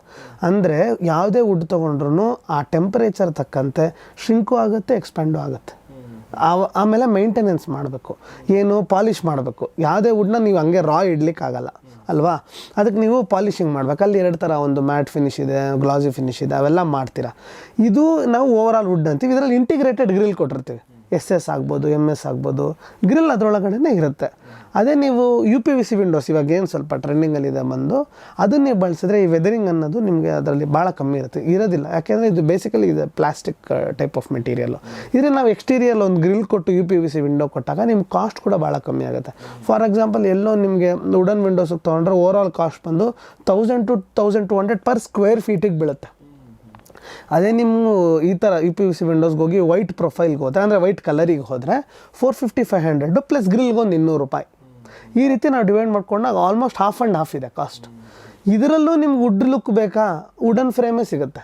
UPVCಲಿ ನೀವು ನಂಬಕ್ಕೆ ಆಗೋದಿಲ್ಲ, ಸೇಮ್ ವುಡ್ ಥರ ಇರೋ ಫ್ರೇಮೇ ಸಿಗುತ್ತೆ ನಿಮಗೆ. ಇದು ಬಿಟ್ಟರೆ ಏನೂ ನಮ್ಮ ಹತ್ರ ಬಡ್ಜೆಟೇ ಇಲ್ಲ ಅನ್ನೋರು ಅಲ್ಯೂಮಿನಿಯಮ್ಗೆ ಹೋಗ್ತಾರೆ. ಅದು ಯೂಶ್ವಲಿ ನಾವು ಕಮರ್ಷಿಯಲ್ ಬಳಸ್ತೀವಿ. ಇದರಲ್ಲಿ ಅಲ್ಯೂಮಿನಿಯಂ ಸೆಕ್ಷನ್ಸ್ನ ತೊಗೊಂಡು ಕಟ್ ಮಾಡಿ ನಾವು ಬಳಸಿ, ಅದು ನಾನು ಯಾವತ್ತೂ ಸಜೆಸ್ಟ್ ಮಾಡಲ್ಲ, ಯಾಕಂದರೆ ನಿಮಗೆ ಅದು ಸ್ಟ್ರಕ್ ಆಗುತ್ತೆ, ಮತ್ತೊಂದಾಗುತ್ತೆ. ಬಡ್ಜೆಟಲ್ಲಿರೋರು UPVC ವಿಂಡೋಸ್ಗೆ ಹೋಗ್ಬೋದು. ನಂಗೆ ಭಾಳ ಲಕ್ಸುರಿ ಬೇಕು, ಟ್ರೆಡಿಷ್ನಲ್ ಥೀಮ್ ಇರೋರು ನೀವು ವುಡನ್ ವಿಂಡೋಸ್ಗೆ ಹೋಗ್ಬೋದು. ಯೂಶ್ವಲಿ ಎಲ್ಲ ಅಪಾರ್ಟ್ಮೆಂಟಲ್ಲಿ ನೀವು ಗಮನಿಸಿದ್ರೆ UPVC ವಿಂಡೋಸ್ ಇರುತ್ತೆ. ಜೊತೆಗೆ ಅದರ ಜೊತೆ ಮಸ್ಕಿಟೋ ಮೆಶ್ ಕೂಡ ತುಂಬ ಇಂಪಾರ್ಟೆಂಟು. ಕೆಲವರು ಅದು ಮರ್ತೋಗ್ತಾರೆ. ಆ ಮಸ್ಕಿಟೋ ಮೆಶ್ ಇರೋಂಥದ್ದನ್ನ ಮತ್ತೆ ನಾವು ಎಕ್ಸ್ಟೀರಿಯರ್ ಹಾಕ್ಸೋ ಬದಲು UPVCಲಿ ನಿಮ್ಗೆ ಇಂಟಿಗ್ರಲ್ ಸಿಗುತ್ತೆ. ಅದು ಕೂಡ ಒಂದು ಸ್ಲೈಡಿಂಗ್ ವಿಂಡೋ ಅಂತ ಹೇಳ್ತೀವಿ. 3 ಟ್ರ್ಯಾಕ್ ತೊಗೊಂಡಾಗ 2 ಟ್ರ್ಯಾಕು ವಿಂಡೋಸ್ಗೆ ಹೋಗುತ್ತೆ, ಇನ್ನೊಂದು ಟ್ರ್ಯಾಕು ನಿಮಗೆ ಮಸ್ಕಿಟೋ ಸ್ಕ್ರೀನ್ ಥರ ಆಗುತ್ತೆ. ಎಸ್, ಇನ್ನು ಈ ಡೋರ್ ಬಗ್ಗೆ ಹೇಳಿದ್ರಲ್ಲ ನೀವು, ಡೋರ್ ಬಗ್ಗೆ ತುಂಬ ಜನ ಅದ್ರ ಬಗ್ಗೆ ತಲೆ ಕೆಡಿಸ್ಕೊಳ್ತಾರೆ ನಾನು ಅಬ್ಸರ್ವ್ ಮಾಡ್ದಂಗೆ. ಈಗ ಅದಕ್ಕೂ ಕೂಡ ತುಂಬ ಖರ್ಚು ಕೂಡ ಆಗುತ್ತೆ ಡೋರ್ಗೆ ಅಲ್ವಾ? ಅದು ಯಾವ ಮಟೀರಿಯಲಿಂದ ಮಾಡಿದ್ರೆ ಅದ್ರ ಬಗ್ಗೆ ಏನು ಹೇಳಕ್ಕೆ ಇಷ್ಟಪಡ್ತಾರೆ? ಡೋರ್ಸಿಗೆ ಬಂದಾಗ ಯೂಶ್ವಲಿ ಎಲ್ಲರೂ ನಂಗೆ ಟೀಕ್ ಡೋರ್ ಕೊಡಿ ಅಂತ ಹೇಳ್ತಾರೆ ಅಲ್ವಾ. ಟೀಕ್ ಫ್ರೇಮ್ ಇರುತ್ತೆ, ಫ್ರೇಮ್ ಥಿಕ್ನೆಸ್ ಇಂಪಾರ್ಟೆಂಟ್ ಆಗುತ್ತೆ. ವಾಲ್ ಥಿಕ್ನೆಸ್ ಇದ್ದಷ್ಟೇ ಫ್ರೇಮ್ ಥಿಕ್ನೆಸ್ ಇದ್ದರೆ ನಿಮ್ಮ ಲುಕ್ ಎನ್ಹ್ಯಾನ್ಸ್ಮೆಂಟ್ ಆಗುತ್ತೆ. ಯೂಶ್ವಲಿ ಫ್ರಂಟ್ ಡೋರ್ಗೆ ಅಟ್ಲೀಸ್ಟ್ ವಾಲ್ ಎಷ್ಟಿದೆ ಅಷ್ಟಕ್ಕೆ ನಾವು ಒಂದು ಡೋರ್ ಫ್ರೇಮ್ ಕೊಡಬೇಕಾಗುತ್ತೆ. ಸಾಲಿಡ್ ವುಡ್ಡಲ್ಲೇ ಎಲ್ಲರೂ ಡೋರ್ ಫ್ರೇಮ್ ಕೊಡ್ತಾರೆ, ಬಟ್ ಇವಾಗ ಇಂಜಿನಿಯರ್ ವುಡ್ಡಲ್ಲೂ ಬಂದಿದೆ, ತುಂಬ ಚೆನ್ನಾಗಿ ಸಸ್ಟೈನಬಲ್ ಆಗಿದೆ, ಕಾಸ್ಟು ಕಮ್ಮಿ ಆಗಿದೆ. ಬಟ್ ಸ್ಟಿಲ್ ವೆದರ್ ಎಲ್ಲ ನಾವು ತೊಗೊಂಡು ನೋಡಿದಾಗ, ಓವರಾಲ್ ನೋಡಿದಾಗ ಇನ್ನೂ ಟ್ರೆಡಿಷ್ನಲ್ ಇರೋದ್ರಿಂದ ನಾವು ಟೀಕ್ ವುಡ್ ಫ್ರೇಮ್ ತೊಗೋಬೋದು ಮೇನ್ ಡೋರ್ಗೆ. ಅದನ್ನೇ ಎಲ್ಲರೂ ಕೇಳೋದು, ಪೂಜಾ ಮತ್ತು ಟೀಕಿಗೆ ನೀವು ಟೀಕ್ ವುಡ್ ಹಾಕ್ಸ್ಕೊಂಬಿಡಿ ಅಂತ ಸಜೆಸ್ಟ್ ಮಾಡ್ತೀವಿ. ಇದರಲ್ಲಿ ನಾವು ತಮಗೆ ಬೇಕಾಗಿದ್ದು ಕಾರ್ವಿಂಗ್ಸ್ ಮಾಡ್ಬೋದು. ಈಗ ಪೂಜೆಗೆ ಬಂದರೆ ನಮಗೊಂದು ದೇವ್ರ ಇಷ್ಟ, ಅಲ್ಲಿ ಕಾರು ಮಾಡ್ಬೋದು, ಅದನ್ನು ನಾವು ಕಟ್ಔಟ್ ಮಾಡಿ ಗ್ಲಾಸ್ ಹಾಕ್ಕೊಬೋದು. ಇಲ್ಲಿ ನಮಗಿಲ್ಲ ನಾವು ಭಾಳ ಏನ್ಷೆಂಟ್ ಥರ ಬೇಕಂದರೆ ಅದರಲ್ಲೇ ನೀವು ವುಡ್ ಕಾರ್ವಿಂಗ್ ಸಸ್ನಿಯನ್ಸಿ ಅಂತ ಹೇಳ್ತೀವಲ್ಲ, ಅದನ್ನು ಕೂಡ ಮಾಡ್ಬೋದು, ಮ್ಯಾನ್ಯುಯಲಿ ಮಾಡ್ಬೋದು. ಜೊತೆಗೆ ಈಗ ವೀನಿಯರ್ ಡೋರ್ಸ್ ಅಂತ ಬಂದಿದೆ. ಬ್ಯಾಕ್ ಸೈಡ್ ನಾವು ಫ್ರಂಟಲ್ಲೇ ಆದರೆ ಫ್ರಂಟ್ ಡೋರಿಗೆ ಕೂಡ ನೀವು ಬ್ಯಾಕ್ ಸೈಡ್ ವೀನಿಯರ್ನ ಬಳಸ್ಬೋದು. ವೀನಿಯರ್ ಅಂದರೆ ಮರದ ತುಂಡುಗಳಲ್ಲಿ ಬಂದಿರೋ ಒಂದೊಂದು ಲೇಯರ್ಸ್ನ ನಾವು ವೀನಿಯರ್ ಅಂತ ತೊಗೊಂಡು ಹಾಕ್ಬೋದು. ನಮ್ಮ ಬಡ್ಜೆಟ್ ಮೇಲೆ ನಾವು ಮತ್ತೆ ಫಿಕ್ಸ್ ಮಾಡ್ಕೋಬೇಕಾಗುತ್ತೆ. ಎಲ್ಲರೂ ಟೀಕ್ ಡೋರ್ ಹಾಕಿದ್ರು ಅಂತ ನಾನು ಹಾಕೋ ಅವಶ್ಯಕತೆ ಇಲ್ಲ. ಈಗ ತುಂಬಾ ಆಲ್ಟರ್ನೇಟಿವ್ ಮೆಟೀರಿಯಲ್ಸ್ ಬಂದಿದೆ. ಈಗ ಒಂದು ಫ್ಲಶ್ ಡೋರ್ ಅಂತ ಹೇಳ್ತೀವಿ, ಇದನ್ನು ನಾವು ಬೇರೆ ರೂಮ್ಸ್ ಡೋರ್ಸ್ಗೆಲ್ಲ ಬಳಸ್ಬೋದು. ಪ್ಲೈವುಡ್ ಹಾಕಬಾರ್ದು, ಯಾಕೆಂದರೆ ಅದರಲ್ಲಿ ಭಾರ ಜಾಸ್ತಿ ಇರುತ್ತೆ. ಫ್ಲಶಲ್ಲಿ ಆದರೆ ನಿಮಗೆ ಕೋರ್ ಮೆಟೀರಿಯಲ್ ಸ್ವಲ್ಪ ಬೇರೆ ಥರ ಮಾಡಿರ್ತಾರೆ, ಅದನ್ನು ನೀವು ಬಳಸೋದ್ರಿಂದ ಅದಕ್ಕೊಂದು ಲ್ಯಾಮಿನೇಷನ್ ಹಾಕೋದ್ರಿಂದ ಆಗುತ್ತೆ. ಬಟ್ ನಮ್ಮ ಥೀಮು ನಮ್ಮ ಬಡ್ಜೆಟ್ ಮೇಲೆ ನಾವು ಈ ಡೋರ್ಸ್ನ ಮಾಡಬೇಕಾಗತ್ತೆ. ಜೊತೆಗೆ ಎಷ್ಟು ವಿಡ್ತ್ ಬೇಕು, ವಿಡ್ತ್ ಕೆಲವೊಮ್ಮೆ ಮೇನ್ ಡೋರ್ನ ಚಿಕ್ಕದಾಗಿ ಕೊಡಬಾರ್ದು. ಯಾವತ್ತು ಮಿನಿಮಮ್ ಅಂದರೆ ಮಿನಿಮಮ್ 3.5 ಅಡಿ ಕಮ್ಮಿ ಯಾವುದು ಮೇನ್ ಡೋರ್ ಇಡಬಾರ್ದು. ಅಷ್ಟಾದರೂ ಇಡಲೇಬೇಕಾಗತ್ತೆ. ಅದನ್ನು ನಾವು ಎಷ್ಟು ಬಿಡ್ತಿದೆ, ಎಷ್ಟು ಬಡ್ಜೆಟ್ಟು ಅನ್ನೋದ್ರ ಮೇಲೆ ನಾವು ಸೆಲೆಕ್ಷನ್ ಮಾಡ್ಕೊಬೇಕಾಗತ್ತೆ. ಯೂಶ್ವಲಿ ನಾವು ಲ್ಯಾಮಿನೇಟೆಡ್ ಡೋರ್ಸ್ ಅಂತ ಹೇಳ್ತೀವಿ, ಮೆಂಬ್ರೇನ್ ಡೋರ್ ಅಂತ ಹೇಳ್ತೀವಿ, ಜೊತೆಗೆ ಸಾಲಿಡ್ ವುಡ್ ಡೋರ್ಸು. ಇದು ಬೇಸ್ಡ್ ಆನ್ ಬಡ್ಜೆಟ್ಟು ನಾವು ಸೆಲೆಕ್ಟ್ ಮಾಡ್ಬೋದು. ಇನ್ನು ವಾಲ್ಸ್ ಬಂದಾಗ ಅದು ಎದರಿಂದ, ಅಂದರೆ ಅದನ್ನು ಏನು ಬಳಸಿ ಮಾಡಬೇಕು, ಬ್ರಿಕ್ಕಾ, ಹಾಲೋ ಬ್ರಿಕ್ಕಾ, ಈ ಥರದ್ದು ಬರ್ತಾವಲ್ವ? ಸೊ ಅದ್ರ ಬಗ್ಗೆ ಏನು ಹೇಳಕ್ಕೆ ಇಷ್ಟಪಡ್ತೀರಿ? ಒಂದು ಮಿತ್ತಿದೆ ಇದರಲ್ಲಿ, ನಾವು ಬ್ರಿಕ್ ಬಳಸಿದ್ರೆ ಬಿಲ್ಡಿಂಗ್ ಲೈಫ್ ಭಾಳ ಆಗೋಯ್ತು ಅಂತ ಅನ್ಕೊತೀವಿ. ತಪ್ಪು. ಯಾಕೆ ಅಂದರೆ ನಾವು ಬೇರೆದೆಲ್ಲ ಕಾಂಕ್ರೀಟಲ್ಲಿ ಮಾಡಿದ್ದೀವಿ, ವಾಲ್ ಮಾತ್ರ ನೀವು ಬ್ರಿಕ್ಕಲ್ಲಾದರೆ ಅದು ನಿಮಗೆ ಎಕ್ಸ್ಟ್ರಾ ಲೈಫ್ ಕೊಡಲ್ಲ. ಇದರಲ್ಲಿ ನಾವು ಒಂದು ಮತ್ತೆ ರಿಮೈಂಡ್ ಮಾಡೋದೇನೆಂದರೆ, ಒಂದು ಬಿಲ್ಡಿಂಗ್ನ 63 ಇಯರ್ಸಿಗೆ ಡಿಸೈನ್ ಮಾಡಿರ್ತೀವಿ. ಓವರ್ ಆಲ್ ಬಿಲ್ಡಿಂಗ್ ಲೈಫ್ ಹೌದೌದು, ಅದು ಕೋಡ್ ಪ್ರಕಾರನೂ 63 ಇಯರ್ಸಿಗೆ ಡಿಸೈನ್ ಮಾಡಿರ್ತೀವಿ. ಆ ಡಿಸೈನ್ ಮೇಲೆ ನಾವೀಗ ತೊಗೊಂಡ್ರೆ, ನೀವು ಇಟ್ಟಿಗೆ ಬಳಸಿದ ತಕ್ಷಣ ಇದು 100 ವರ್ಷ ಇರುತ್ತೆ ಅಂತ ಅಂದ್ಕೊಂಬಿಡಿ. ಅದರೊಳಗಡೆ ನಾವು ಮತ್ತೆ ಮೇಸನ್ರಿ ಬಂದು ನಿಮಗೆ ಸಿಮೆಂಟ್ ಬೇಸ್ಡೇ ಆಗುತ್ತೆ. ಸಿಮೆಂಟ್ ಈ ರೀತಿ ತೊಗೊಂಡಾಗ ನಾವು ಒಂದು ಮಿತಿ ಹೇಳ್ತಾ ಇದ್ದೀನಿ ಅಷ್ಟೇ. ಆ ಬ್ರಿಕ್ಕೇ ಬಳಸೋದ್ರಿಂದ ನಿಮ್ಗೇನು ಬಿಲ್ಡಿಂಗ್ ಲೈಫ್ ಭಾಳ ಆಗೋಲ್ಲ. ಆದರೆ ಕೆಲವ್ರಿಗೆ ಅದಕ್ಕೆ ಇಷ್ಟ ಇರುತ್ತೆ. ಅದರಲ್ಲೂ ಎಕ್ಸ್ಪೋಸ್ ಬ್ರಿಕ್ಕು ಕೆಲವ್ರು ಕೊಟ್ಟಾಗ ನಿಮಗೆ ಪ್ಲಾಸ್ಟಿಂಗ್ ಮಾಡೋ ಅವಶ್ಯಕತೆ ಇಲ್ಲ, ಆ ಥರ ಬ್ರಿಕ್ಸು ಬಂದಿದೆ. ಆಮೇಲೆ ನಿಮಗೆ ಇನ್ನೊಂದು ಸ್ವಲ್ಪ ಥರ್ಮಲ್ ಕಂಫರ್ಟು ಕಂಪ್ಯಾರಿಟಿವ್ಲಿ ನಿಮಗೆ ಕಾಂಕ್ರೀಟ್ ಬ್ಲಾಕ್ಸ್ಗಿನ ನಿಮಗೆ ಥರ್ಮಲ್ ಕಂಫರ್ಟ್ ಅಂತ ನಾವೇನು ಹೇಳ್ತೀವಿ, ಆ ನ್ಯಾಚುರಲ್ ಇರೋದ್ರಿಂದ ನಿಮಗೆ ಬರುತ್ತೆ. ಇಲ್ಲಿ ನೀವು ಬೇರೆ ಮೆಥಡ್ಸ್ ಇದೆ, ರ್ಯಾಟ್ ಟ್ರ್ಯಾಪ್ ಬಾಂಡ್ ಮೆಥಡ್ ಅಂತೀವಿ. ಮಧ್ಯದಲ್ಲಿ ಜಾಗ ಖಾಲಿ ಬಿಟ್ಟಾಗ ನಿಮ್ಗೆ ಆ ಹೀಟ್ ಅದರೊಳಗಡೆ ಎಂಟ್ರ್ಯಾಪ್ ಆಗುತ್ತೆ, ನಿಮ್ಗೆ ಅಷ್ಟು ಈಸಿಯಾಗಿ ಬಿಟ್ಕೊಡೋದಿಲ್ಲ. ಅದನ್ನು ಕೂಡ ನಾವು ಮಾಡ್ಬೋದು. ಈ ರೀತಿ ಕೂಡ ವಾಲ್ ಕಟ್ಬೋದು. ಬಿಟ್ಟರೆ ಕಾಂಕ್ರೀಟ್ ಬ್ಲಾಕ್ಸಲ್ಲಿ ನಾವು ಕಟ್ತೀವಿ. ಇದು cost effective comparatively to bricks. ಅದರಲ್ಲೂ ನಿಮ್ಗೆ ಯಾವ ಥಿಕ್ನೆಸ್ ಬೇಕು, ಎಕ್ಸ್ಟೀರಿಯರ್ಗೆಲ್ಲ 6 ಇಂಚಸ್ ಮಿನಿಮಮ್ ಅಂತ ಹೇಳ್ತೀವಿ, 8 ಇಂಚಸ್ ಕೂಡ ಹೋಗ್ಬೋದು. ಇನ್ಸೈಡ್ಗೆಲ್ಲ ನೀವು 4 ಇಂಚಸ್ದ ಬಳಸ್ಕೋಬೋದು ಕಾಂಕ್ರೀಟ್ ಬ್ಲಾಕ್ಸ್. ಇದನ್ನು ಬಿಟ್ಟರೆ ಅಡ್ವಾನ್ಸ್ಡ್ ಇನ್ನೊಂದು ಥರ ನಿಮಗೆ ಮೇಸನ್ರಿ ಇದೆ, ಅದು ಬಂದ್ಬಿಟ್ಟು AAC ಅಂತ ಹೇಳ್ತೀವಿ. ಇದರಲ್ಲಿ ಏನಾಗುತ್ತೆ, ಲೈಟ್ ವೆಯ್ಟ್ ಬ್ರಿಕ್ಸ್ ಇರುತ್ತೆ, ಯೂಶಲಿ 2 ಫೀಟ್ ಇರುತ್ತೆ. ಅದು ಲೈಟ್ ವೆಯ್ಟ್ ಆದ್ದರಿಂದ ಬಿಲ್ಡಿಂಗ್ ಲೋಡ್ನ ಕಮ್ಮಿ ಮಾಡುತ್ತೆ. ಬಿಗ್ಗೆಸ್ಟ್ ಲೋಡು ಬಿಲ್ಡಿಂಗಲ್ಲಿ ಆ ಡೆಡ್ ಲೋಡ್ ಆಫ್ ವಾಲ್ಸ್. ಈ ವಾಲ್ ಲೋಡ್ ನಾವು ಕಮ್ಮಿ ಮಾಡಿದಷ್ಟು ಬಿಲ್ಡಿಂಗ್ ಫೌಂಡೇಶನ್ ಕಮ್ಮಿ ಆಗುತ್ತೆ, ಕಾಸ್ಟ್ ಆಫ್ ಕನ್ಸ್ಟ್ರಕ್ಷನ್ ಕಮ್ಮಿ ಆಗುತ್ತೆ. AAC ಬ್ಲಾಕ್ಸ್ನ ನಾವು ಬಳಸಿದಾಗ ಏನಾಗುತ್ತೆ ಅಂದರೆ ನಿಮಗೆ ಕಾಸ್ಟ್ ಆಫ್ ಫೌಂಡೇಶನ್ ಕಮ್ಮಿ ಆಗುತ್ತೆ. ಬಟ್ ಅದು ಅದರ ಶಕ್ತಿ ತಡ್ಕೊಳ್ಳುತ್ತಾ, ಬಿಲ್ಡಿಂಗ್ನ ಭಾರ ತಡ್ಕೊಳ್ಳುತ್ತಾ? ಬಿಲ್ಡಿಂಗ್ ಭಾರ ವಾಲ್ಗೆ ಹೋಗಲ್ಲ. ಮತ್ತೆ ನಾವು ತಲೆಗೆ ಹಾಕ್ಸ್ಕೋಬೇಕಾಗಿರೋದು, ಬಿಲ್ಡಿಂಗ್ ಭಾರ ವಾಲ್ಗೆ ಹೋಗಲ್ಲ. ವಾಲ್ ಬಂದು ನಿಮಗೆ ಎಕ್ಸ್ಟೀರಿಯರ್ ಮತ್ತು ಇಂಟೀರಿಯರ್ ಮಧ್ಯೆ ಇರೋ ಪಾರ್ಟಿಷನ್. ಈ AAC box comparatively fire rated ಚೆನ್ನಾಗಿದೆ, ಇದಕ್ಕಿಂತ ಅದು ಫೈರ್ನ ಜಾಸ್ತಿ ತಡ್ಕೊಳ್ಳುತ್ತೆ, ಲೈಟ್ ವೇಟ್ ಆಗುತ್ತೆ. ಬಟ್ ಅದನ್ನು ಮಾಡೋದಕ್ಕೆ ಬೇರೆ ಮೆಕ್ಯಾನಿಸಮ್ ಇದೆ. ನಾವು ಮಾಮೂಲಿ ಮೇಸನ್ರಿ ಥರ ಮಾಡೋಕ್ಕಾಗಲ್ಲ, ಅದಕ್ಕೆ ಅಂತಲೇ ಏಜೆಂಟ್ಸ್ ಇದೆ, ಅದನ್ನೇ ಬಳಸಬೇಕು. ಅದು ಸ್ಕಿಲ್ಡ್ ಲೇಬರ್ ಸ್ವಲ್ಪ ಬೇಕಾಗುತ್ತೆ, ಆದರೆ ನಿಮಗೆ ಉಳಿತಾಯ ಆಗುತ್ತೆ ಮನೆ ಫೌಂಡೇಶನ್. ಯಾಕೆಂದರೆ ಲೋಡೇ ಕಮ್ಮಿ ಆಗೋದ್ರಿಂದ ನಿಮ್ಮ ಫೌಂಡೇಶನ್ ಕಮ್ಮಿ ಆಗುತ್ತೆ. ಡೆಡ್ ಲೋಡ್ ಭಾಳ ಇಂಪಾರ್ಟೆಂಟ್ ಒಂದು ಬಿಲ್ಡಿಂಗಲ್ಲಿ. ಡೆಡ್ ಲೋಡ್ನ ನಾವು ಕಮ್ಮಿ ಮಾಡಿದ್ರೆ ಫೌಂಡೇಶನ್ ಕಮ್ಮಿ ಆಗುತ್ತೆ, ಖರ್ಚು ಕೂಡ ಕಮ್ಮಿ ಆಗುತ್ತೆ. ಇದು ಕನ್ವೆನ್ಷನಲ್ ಮೆಥಡ್ ಅಲ್ಲದೆ ಇರೋದ್ರಿಂದ ಜನ ಭಯ ಪಡ್ತಾರೆ. ಬಟ್ ನನ್ನದೇ ಒಂದು ಬಿಲ್ಡಿಂಗ್ಸಲ್ಲಿ ನಾನು AACನೇ ಬಳಸ್ತೀನಿ ಎಲ್ಲ ಕಡೆ, ಯಾಕಂದರೆ ಅದರ ಅಡ್ವಾಂಟೇಜ್ ನನಗೆ ಗೊತ್ತು. ದೊಡ್ಡ ದೊಡ್ಡ ಅಪಾರ್ಟ್ಮೆಂಟ್ ಅವರೆಲ್ಲ ಆಲ್ಮೋಸ್ಟ್ ಈಗ ಮೈ1 ಕನ್ಸ್ಟ್ರಕ್ಷನ್ ಮಾಡ್ತಿದ್ರೆ AAC ಬ್ಲಾಕ್ಸ್ ಮಾಡ್ತಾರೆ. ಇನ್ನು ಕೊನೆಯದಾಗಿ ಅಂದರೆ ಈ ಎಪಿಸೋಡ್ನ ಕೊನೆಯಲ್ಲಿ ನಾವು ಮಾಡುವಂಥದ್ದು ಮಾತಾಡ್ಬೇಕು ಅಂದ್ಕೊಂಡಿರೋದು ಫ್ಲೋರಿಂಗ್ ಬಗ್ಗೆ. ಮುಂಚೆ ರೆಡ್ ಆಕ್ಸೈಡ್ ಮನೆಗಳು ತುಂಬ ಇರ್ತಿದ್ದು, ಅದೇ ಒಂದು ಲಕ್ಸುರಿ ಆ ಟೈಮಲ್ಲಿ. ಅದಕ್ಕಿಂತ ಮುಂಚೆ ಮಣ್ಣಿಂದ ಇರ್ತಿದ್ದು. ಈಗ ರೆಡ್ ಆಕ್ಸೈಡ್ ಬಂದಾಗ ರೆಡ್ ಆಕ್ಸೈಡ್, ಆಮೇಲೆ ಈಗ ತುಂಬ ಹಳೆ ಫ್ಯಾಷನ್ ಆಗ್ಬಿಟ್ಟಿದೆ ಅದು. ಓಕೆ, ಸೊ ಈಗ ಬೇರೆ ಥರದ್ದೆಲ್ಲ ಬಂದಿದೆ. ಏನು ಹೇಳ್ತೀರಿ ಮಂದಿ? ನೋಡಿ, ವಾಲು ಮತ್ತು ಕೆಲವ್ರು ಏನು ಮಾಡ್ತಾರೆ, ಈ ವಾಲ್ನ ಬೇರೆ ಕಡೆ ಕನೆಕ್ಟ್ ಮಾಡೋದಿಲ್ಲ. ಬಟ್ ಇದು ಥೀಮಲ್ಲೇ ನಾವು ಈ ಫ್ಲೋರ್ನ ನಾವು ಡಿಸೈಡ್ ಮಾಡಬೇಕಾಗುತ್ತೆ. ಈ ವಾಲು ಫ್ಲೋರು ಎಲ್ಲ ಮಾತಾಡ್ಕೋಬೇಕು ಅದಕ್ಕೊಂದು, ಅಂದರೆ ಎಲ್ಲ ಇಂಟಿಗ್ರೇಟೆಡ್ ಆಗಿರಬೇಕಾಗತ್ತೆ. ಫ್ಲೋರಿಂಗ್ ಸೆಲೆಕ್ಷನ್ ಭಾಳ ಇಂಪಾರ್ಟೆಂಟು.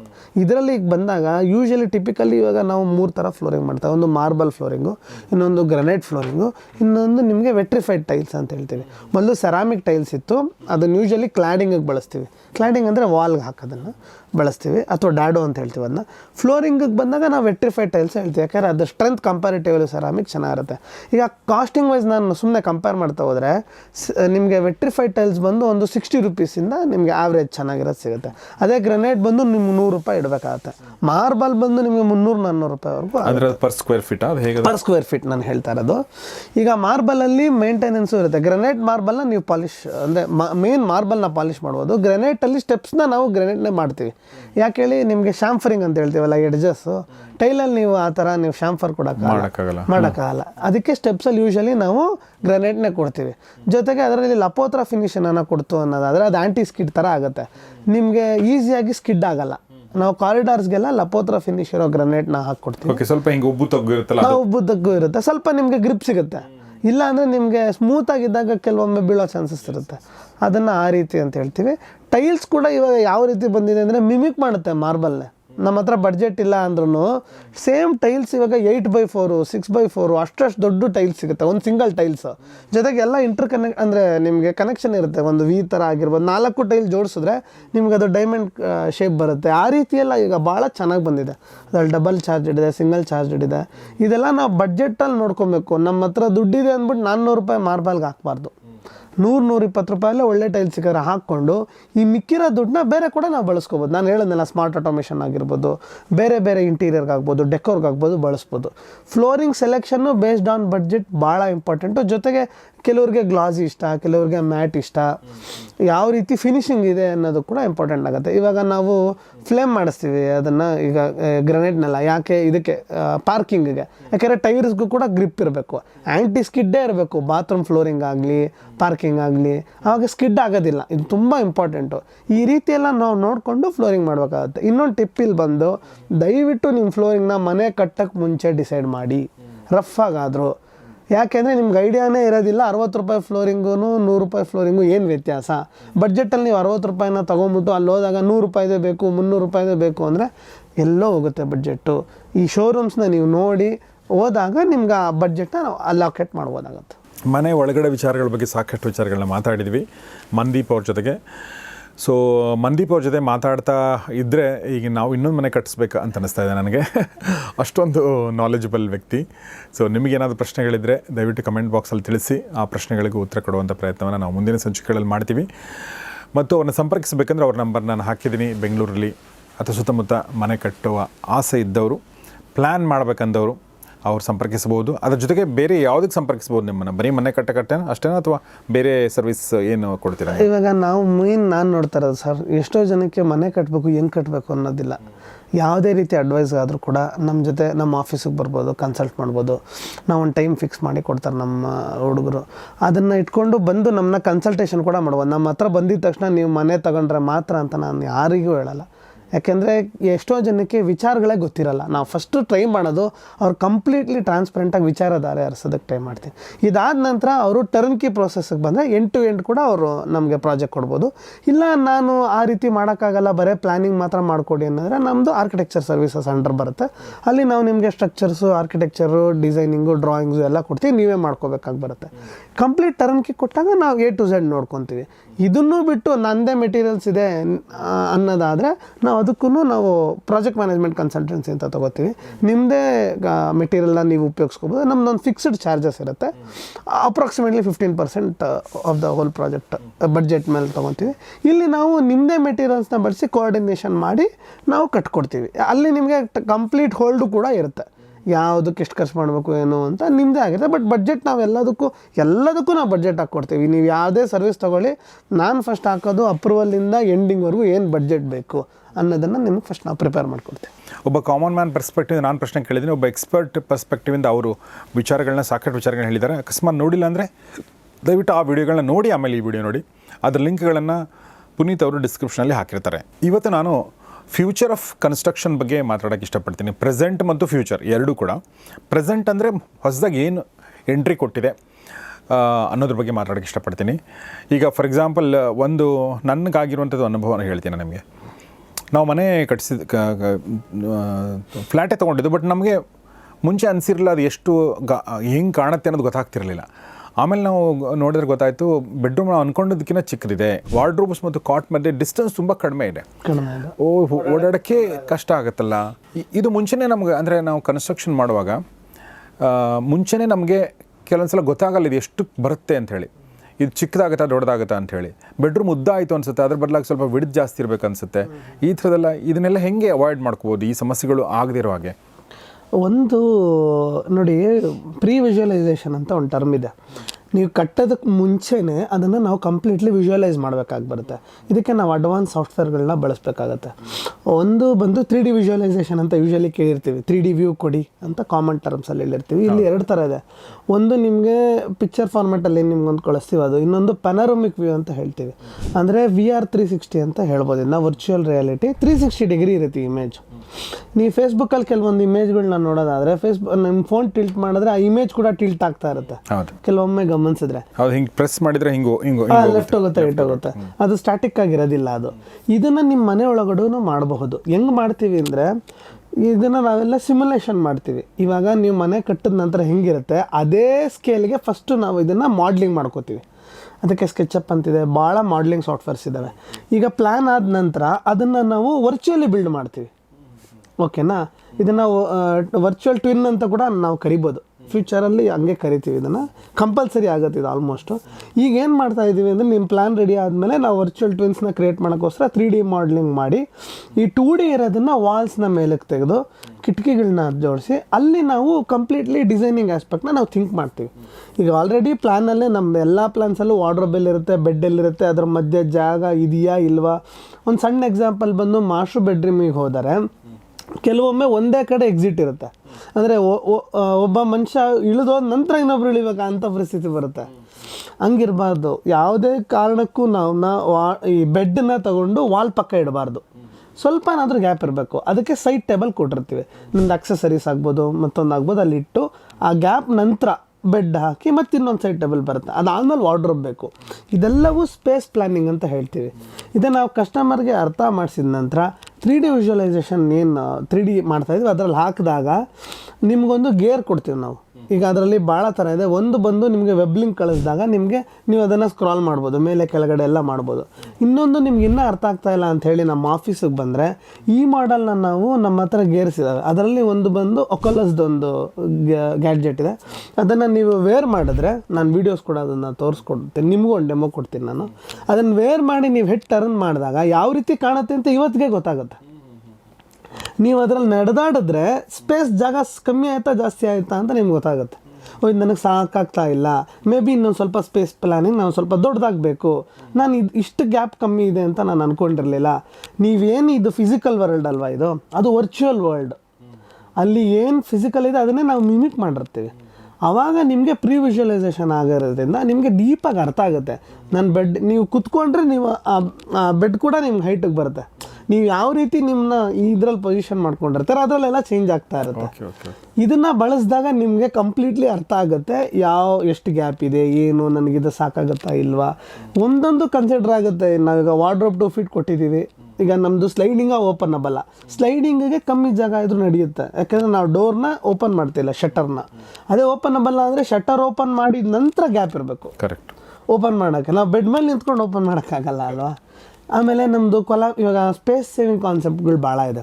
ಫಾರ್ ಎಕ್ಸಾಂಪಲ್ ಈಗ ಸ್ಟಡಿ ಯೂನಿಟ್ ತೊಗೊಂಡ್ರೆ ಕೆಲವೊಮ್ಮೆ ನಮಗೆ ಜಾಗನೇ ಸಾಕಾಗಲ್ಲ, ಓಡಾಡೋದಕ್ಕೆ ಅಡ್ಡ ಬರೋಂಗೆಲ್ಲ ಸ್ಟಡಿ ಯೂನಿಟ್ ಮಾಡೋ ಬದಲು ಕೊಲಾಪ್ಸಬಲ್ ಮಾಡ್ಬೋದು. ಅದನ್ನ ನಾವು ಗೋಡಲ್ಲೇ ಇರುತ್ತೆ, ಒಂದು ಕ್ಲ್ಯಾಂಪ್ ಕೊಟ್ಟು ಹೊರಗಡೆ ತೆಗಿತೀವಿ, ಆಗ ನಿಮ್ಗೊಂದು ಟೇಬಲ್ ಆಗುತ್ತೆ.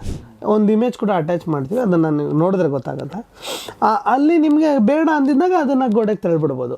ಮರ್ಫಿ ಬೆಡ್ ಅಂತ ಒಂದಿದೆ. ಬೆಡ್ಡು ಇವಾಗ ಫಾರ್ ಎಕ್ಸಾಂಪಲ್ ಒಂದು ಎಕ್ಸ್ಟ್ರಾ ಬೆಡ್ರೂಮಲ್ಲಿ ಬೆಡ್ ಹಾಕಬೇಕು ಅಂತ ಅನಿಸುತ್ತೆ, ಬಟ್ ಅಯ್ಯೋ ಹಾಕ್ಬಿಟ್ರೆ ಮಕ್ಳಿಗೆ ಆಟ ಆಡೋಕ್ಕೆ ಜಾಗ ಇರಲ್ಲ, ಸ್ಟಡಿಗೆ ಜಾಗ ಇರಲ್ಲ ಅಂತ ಬಂದಾಗ ಏನು ಮಾಡ್ತೀವಿ, ಮರ್ಫಿ ಬೆಡ್ಸ್ ಕೊಡ್ತೀವಿ. ಇದರಲ್ಲಿ ಒಂದು ಮೆಕ್ಯಾನಿಸಮ್ಸ್ನ ಬಳಸಿ ನಾವು ಬೆಡ್ನೇ ವಾಲ್ಗೆ ಶಿಫ್ಟ್ ಮಾಡ್ತೀವಿ. ಅಂದರೆ ಹಿಂಗಿರೋ ಬೆಡ್ಡು ಈ ರೀತಿ ವಾಲ್ಗೆ ಹೋಗುತ್ತೆ, ಆಗ ನಿಮಗೆ ಮಿಕ್ಕಿರೋ ಸ್ಪೇಸ್ ಬೀಳುತ್ತೆ. ಇವೆಲ್ಲ ಸ್ಪೇಸ್ ಸೇವಿಂಗ್ ಕಾನ್ಸೆಪ್ಟ್ಸು. ಇದನ್ನು ನಾವೆಲ್ಲ ಮೊದಲೇ ನಿಮ್ಗೆ ವಿಜುವಲೈಸ್ ಮಾಡಿಸಿದಾಗ ಈ ಅಡ್ವಾನ್ಸ್ ಟೆಕ್ನಾಲಜಿ ಬಳಸಿ ನಿಮ್ಗೆ ಕ್ಲೀನಾಗಿ ಅರ್ಥ ಆಗುತ್ತೆ. ಆಮೇಲೆ ಇದೆಲ್ಲವನ್ನು ನಾವು ಮನೆ ಕಟ್ಟಿದ ನಂತರ ಮಾಡಬಾರ್ದು, ಈ ಎಲ್ಲ ಪ್ಲ್ಯಾನಿಂಗ್ ಸ್ಟೇಜಲ್ಲೇ ಮುಗಿದೋಗ್ಬೇಕು ಸರ್. ನಾನು ಹೇಳೋದು complete set of drawings, selections ನೀವು ಎಷ್ಟು ಆನ್ ಪೇಪರ್ಸಲ್ಲಿ ಮಾಡ್ಕೋತೀರಾ ನಿಮಗೆ ರಿಯಾಲಿಟಿಲಿ ಅಷ್ಟೇ ಹತ್ತಿರವಾಗಿರುತ್ತೆ. ಚೇಂಜಸ್ ಮಾಡ್ಕೊಳ್ಳೋಕ್ಕೂ ನಿಮ್ಗೆ ಆಪ್ಷನ್ ಇರುತ್ತೆ. ಎಲ್ಲ ಮನೆ ಕಟ್ಟಿದ ಮೇಲೆ ಒಬ್ಬರನ್ನ ಕರೆಸಿ ಇಲ್ಲಿ ವಾರ್ಡ್ರೋಬ್ ಹಾಕೋದು, ಎಲ್ಲಿ ವಾರ್ಡ್ರೋಬ್ ಹಾಕೋದು. ನೋಡಿ ಇವಾಗ ವಾಸ್ತುಗೆ ಬಂದರೆ ನಾವು ಇಷ್ಟಿಗೆ ತಲೆ ಹಾಕಿ ಮಲ್ಕೋಬೇಕು, ನಾರ್ದ್ಗೆ ಯಾವುದೇ ಕಾರಣಕ್ಕೂ ಹಾಕೋಂಗಿಲ್ಲ. ಅದಕ್ಕೋಸ್ಕರ ಏನು ಮಾಡ್ತಾರೆ, ಈಗ ವಿಂಡೋ ಮುಂದೆಗಡೆನೇ ಕೊಟ್ಬಿಡ್ತಾರೆ ಬೆಡ್ಡು. ಆವಾಗ ಆ ಕರ್ಟೆನ್ ಹಾಕಿದ್ರೆ ಅದು ಅಲ್ಲಾಡ್ತಾ ಇರುತ್ತೆ, ನಮಗೆ ಕಂಫರ್ಟಬಲ್ ಅನಿಸಲ್ಲ. ವಿಂಡೋ ಪೊಸಿಷನ್ ಎಲ್ಲಿದೆ, ಅದಕ್ಕೆ ತಕ್ಕಂತೆ ಬೆಡ್ ಇದೆಯಾ, ಇದನ್ನು ನಾವು ಪ್ಲ್ಯಾನಿಂಗಲ್ಲೂ ನೋಡಿ ಈ 3D ವಿಜುವಲೈಸೇಷನಲ್ಲೂ ನೋಡ್ಕೊಳ್ಳೋದ್ರಿಂದ ಕಂಪ್ಲೀಟಾಗಿ ನಿಮ್ಗೆ ಅರ್ಥ ಆಗುತ್ತೆ. ಈ ರೀತಿ ಇದನ್ನು ಎಲ್ಲ ಕಂಪ್ಲೀಟಾಗಿ ವರ್ಚುವಲ್ ರಿಯಾಲಿಟಿ ಅಂತೀವಿ. ಫ್ಯೂಚರಲ್ಲಿ ಕೂಡ ನೀವು ನಂಬ್ತಿರೋ ಇಲ್ವೋ, ಫಿಸಿಕಲ್ ಮನೆಗಳಿಗಿನ್ನ ವರ್ಚುವಲ್ ಮನೆಗಳು ಜಾಸ್ತಿ ಆಗೋಗುತ್ತೆ. ಈ ಮೆಟಾವರ್ಸ್ ಅಂತ ನೀವು ಒಂದು ಟರ್ಮ್ ಕೇಳಿರ್ಬೋದು. ಇಲ್ಲಿ ಏನಾಗುತ್ತೆ, ನೆಕ್ಸ್ಟ್ ಜನ್ರೇಷನ್ ಅವರೆಲ್ಲ ಫಿಸಿಕಲ್ಗೆ ಅವ್ರು ಮಹತ್ವ ಕೊಡೋಲ್ಲ.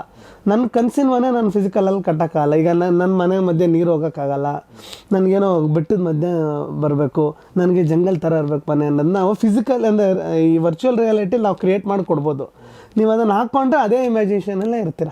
ಇದು ತುಂಬ ಭಾಳ ಆಗುತ್ತೆ. ಪ್ರತಿಯೊಬ್ಬರು ಈಗ ಹೆಂಗೆ ನಾವು ಮೊಬೈಲ್ ಪ್ರತಿಯೊಬ್ಬರು ಬಳಸ್ತಾ ಇದ್ದೀವೋ, ಈಗ ಗೂಗಲ್ ಲೆನ್ಸಸ್ ಆಗ್ಬೋದು, ಫೇಸ್ಬುಕ್ದು ಸ್ಪೆಕ್ಸ್ ಬಿಟ್ಟಿದ್ದಾನೆ ಲೆನ್ಸ್, ಅದು ಹಾಲೋಗ್ರಾಮ್ ಥರ ವರ್ಕ್ ಆಗುತ್ತೆ. ಇದರಲ್ಲೆಲ್ಲ ನಾವು ಇಂಟಿಗ್ರೇಟ್ ಮಾಡೋಕ್ಕೆ ಸ್ಟಾರ್ಟ್ ಮಾಡಿದ್ದೀವಿ ಈಗ, ಫಿಸಿಕಲ್ ವರ್ಲ್ಡ್ ಮತ್ತು ವರ್ಚುವಲ್ ವರ್ಲ್ಡ್ನ. ಅದೇ ಕನ್ಸ್ಟ್ರಕ್ಷನಲ್ಲಿ ಕೂಡ ನಾವು ಲಿಂಕ್ ಮಾಡಿ ಯಾವಾಗ ಬಳಸ್ಕೋತೀವಿ, ಕಟ್ಟಿದ ನಂತರ ನಿಮಗೆ ಇವತ್ತಿಗೆ ವಿಜುವಲೈಸ್ ಆಗುತ್ತೆ. ಇದು ಬಿಗ್ಗೆಸ್ಟ್ ಅಡ್ವಾಂಟೇಜು. ಇದರಿಂದ ಕೂಡ ನಿಮಗೆ ಸ್ಪೇಸ್ನ ನೀವು ಕನ್ಸಿಡರ್ ಮಾಡಿ ಪ್ಲಾನ್ ಮಾಡಿ. ಇದಕ್ಕೆ ಕಸ್ಟಮರ್ಗೆ ಏನು ಖರ್ಚಾಗುತ್ತೆ ಇದು ಕೂಡ ಇದು ಮಾಡಬೇಕಾದ್ರೆ? ಇಲ್ಲ, ನಮ್ಮಲ್ಲಿ ನಾವು ಅಂದರೆ ಆರ್ಕಿಟೆಕ್ಚರ್ ಸರ್ವಿಸಸ್ ತೊಗೊಂಡ್ರು ನಾವು ಇದನ್ನು ರೆಡಿ ಮಾಡಿಕೊಡ್ತೀವಿ. ಮತ್ತು ನಮ್ಮದು ಟೋಟಲ್ ಟರ್ಮ್ಕಿ ಕೊಟ್ಟಾಗ ನಾವು ಇದನ್ನು ಕೊಡ್ತೀವಿ. ಅವ್ರಿಗೆ ಅರ್ಥ ಮಾಡ್ಸೋಕ್ಕೆ ಖಂಡಿತ ನಾವು ಅವ್ರನ್ನ ಕೊಡ್ತೀವಿ. ಸೊ ಸಾಕಷ್ಟು ವಿಚಾರಗಳನ್ನ ನಮ್ಮ ಮನ್ದೀಪ್ ಅವರಿಂದ ತಿಳ್ಕೊಂಡ್ವಿ. ಈಗ ನಾವು ಒಂದು ಪ್ರೊಸೆಸ್ ಅಂತ ನೋಡಿಕೊಂಡ್ರೆ, ಒಂದು ಮನೆ ಸೈಟಿಂದ ತೊಗೊಳ್ಳೋದ್ರಿಂದ ಹಿಡ್ಕೊಂಡು ಗೃಹ ಪ್ರವೇಶ ತನಕ, ಅಥವಾ ಸೈಟ್ ನೋಡೋದ್ರಿಂದ ಹಿಡ್ಕೊಂಡು ಸೈಟ್ ಹುಡುಕೋದ್ರಿಂದ ಹಿಡ್ಕೊಂಡು ಗೃಹ ಪ್ರವೇಶ ತನಕ ಸಾಕಷ್ಟು ಇದರಲ್ಲಿ ಪ್ರೊಸೆಸ್ ಇನ್ವಾಲ್ವ್ ಆಗಿದೆ. ಬಟ್ ನಾವು ಅದನ್ನು ಇನ್ನೂ ನಾವು ಎ ಇಂದ ಝಡ್ವರೆಗೂ ಅಂತ ನಾವು ನೋಡೋದಾದರೆ, ಇದು ಆದಮೇಲೆ ಇದು ಮಾಡಿ, ಇದಾದಮೇಲೆ ಇದು ಮಾಡಿ ಅಂತ ಒಂದು ಕ್ಲಿಯರ್ ಪಿಕ್ಚರ್ ಕೊಡಬೇಕು ಜನರಿಗೆ ಅಂದರೆ ಏನು ಹೇಳಕ್ಕೆ ಇಷ್ಟಪಡ್ತೀರಾ? ಇದು ಭಾಳ ಇಂಪಾರ್ಟೆಂಟ್ ಆಗುತ್ತೆ ಪ್ಲ್ಯಾನಿಂಗ್ ಸ್ಟೇಜಲ್ಲಿ. ಈ ಬೇಸ್ಡೇ ನಾವು ಎಷ್ಟು ವರ್ಷದಲ್ಲಿ ನಿಮಗೆ ನಾವು ಮನೆ ಹ್ಯಾಂಡ್ ಓವರ್ ಮಾಡಿಕೊಡ್ತೀವಿ ಅನ್ನೋದು ಒಂದು ಆಗುತ್ತೆ. ನಾವು ಲ್ಯಾಂಡ್ ಇದು ಎಲ್ಲಿ ಸ್ಟಾರ್ಟ್ ಆಗುತ್ತೆ ಅಂದರೆ, ಫಸ್ಟು ನೀವೊಂದು ಲ್ಯಾಂಡ್ ತೊಗೋಬೇಕು. ಅಲ್ಲಿ ನೀವು ಲ್ಯಾಂಡ್ ತೊಗೊಂಡು ಬರ್ತೀರಾ. ಇಲ್ಲಿಂದ ಸ್ಟಾರ್ಟ್ ಆಗೋದು ನಿಮಗೆ ಎಂಡ್ ಗೃಹ ಪ್ರವೇಶದವರೆಗೂ ನಾವು ಸಪೋರ್ಟ್ ಇಡಬೇಕಾಗುತ್ತೆ. ಇದೇ turnkey end to end process. ಇದನ್ನೆಲ್ಲ ನಾವು ಪ್ಲ್ಯಾನ್ ಮಾಡ್ಕೊಬೇಕು. ಬರೀ ಕನ್ಸ್ಟ್ರಕ್ಷನ್ಗೆ ಎಷ್ಟು ಟೈಮ್ ಆಗುತ್ತೆ ಅಂತ ನಾವು ಕನ್ಸಿಡರ್ ಮಾಡ್ಬೋದು. ಯಾಕೆಂದರೆ ಕೆಲವರು ಇವತ್ತು ಬಂದ್ಬಿಟ್ಟು ನಾಳೆ ಮನೆ ಕಟ್ಟೋಕ್ಕೆ ಸ್ಟಾರ್ಟ್ ಮಾಡ್ತೀರಾ ಅಂತ ಕೇಳ್ತಾರೆ. ಅದು ಆಗೋದಿಲ್ಲ. ಅದಕ್ಕೆ ಟೈಮಿಂಗ್ ಇದೆ, ಲೈಸೆನ್ಸಿಂಗ್ ಇದೆ. ಅದರಿಂದ ನಾನು ಬಂದಾಗ ಫಸ್ಟ್ ನೀವು ಲ್ಯಾಂಡ್ ತೊಗೊಂಡಿದ್ದೀರಾ, ಲ್ಯಾಂಡು ನಿಮಗೆ ಕನ್ಫರ್ಮ್ ಆಗಿದೆ, ನಿಮ್ಮ ಹೆಸರಲ್ಲಿದೆ ಅಂತ. ನೆಕ್ಸ್ಟ್ ಪ್ರೊಸೀಜರ್ ಬಂದ್ಬಿಟ್ಟು ನಾವು ಅಕಸ್ಮಾತ್ ಇದರಲ್ಲಿ ಒಂದು ಆಪ್ಷನ್ ಬಂದು ನಿಮ್ಮಲ್ಲಿ ಆಲ್ರೆಡಿ ಒಂದು ಲ್ಯಾಂಡ್ ಜೊತೆಗೆ ಬಿಲ್ಡಿಂಗೂ ಇದೆ. ಕೆಲವೊಂದು ಲ್ಯಾಂಡ್ ತೊಗೊಂಡಾಗ ಹಳೆ ಮನೆಗಳಿರುತ್ತೆ ಅಥವಾ ನೀವು ಹಳೆ ಮನೇಲಿರ್ತೀರ. ಫಸ್ಟು ಪ್ರೊಸೆಸ್ಸು ಡೆಮಾಲಿಷನ್ ಆಗುತ್ತೆ. ಫಸ್ಟ್ ನಾವೇನು ಮಾಡಬೇಕಾಗತ್ತೆ, ಇರೋ ಮನೇನ ನಾವು ಡೆಮಾಲಿಷ್ ಮಾಡಬೇಕಾಗತ್ತೆ. ಡೆಮಾಲಿಷನಲ್ಲಿ ನಾನು ಕೆಲವೊಂದು ಟಿಪ್ಸ್ ಕೊಡ್ತೀನಿ. ಯೂಶ್ವಲಿ ನಾವು ನೆಗೋಷಿಯೇಟ್ ಮಾಡಿದಾಗ ಡೆಮಾಲಿಷನ್ ನಾವು ₹1 ಕೊಡೋದಿಲ್ಲ. ಯಾಕೆ ಅಂದರೆ ಆ ಡೆಮಾಲಿಷನ್ ಮಾಡೋ ಬಿಲ್ಡಿಂಗ್ ಒಳಗಡೆ ಎಷ್ಟೊಂದು ಮೆಟೀರಿಯಲ್ಸ್ ಇರುತ್ತೆ. ಈಗ MS ಮೆಟೀರಿಯಲ್ ಆಗ್ಬೋದು, ವುಡ್ ಮೆಟೀರಿಯಲ್ ಆಗಬಹುದು, ಎಷ್ಟೊಂದು ಫಿಟ್ಟಿಂಗ್ಸ್ನ ನಾವು ಸೇಲ್ ಮಾಡಬಹುದು. ಇದಕ್ಕೆ ಒಬ್ಬ ಡೆಮಾಲಿಷನ್ ಕಾಂಟ್ರಾಕ್ಟರ್ ಅಂತ ಒಬ್ರು ಇರ್ತಾರೆ. ಡೆಮಾಲಿಷನ್ ಕಾಂಟ್ರಾಕ್ಟರ್ ಅಂತ ಇರ್ತಾರೆ. ಡೆಮಾಲಿಷನ್ ಕಾಂಟ್ರಾಕ್ಟರ್ನ ನಾವು ಕರೆದ್ಬಿಟ್ಟು ಏನು ಮಾಡ್ತೀವಿ ಅಂದರೆ, ನೋಡು ಎವ್ಯಾಲ್ಯೂಯೇಟ್ ಮಾಡು, ಇದರಲ್ಲಿ ಏನೇನು ಮೆಟೀರಿಯಲ್ ಸೇಲ್ ಆಗ್ಬೋದು, ಏನೇನು ಸೇಲ್ ಆಗುತ್ತೆ ಅಂತ ಅವನೊಂದು ಲಿಸ್ಟ್ ಮಾಡ್ಕೋತಾನೆ. ಆಮೇಲೆ ಇದಕ್ಕೆ ಇನ್ನೊಂದು ಖರ್ಚಿದೆ. ಅವನು ಡೆಮಾಲಿಷನ್ ಮಾಡಬೇಕು, ಲೇಬರ್ಸ್ನ ಕರೆಸ್ಬೇಕು, ವಿಂಡೋಗಳನ್ನೆಲ್ಲ ಅವನು ಸರಿಪಡಿಸ್ಕೋಬೇಕಂದ್ರೆ ಆಚೆಗಡೆ ತೆಕ್ಕೋಬೇಕು. ಈ ತೆಗೆದಿರೋ ಡೆಬ್ರೀಸ್ನ ಅವನು ಮತ್ತೆ ಆಚೆಗಡೆ ವಿಲೇವಾರಿ ಮಾಡಬೇಕಾಗತ್ತೆ. ಅದಕ್ಕೆ ಅವನಿಗೂ ಖರ್ಚಿದೆ. ಒಂದು ಇಲ್ಲಿರೋದನ್ನು ಮಾರಾಟ ಮಾಡ್ತಾನೆ, ಇನ್ನೊಂದು ಇದನ್ನು ಸಾಗಿಸ್ಲಿಕ್ಕೂ ಕೂಡ ಅವನು ಖರ್ಚಿದೆ. ಇವೆರಡೂ ತೂಗಿಸಿದಾಗ ಅಂದಾಜಾಗಿ ಏನೂ ಖರ್ಚು ಆಗಬಾರ್ದು ಪ್ರಾಕ್ಟಿಕಲಾಗಿ ನೋಡಿದಾಗ. ಆ ರೀತಿ ಆಗುತ್ತೆ. ನಾವು ಮಾಡಿರೋ ಎಲ್ಲ ಬಿಲ್ಡಿಂಗ್ಸಲ್ಲೂ ನಾವು ಯಾರಿಗೂ ಅಂಥದ್ದೇನು ದುಡ್ಡು ಕೊಟ್ಟಿಲ್ಲ. ಮೇ ಬಿ ಟಿಪ್ಸ್ ಥರ ಒಂದೇನೋ ನಾವು ಬೇಕೇ ಬೇಕು ಅಂದರೆ ಕೊಟ್ಟಿದ್ದೀವಿ ಬಿಟ್ರೆ ಅಂಥದ್ದೇನು ಮೇಜರ್ ಖರ್ಚು. ಸೊ ಅಂದರೆ ಸೇಲ್ ಮಾಡಿರೋ ದುಡ್ಡೇ ಅವ್ರಿಗೆ ಹೋಗ್ಬಿಡುತ್ತೆ ಅಂತ ಹೇಳ್ತಾ ಇದ್ದಾರೆ. ಹೋಗುತ್ತೆ. ನಾವೇನು ಮಾಡ್ತೀವಿ, ನೋಡಪ್ಪ, ಸೇಲ್ ಮಾಡೋದು ನಿಂದೇ ಜವಾಬ್ದಾರಿ, ಇದನ್ನು ಸಾಗಿಸೋದು ನಿಂದೇ ಜವಾಬ್ದಾರಿ. ನೀನು ಈ ಹಳೆ ಬಿಲ್ಡಿಂಗ್ನ ಡೆಮಾಲಿಷ್ ಮಾಡಿ ನಮಗೆ ಖಾಲಿ ಸೈಡ್ ಥರ ಕೊಡಬೇಕು ಅಂತ ಮಾತಾಡ್ತೀವಿ ಅವ್ರ ಹತ್ರ. ಅದೇ ರೀತಿ ನಾವು ಮಾಡ್ತಾಯಿದ್ದೀವಿ. ಸದ್ಯದಲ್ಲಿ ನಡೀತಾ ಇರೋ ಭಾರತ್ ನಗರ್ ಸೈಟಲ್ಲಿ ಕೂಡ ನಾವು ಹಂಗೆ ಮಾಡಿದ್ವಿ. ಕ್ಲೈಂಟು ₹1 ಕೊಟ್ಟಿಲ್ಲ. ನಾವು ಡೆಮಾಲಿಷನ್ ಕಾಂಟ್ರಾಕ್ಟರ್ನ ಕರ್ಕೊಂಡೋಗಿ ಜಾಗ ತೋರಿಸಿ ಮಾಡ್ತೀವಿ. ನಮ್ಮದು ಕಿಕ್ ಬ್ಯಾಕ್ಸ್ ಇಲ್ಲ. ಪ್ರತಿಯೊಂದರಲ್ಲೂ ಕಮಿಷನ್ಗಳು ಏನಿದೆ. ಮನೆ ಓನರ್ ಹೋಗಿ ಮಾಡಿದ್ರೆ ಏನಾಗುತ್ತೆ ಅಂದರೆ, ಅವರು ಸುಮ್ಮನೆ 1 ಲಕ್ಷ ಕೊಡಿ, 2 ಲಕ್ಷ ಕೊಡಿ, ನಮ್ಗೆ ಭಾಳ ಖರ್ಚಿದೆ ಅಂತಾರೆ. ಇದನ್ನು ನಾವು ಅರ್ಥ ಮಾಡ್ಕೊಂಬಿಟ್ರೆ, ಇಲ್ಲಿರೋದು ಸೇಲ್ ಆಗುತ್ತೆ. ಆಮೇಲೆ ಇನ್ಕ್ಲೂಡಿಂಗ್ ಆ ಸ್ಟೀಲ್ ಇರುತ್ತಲ್ಲ ಸರ್, ಈ ಸ್ಲ್ಯಾಬಲ್ಲೆಲ್ಲ ಸ್ಟೀಲ್ಸ್ ಇರುತ್ತೆ, ಅದನ್ನು ಕೂಡ ಅವ್ರು ಮಾರಾಟ ಮಾಡ್ಕೋತಾರೆ, ಅದು ತುಕ್ಕಕ್ಕೆ ಹಾಕ್ತಾರೆ. ಇದನ್ನೆಲ್ಲ ಮಾಡೋದ್ರಿಂದ ಡೆಮಾಲಿಷನ್ ಖರ್ಚು ಯೂಶ್ವಲಿ 0 ಬರಬೇಕು. ಎಲ್ಲೋ ಅನ್ಎಕ್ಸ್ಪೆಕ್ಟೆಡ್ ಕೇಸಸ್ಸು ಏನೂ ಇಲ್ಲ ಮನೆ ಒಳಗಡೆ ಅನ್ನೋದಾದರೆ ನೀವು ಕೇಳ್ಬೋದು ಎಲ್ಲ ಡೆಮಾಲಿಷನ್ ಕಾಂಟ್ರಾಕ್ಟರ್, ಎಷ್ಟಕ್ಕೆ ಮಾರಿದ್ದೀರಾ, ಎಷ್ಟಕ್ಕೆ ತೊಗೊಂಡಿದ್ದೀರಾ, ಏನು ವರ್ಕೌಟ್ ಆಗುತ್ತಾ ಇಲ್ವಾ ಅಂತ. ಇದು ಡೆಮಾಲಿಷನ್ಗೆ ಬಂದಾಗ ಇದು. ಬಟ್ ಡೆಮಾಲಿಷನ್ ಇರುವಂಥವು ಕಡಿಮೆ ಅಲ್ವಾ? ಯೂಶ್ವಲಿ ಖಾಲಿ ಲ್ಯಾಂಡೇ ಇರುತ್ತೆ ಅಂತ. ಎರಡು ಥರ ಎರಡು ಇರುತ್ತೆ. ಈಗ ಒಂದು 20-30 ವರ್ಷ ಒಂದು ಮನೇಲಿ ಇರ್ತಾರೆ, ಅದು ಹೊಡೆದಾಕಬೇಕು, ನಮ್ಗೆ ಇದು ಭಾಳ ಹಳೇದು ಅನ್ನಿಸ್ತು ಅನ್ನೋದು ನಮ್ಮದು. ಅಂದರೆ 2 ಸೈಡ್ಸಲ್ಲಿ ಒಂದು 50-50 ಆಗ್ಬಿಡುತ್ತೆ. ಒಂದು ಡೆಮಾಲಿಷನ್ದು ಇರುತ್ತೆ, ಖಾಲಿ ಸೈಟ್ ಇರುತ್ತೆ, ಡಿಪೆಂಡ್ ಆಗುತ್ತೆ. ಈ ಖಾಲಿ ಸೈಟ್ ಅಂತ ವಿಚಾರ ಬರೋದಾದರೆ, ಖಾಲಿ ಸೈಟ್ ಈಗ ಡೆಮಾಲಿಷನ್ ಪ್ರೊಸೆಸ್ ನಡೆದಿದೆ. ಆ ಪ್ರೊಸೆಸ್ಸಲ್ಲಿ ನಾವು ನಮ್ಮಲ್ಲಿರೋ BWSSB ವಾಟರ್ ಮತ್ತು ಎಲೆಕ್ಟ್ರಿಸಿಟಿದು ನಾವು ಸಬ್ಮಿಟ್ ಮಾಡಬೇಕು. ಯಾಕೆ? Next process is commercial process. ಈಗ ಸದ್ಯಕ್ಕೆ ಆಗ್ತಿರೋದು ನಮ್ಮದು ರೆಸಿಡೆನ್ಷಿಯಲ್ ಪರ್ಸ್ನಲ್ ಕರೆಂಟ್. ನಾವು ತಗೋತಾರೋ ಎಲೆಕ್ಟ್ರಿಸಿಟಿ ಆಗಲಿ ವಾಟರ್ ಆಗಲಿ ಇದು ನಮ್ಮ ಯೂಸೇಜ್ಗೋಸ್ಕರ ಮಾಡಿದ್ವಿ. ಈಗ ನಾವು ಕನ್ಸ್ಟ್ರಕ್ಟ್ ಮಾಡೋದಕ್ಕೋಸ್ಕರ ಉಪಯೋಗಿಸೋದ್ರಿಂದ ಸರ್ಕಾರ ಏನು ಹೇಳುತ್ತೆ, ನೀವು ಅದಕ್ಕೆ ಕಮರ್ಷಿಯಲ್ಲೇ ತೊಗೋಬೇಕು ಅಂತ. BWSSBದು ಯೂಶ್ವಲಿ ಕೊಡೋದಿಲ್ಲ ನಮಗೆ. ಬೆಸ್ಕಾಮದು ಮಾತ್ರ ನಾವು ಸಬ್ಮಿಟ್ ಮಾಡಿ ಟೆಂಪ್ರವರಿ ಮೀಟ್ರನ್ನು ನಾವು ಅಪ್ಲೈ ಮಾಡಬೇಕಾಗತ್ತೆ. ಟೆಂಪ್ರವರಿ ಮೀಟ್ರನ್ನು ಅಪ್ಲೈ ಮಾಡಿ ಅದನ್ನು ನಾವು ತೊಗೊಂಡು ಮಾಡಬೇಕಾಗತ್ತೆ. ಆವಾಗ ನಮಗೆ ಬೇರೆ ಟ್ಯಾರಿಫ್ ಇರುತ್ತೆ. ಎಕ್ಸಿಸ್ಟಿಂಗ್ನ ನಾವು ಮೀಟ್ರನ್ನ ತೊಗೊಂಡೋಗಿ ಅವ್ರಿಗೆ ಸಬ್ಮಿಟ್ ಮಾಡಬೇಕು. ಇದಕ್ಕೂ ಕೂಡ ನಾವು ಹೆಲ್ಪ್ ಮಾಡಿಕೊಡ್ತೀವಿ. ನಮ್ಮಲ್ಲೇ ಆಲ್ರೆಡಿ ವೆಂಡರ್ಸ್ ಇರ್ತಾರೆ. ಇದೆಲ್ಲ ನಾನ್ ಟೆಂಡರಲ್ಲಿ ಬರುತ್ತೆ. ಇದನ್ನು ಬೇಕಾದರೆ ನಮ್ಮಲ್ಲಿರೋ ವೆಂಡರ್ಸನ್ನು ಮಾಡ್ಬೋದು, ಅಥವಾ ನಮಗೆ ಗೊತ್ತು ಸರ್ ಬೆಸ್ಕಾಮ್ ಅವರು ಅಂದರೆ ಖಂಡಿತ ನೀವು ಅವರು ಕಸ್ಟಮರ್ಸ್ ಕೂಡ ಇದನ್ನು ಮಾಡ್ಕೊಬೋದಾಗುತ್ತೆ. ಒನ್ಸ್ ಸರೆಂಡರ್ ಆದಮೇಲೆ ಇನ್ನೊಂದು ನಾವು ನೋಡ್ಬೇಕಾದ್ರೆ ನಾನು ಮರ್ತಿದ್ದು ಒಂದೇನೆಂದರೆ, ನಮ್ಮಲ್ಲಿ ಪ್ಲ್ಯಾಂಟೇಷನ್ಸ್ ಇದೆಯಾ, ನಮ್ಮಲ್ಲಿ ಟೀಕ್ ಏನಾರ ಮರಗಳಿದಾವ, ಈ ಥರ ಮರಗಳು ಆ ಥರ ಏನಾರ ಇದ್ದರೆ ನಾವು ಒಂದು ಅರ್ಜಿ ಹಾಕಿ ಆನ್ಲೈನಲ್ಲಿ ನಾವು ಈ ಥರ ಮಾಡ್ತಾಯಿದ್ದೀವಿ ಅಂತ BBMP ನೋಟಿಸಿಗೆ ತೊಗೊಂಬರ್ಬೇಕಾಗತ್ತೆ. ಇಲ್ಲ ಅಂದರೆ ನಾವು ಸುಮ್ಮನೆ ಕಟ್ ಮಾಡೋಕ್ಕಾಗೋದಿಲ್ಲ. ಆಮೇಲೆ ಬೋರ್ವೆಲ್ಲು ಕೂಡ 1.5 ಮಂತ್ ಮುಂಚೆನೇ ನಾವು ಪ್ಲ್ಯಾನ್ ಮಾಡಬೇಕು. ಯಾಕೆಂದರೆ ಮತ್ತೆ ನಾವು ಆನ್ಲೈನ್ ಹೋಗಿ ಅವ್ರಿಗೆ ನಾವು ಬೋರ್ವೆಲ್ ಪರ್ಮಿಷನ್ ತೊಗೋಬೇಕಾಗುತ್ತೆ. ಈಗ ಮಳೆ ನೀರ್ದೆಲ್ಲ ಈ ಥರ ಪ್ರಾಬ್ಲಮ್ ಅಂದಮೇಲೆ ಭಾಳ ಸ್ಟ್ರಿಕ್ಟ್ ಇದೆ. ಇದನ್ನು ನಾವು ಆನ್ಲೈನಲ್ಲೇ ಅಪ್ಲೈ ಮಾಡಬೇಕು. ಯಾಕೆ ಒಂದೊಂದು ಏರಿಯಾಗೆ ಒಂದೊಂದು ಥರ ರೂಲ್ಸ್ ಇರುತ್ತೆ. ಅದು ಎಸ್ಪೆಷಲಿ ಅಪ್ಲೈ ಮಾಡಿಲ್ಲ ಅಂದರೆ ಭಾಳ ಕಷ್ಟ ಆಗುತ್ತೆ. ಇವಾಗ ಗೌರ್ಮೆಂಟ್ ಕೂಡ ಅದನ್ನು ಅವಕಾಶ ಮಾಡಿಕೊಡೋದಿಲ್ಲ. ಇದನ್ನು ನಾವು ಮುಂಚೆನೇ ಥಿಂಕ್ ಮಾಡಬೇಕು. ನಾನು ಇವತ್ತು ಅಂದ್ಕೊಂಡು ನಾಳೆ ಬೋರ್ವೆಲ್ ಹಾಕ್ಲಿಕ್ಕೆ ಆಗಲ್ಲ. ಈಗ ಡೆಮಾಲಿಷನ್ ಆಯಿತು, ಖಾಲಿ ಸೈಟ್ ಆದಮೇಲೆ ನಾವು 2 ಥರ ಚೆಕ್ ಮಾಡ್ತೀವಿ, ಒಂದು ಸಾಯಿಲ್ ಟೆಸ್ಟ್, ಒಂದು ವಾಟರ್ ಟೆಸ್ಟ್. ಸಾಯಿಲ್ ಟೆಸ್ಟ್ ಅಂದರೆ ನಾನು ಎಷ್ಟು ಕೆಪಾಸಿಟಿ ಇದೆ, safe bearing capacity of the soil ಅಂತ ಹೇಳಿ ನಮ್ಮ ಸ್ಟ್ರಕ್ಚರಲ್ ಇಂಜಿನಿಯರ್ ಅಸಂಪ್ಷನ್ ಮಾಡ್ಕೋಬಾರ್ದು. ಇದ್ರದ್ದು ಏನಿದೆ, ಎಷ್ಟು ತೂಕ ತಡೆಯುತ್ತೆ ಅನ್ನೋದನ್ನು ನಾವು ಅಗಾರ್ ಬೋರಿಂಗ್ ಮೆಥಡ್ ಅಂತ ನಾವು ಹೇಳ್ತೀವಿ, ಸ್ವಲ್ಪ ಹೇಳಿದ್ವಿ. ಅದನ್ನು ನಾವು ಟೆಸ್ಟ್ ಮಾಡಿ ಅವ್ರಿಗೆ ನಾವು ಇಷ್ಟು ಕೆಪಾಸಿಟಿ ಇದೆ ಅಂತ ಹೇಳ್ತೀವಿ. ಆವಾಗ ಡಿಸೈನಿಂಗ್ ಇನ್ನೊಂದು ಸ್ವಲ್ಪ ಆಗುತ್ತೆ. ಇದು ಸಾಯಿಲ್ ಟೆಸ್ಟ್ ಮಾಡ್ತೀವಿ. ಅದಾದ ನಂತರ ನಮಗೆ ವಾಟರ್ದು ಜಿಯೋಲಜಿಸ್ಟ್ನ ಕರೆಸಿ ಎಷ್ಟು ಅಡಿಲಿ ನೀರಿದೆ, ನಾವು ಬೋರ್ವೆಲ್ ಎಲ್ಲಿ ಹಾಕಬೇಕು, ಯಾವ ಪಾಯಿಂಟಲ್ಲಿ ಹಾಕಬೇಕು, ಅದು ಡ್ರೈ ರನ್ ಆದರೆ ಹೆಂಗೆ, ನಿಮಗೆ ಸಮ್ಮರಲ್ಲಿ ಯಾವ ರೀತಿ ಇದೆ, ವಿಂಟರಲ್ಲಿ ಯಾವ ರೀತಿ ಇದೆ, ಇದನ್ನು ನಾವು ಮಾಡಬೇಕಾಗತ್ತೆ. ಡೆಮಾಲಿಷನ್ ಆದಮೇಲೆ ಖಾಲಿ ಸೈಟು, ಆಮೇಲೆ ಇವೆರಡು ಕಂಪಲ್ಸರಿ ನಾವು ಸಬ್ಮಿಟ್ ಆದ ನಂತರ ಮಾಡ್ತೀವಿ. ಇದಾದಮೇಲೆ ನಾವೇನು ಮಾಡ್ತೀವಿ, ಶೆಡ್ ಕಟ್ಟಬೇಕಾಗತ್ತೆ.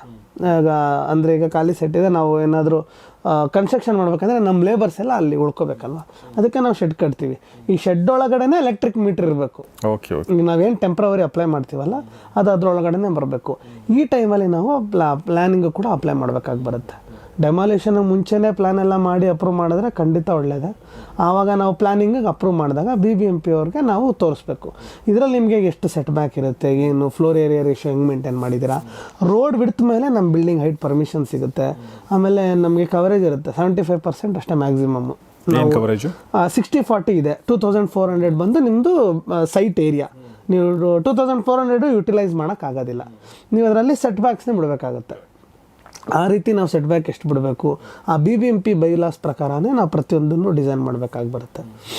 ಇಲ್ಲಿ ನ್ಯೂನ್ಯತೆಗಳಿದೆ, ನಾನು ಅದೊಂದು ಎಕ್ಸಾಕ್ಟ್ ನಾ ಬಂದು ತಲೆಗೆ ನನಗೆ, ಯಾಕಂದ್ರೆ ತುಂಬ ಜನ ಬಿಡಲ್ಲ, ನಾನು ಅಬ್ಸರ್ವ್ ಮಾಡಿದ್ದೀನಿ ಅದನ್ನು. ಇಲ್ಲ ಸರ್, ಏನಾಗಿದೆ, ಸರ್ಕಾರ ಕೂಡ 60-40 ಸೈಟ್ಗೂ ಮತ್ತು ದೊಡ್ಡ ದೊಡ್ಡ ಸೈಟ್ವರ್ಗು ಹೆಂಗೆ ವರ್ಕ್ ಆಗುತ್ತೆ, ಇವ್ರು ಇದನ್ನು ಅಪ್ಲೈ ಮಾಡ್ಬೋದಾ ಅಂತ ಯೋಚನೆ ಮಾಡ್ತಾ ಇಲ್ಲ. ನನಗೆ ಭಾಳ ಬೇಜಾರಾಗೋದೇನೆಂದರೆ 2007ನಲ್ಲಿ BBMP ಅವರು ಮಾಸ್ಟರ್ ಪ್ಲ್ಯಾನ್ 2015 ಅಂತ ಮಾಡಿದ್ದಾರೆ 2007ನಲ್ಲಿ. ಈಗ ನಾವಿರೋದು 2024ಕ್ಕೂ ರಿವಿಷನ್ ಆಗಿಲ್ಲ, ಸರಿಯಾಗಿ ಇನ್ನೂ ರಿವಿಷನ್ ಆಗಿಲ್ಲ, ಹಂಗೆ ಇದೆ. 2007ನಲ್ಲಿ ಮಾಡಿರೋದು. ಹೌದೌದು. ಇವಾಗ ಏನಾಗುತ್ತೆ, ಅಷ್ಟು ಹಳೆಯ ಪ್ಲ್ಯಾನ್ನ ತೊಗೊಂಡು ನಾವು ಮಾಡಿದಾಗ ಇವತ್ತಿನ ಕಂಡೀಷನ್ಸ್ಗೆ ಅದು ಸೂಟ್ ಆಗದೆ ಇರ್ಬೋದು. ನನ್ನ ಎಲ್ಲ ಕಡೆ ನಾನು ಪ್ರಯತ್ನ ಪಡ್ತಾ ಇದ್ದೀನಿ ಇದನ್ನು ಹೆಂಗೆ ರಿವಿಷನ್, ಯಾಕೆ ಅಂದರೆ ಸರ್ಕಾರದ ಹೆಂಗಾಗಿದೆ, ನೀವು ಅದನ್ನು ವೈಲೇಟ್ ಮಾಡಿ ನಾನು ನಿಮಗೆ ಪೆನಾಲ್ಟಿ ಕಟ್ತೀವಿ.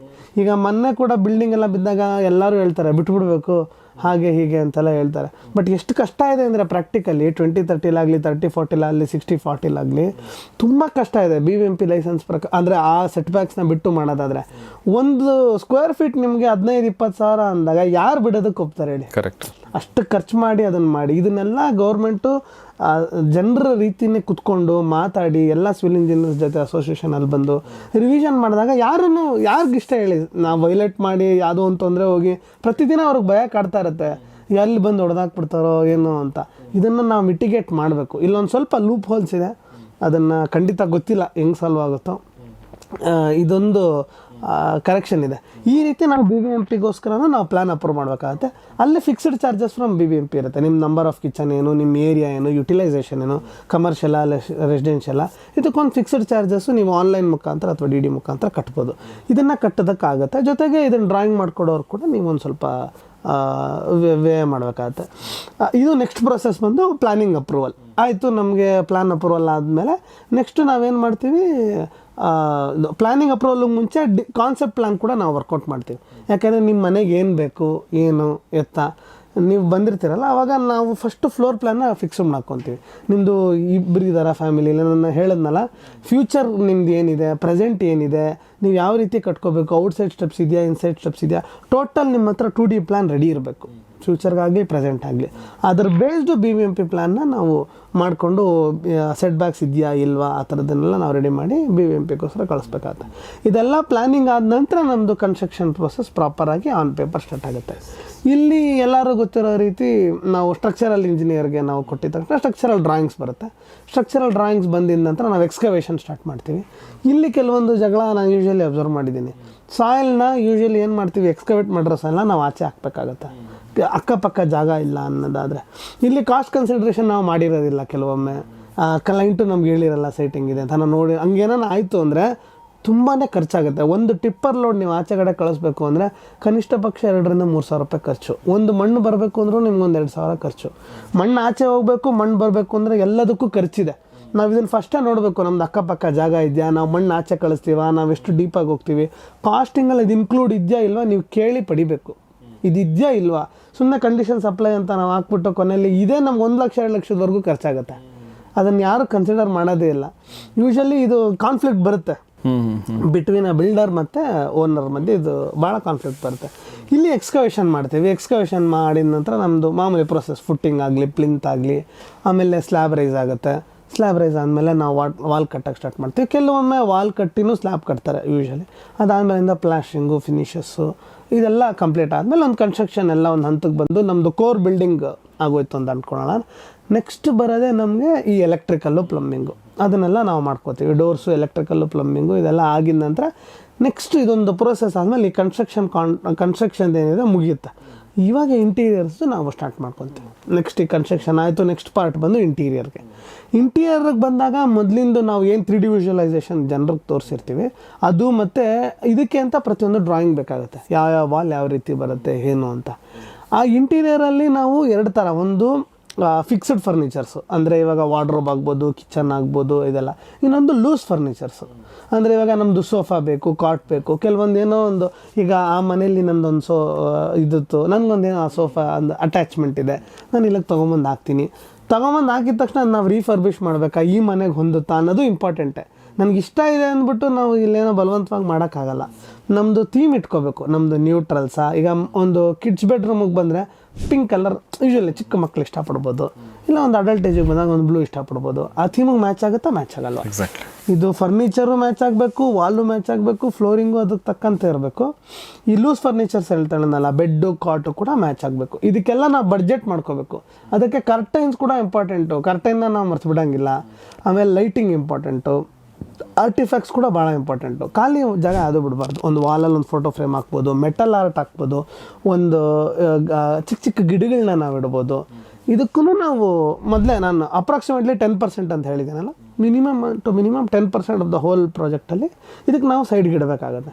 ಇದೆಲ್ಲ ಇಂಟೀರಿಯರ್ಸ್ ಆದಮೇಲೆ ಡೆಕೋರ್ ಕಾನ್ಸಂಟ್ರೇಟ್ ಮಾಡ್ತೀವಿ. ಅಂದರೆ ಈ ಲೂಸ್ ಫರ್ನಿಚರು, ಡೆಕೋರ್ ಎಲ್ಲ ಆಗಿದ ನಂತರ ನಾವು ಲೈಟ್ ಫಿಟ್ಟಿಂಗ್ಸು, ಸ್ಮಾರ್ಟ್ ಆಟೋಮೇಷನ್ಸು ಏನಾನ ಮಿಕ್ಕಿದ್ರೆ ಇದನ್ನೆಲ್ಲ ನಾವು ಮಾಡಿ ಕಂಪ್ಲೀಟ್ ಮಾಡಿ ಕೊಡ್ತೀವಿ. ಇದು ಓವರಾಲ್ ಪ್ರೊಸೆಸ್ ಆಫ್ ಜರ್ನಿ. ಆಮೇಲೆ ನೀವು ಗೃಹ ಪ್ರವೇಶ ಮಾಡ್ಕೊಳ್ಬೋದು. ಬಟ್ ಸುಮ್ಮನೆ ಒಂದು ಡುಪ್ಲೆಕ್ಸ್ ಮನೆ ಅಂತ ಅಂದ್ಕೊಳ್ಳಿ, ಒಂದು 30-40 ಅಥವಾ 40-60 ಕಟ್ಟಿಸಿರುವಂಥ ಒಂದು ಡುಪ್ಲೆಕ್ಸ್ ಮನೆ ಅಂತಂದರೆ ಎಷ್ಟು ಟೈಮ್ ಹಿಡಿಬೋದು? ಟೈಮಿಗೆ ವಿಚಾರಕ್ಕೆ ಬಂದರೆ ನಾನೊಂದೆಲ್ಲ ತಂಬ್ರೂಲ್ ಥರ ಹೇಳ್ತೀನಿ. ಜನನೇ ಬೇಕಾದ್ರೆ ನಂಬರ್ ಆಫ್ ಫ್ಲೋರ್ಸ್ ಮೇಲೆ ಲೆಕ್ಕ ಹಾಕ್ಬೋದು. ನೋಡಿ, ಪ್ಲ್ಯಾನಿಂಗು, ಅಪ್ರೂವಲ್ಸ್ಗೆ ಮತ್ತು ರಫಾಗಿ ಒಂದು ಫ್ಲೋರ್ ಪ್ಲ್ಯಾನ್ಗೆ ಆದರೆ ಒಂದು 10-15 ಡೇಸ್ ಬೇಕು.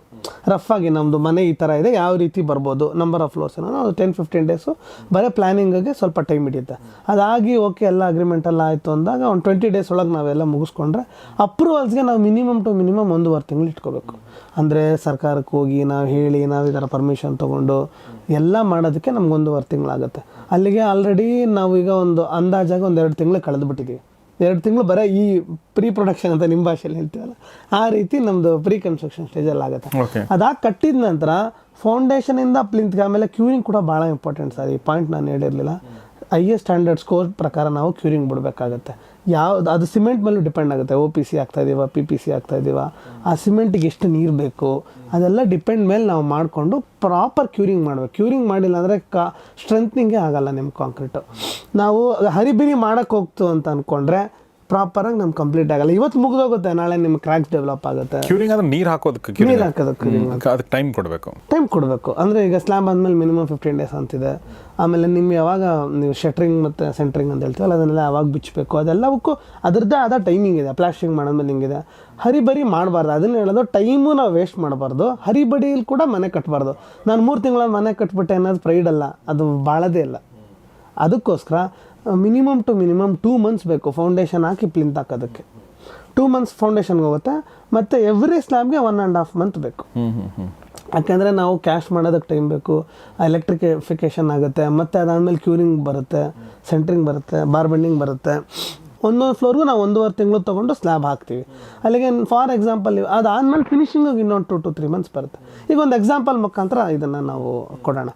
ಈಗ ನಾನೊಂದು G+1 ಮನೆ ಕಟ್ಟಬೇಕು ಅಂತ ಇಟ್ಕೊಳ್ಳಿ. ಎಷ್ಟು ಖರ್ಚಾಗುತ್ತೆ ಅಂದರೆ ನೀವು ಲೆಕ್ಕ ಹಾಕ್ಕೊಳ್ಳಿ. 2 ಮಂತ್ಸ್ ಫಾರ್ ಪ್ರೊಸೆಸಿಂಗು, ಒಂದು 2 ಮಂತ್ಸ್ ಫಾರ್ ನಮಗೆ ಫೌಂಡೇಶನ್ ಲೆವೆಲ್, ಅಲ್ಲಿಗೆ 4 ಮಂತ್ ಆಯಿತು. ಮತ್ತು ಇನ್ನು 1.5 3 ತಿಂಗಳು 4 + 3 7 ಅಲ್ವಾ. 7 ಮಂತ್ಸಿಗೆ ನಿಮಗೆ ಕೋರ್ ಆಗಿರುತ್ತೆ. ಮತ್ತೆ ನಾವು ವಾಲ್ ಕಟ್ಟಬೇಕು ಫಿನಿಶಿಂಗ್ ಎಲ್ಲ ಮತ್ತೆ ಇನ್ನೊಂದು 3 ಮಂತ್ಸ್ ಆದ್ರೆ ನಮ್ಗೆ ಹಿಡಿಯುತ್ತೆ. ಅಲ್ಲಿಗೆ 10 ಮಂತ್ಸ್ ಅಪ್ರಾಕ್ಸಿಮೇಟ್ಲಿ. ಜೊತೆಗೆ ಒಂದು ಸ್ವಲ್ಪ ಬಫರ್, ಏನೇ ಮಾಡಿದ್ರು ಕೆಲವೊಮ್ಮೆ ಲೇಬರ್ಸ್ ಎಲ್ಲರಿಗೂ ಇದ್ದಿದ್ದೇ ಪ್ರಾಬ್ಲಮ್. 2 ತಿಂಗಳು ಮಿನಿಮಮ್ ಇಟ್ಕೊಬೇಕು. ಇಷ್ಟನ್ನ ನಾವು ಇಟ್ಕೊಂಡ್ರೆ ಕಂಪ್ಲೀಟ್ ಆಗಿ ನಾವು ಕ್ಲೀನ್ ಆಗಿ ಮಾಡ್ಬೋದು ಸ್ಟಾರ್ಟಿಂಗ್ ಟು ಎಂಡಿಂಗು. ಹರಿಬರಿಲ್ಲ ನಾನು 6 ತಿಂಗಳಲ್ಲಿ ಮನೆ ಕಟ್ತೀನಿ ಅಂದರೆ ಎಲ್ಲ ಒಂದೊಂದು 1 ವರ್ಷ ಅಂದ್ರೂ ಕೂಡ ತುಂಬ ಕಡಿಮೆನೇ ಆಯ್ತು ಆ್ಯಕ್ಚುಲಿ, ತುಂಬ ಜಾಸ್ತಿ ಏನಾಗಲಿಲ್ಲ. ಎಷ್ಟೋ ಜನ 2 ವರ್ಷ 3 ವರ್ಷ ಕಟ್ಟೋದು ನೋಡಿದ್ದೀನಿ ನಾನು. ಕ್ಲಾರಿಟಿ ಇಲ್ದಿದ್ದಾಗ ಅದಾಗುತ್ತೆ ಸರ್, ಹೇಳ್ಕೊಂಡು ಹೋಗ್ತಾನೆ ಇರುತ್ತೆ. ಆಮೇಲೆ 1 ಪಾಯಿಂಟ್ ಕೋಆರ್ಡಿನೇಷನ್ ಇಲ್ದಿದ್ದಾಗಲೂ ಹಂಗಾಗುತ್ತೆ. ಎಷ್ಟೊಂದು ಸತಿ ಮೇಸ್ತ್ರಿಗಳು ಕೈ ಕೊಟ್ಟು ಹೋಗ್ತಾರೆ, ಓಡೋಗ್ತಾರೆ, ಇಬ್ಬಿಬ್ಬರು 3 ಮೇಸ್ತ್ರಿಗಳನ್ನ ತೊಗೊಂಡು ಮಾಡೋಕ್ಕೆ ಹೋಗ್ತಾರೆ. ಈ ಡೂ ಇಟ್ ಯುವರ್ ಸೆಲ್ಫ್ ಅನ್ನೋದು ಮನೇಲಿ ಭಾಳ ಕಷ್ಟ, ವರ್ಕೌಟ್ ಆಗಲ್ಲ. ಸಿವಿಲ್ ಇಂಜಿನಿಯರ್ಗಾದ್ರೆ ಗೊತ್ತಿರುತ್ತೆ, ನಾವೇ ಎಲ್ಲ ಮಾಡ್ತೀವಿ ಅನ್ನೋದು ತುಂಬಾ ಕಷ್ಟ ಇದೆ. ಆ ಪ್ರೋಸೆಸ್ಸಲ್ಲಿ ಮನಃಶಾಂತಿ ಕೂಡ ಅವ್ರು ಹಾಳು ಮಾಡ್ಕೊತಾರೆ. ತುಂಬ ಜನ ನೋಡಿದ್ದೀನಿ ನಾನು. ಅದನ್ನು ದಯವಿಟ್ಟು ನಾನು ಸಜೆಸ್ಟ್ ಮಾಡೋದಿಲ್ಲ. ಅವ್ರು ಎಕ್ಸ್ಪರ್ಟ್ ಆಗಿದ್ದರೆ okay, well and good, retired engineer ನನಗೆ ಗೊತ್ತು ಅನ್ನೋದಾದ್ರೆ ಓಕೆ. ಇಲ್ಲ ಮೆಂಟಲಿ ವೀಕ್ ಮಾಡಿಬಿಡ್ತಾರೆ ಎಲ್ಲ ಲೇಬರ್ಸ್, ಅಷ್ಟಿಷ್ಟು ಸ್ಟ್ರೈನ್ ಕೊಡಲ್ಲ ಅವ್ರು ನಮಗೆ. ಆಮೇಲೆ ರೇಟ್ಸ್ ಕೂಡ ನಮ್ಗೆ ಗೊತ್ತಿರಲ್ಲ, ಯಾವ ಲೇಬರ್ಗೆ ಎಷ್ಟು ಖರ್ಚಾಗುತ್ತೆ ಏನು. ಸುಮ್ಮನೆ ನಾವು 10 ಜನನ ಕೇಳ್ತೀವಿ, ಅವರು ಅದೇ ನಾವು ಒಬ್ಬ ಕಾಂಟ್ರಾಕ್ಟರ್ಗೆ ಹೋದಾಗ ಅವ್ರು ನೆಗೋಷಿಯೇಟ್ ಮಾಡ್ತಾರೆ. ಒಂದು ಬಿಲ್ಡರ್ಗೆ ಹೋದಾಗ ಸ್ಟ್ಯಾಂಡರ್ಡ್ ರೇಟ್ಸ್ ಇರುತ್ತೆ ನಮ್ಮ ಥರ, ನಾವು ವೆಂಡರ್ಸ್ಗೆ ಎಷ್ಟು ಕೊಡಬೇಕು ಏನು ಅನ್ನೋದಾಗುತ್ತೆ. ಇದು ಎಲ್ಲ ಪ್ರೊಸೆಸಲ್ಲಿ ನಮಗೆ ಟೋಟಲ್ ಗೊತ್ತಾಗುತ್ತೆ ಎಷ್ಟು ಟೈಮ್ ಹಿಡಿಯುತ್ತೆ ಅಂತ. ಇದು ಆನ್ ಆವ್ರೇಜ್ ಇಷ್ಟು ಇಟ್ಕೋಬೇಕು. ಅದರ ನಂತರ ಇಂಟೀರಿಯರ್ಸ್ಗೆ ಒಂದು 2 ಮಂತ್ಸ್ ಬೇಕಾಗುತ್ತೆ. ಇಂಟೀರಿಯರು ಡೆಕೋರ್ಗೆಲ್ಲ ಒಂದು 2 to 3 ಮಂತ್ಸ್ ಇದ್ದರೆ ಸಾಕು.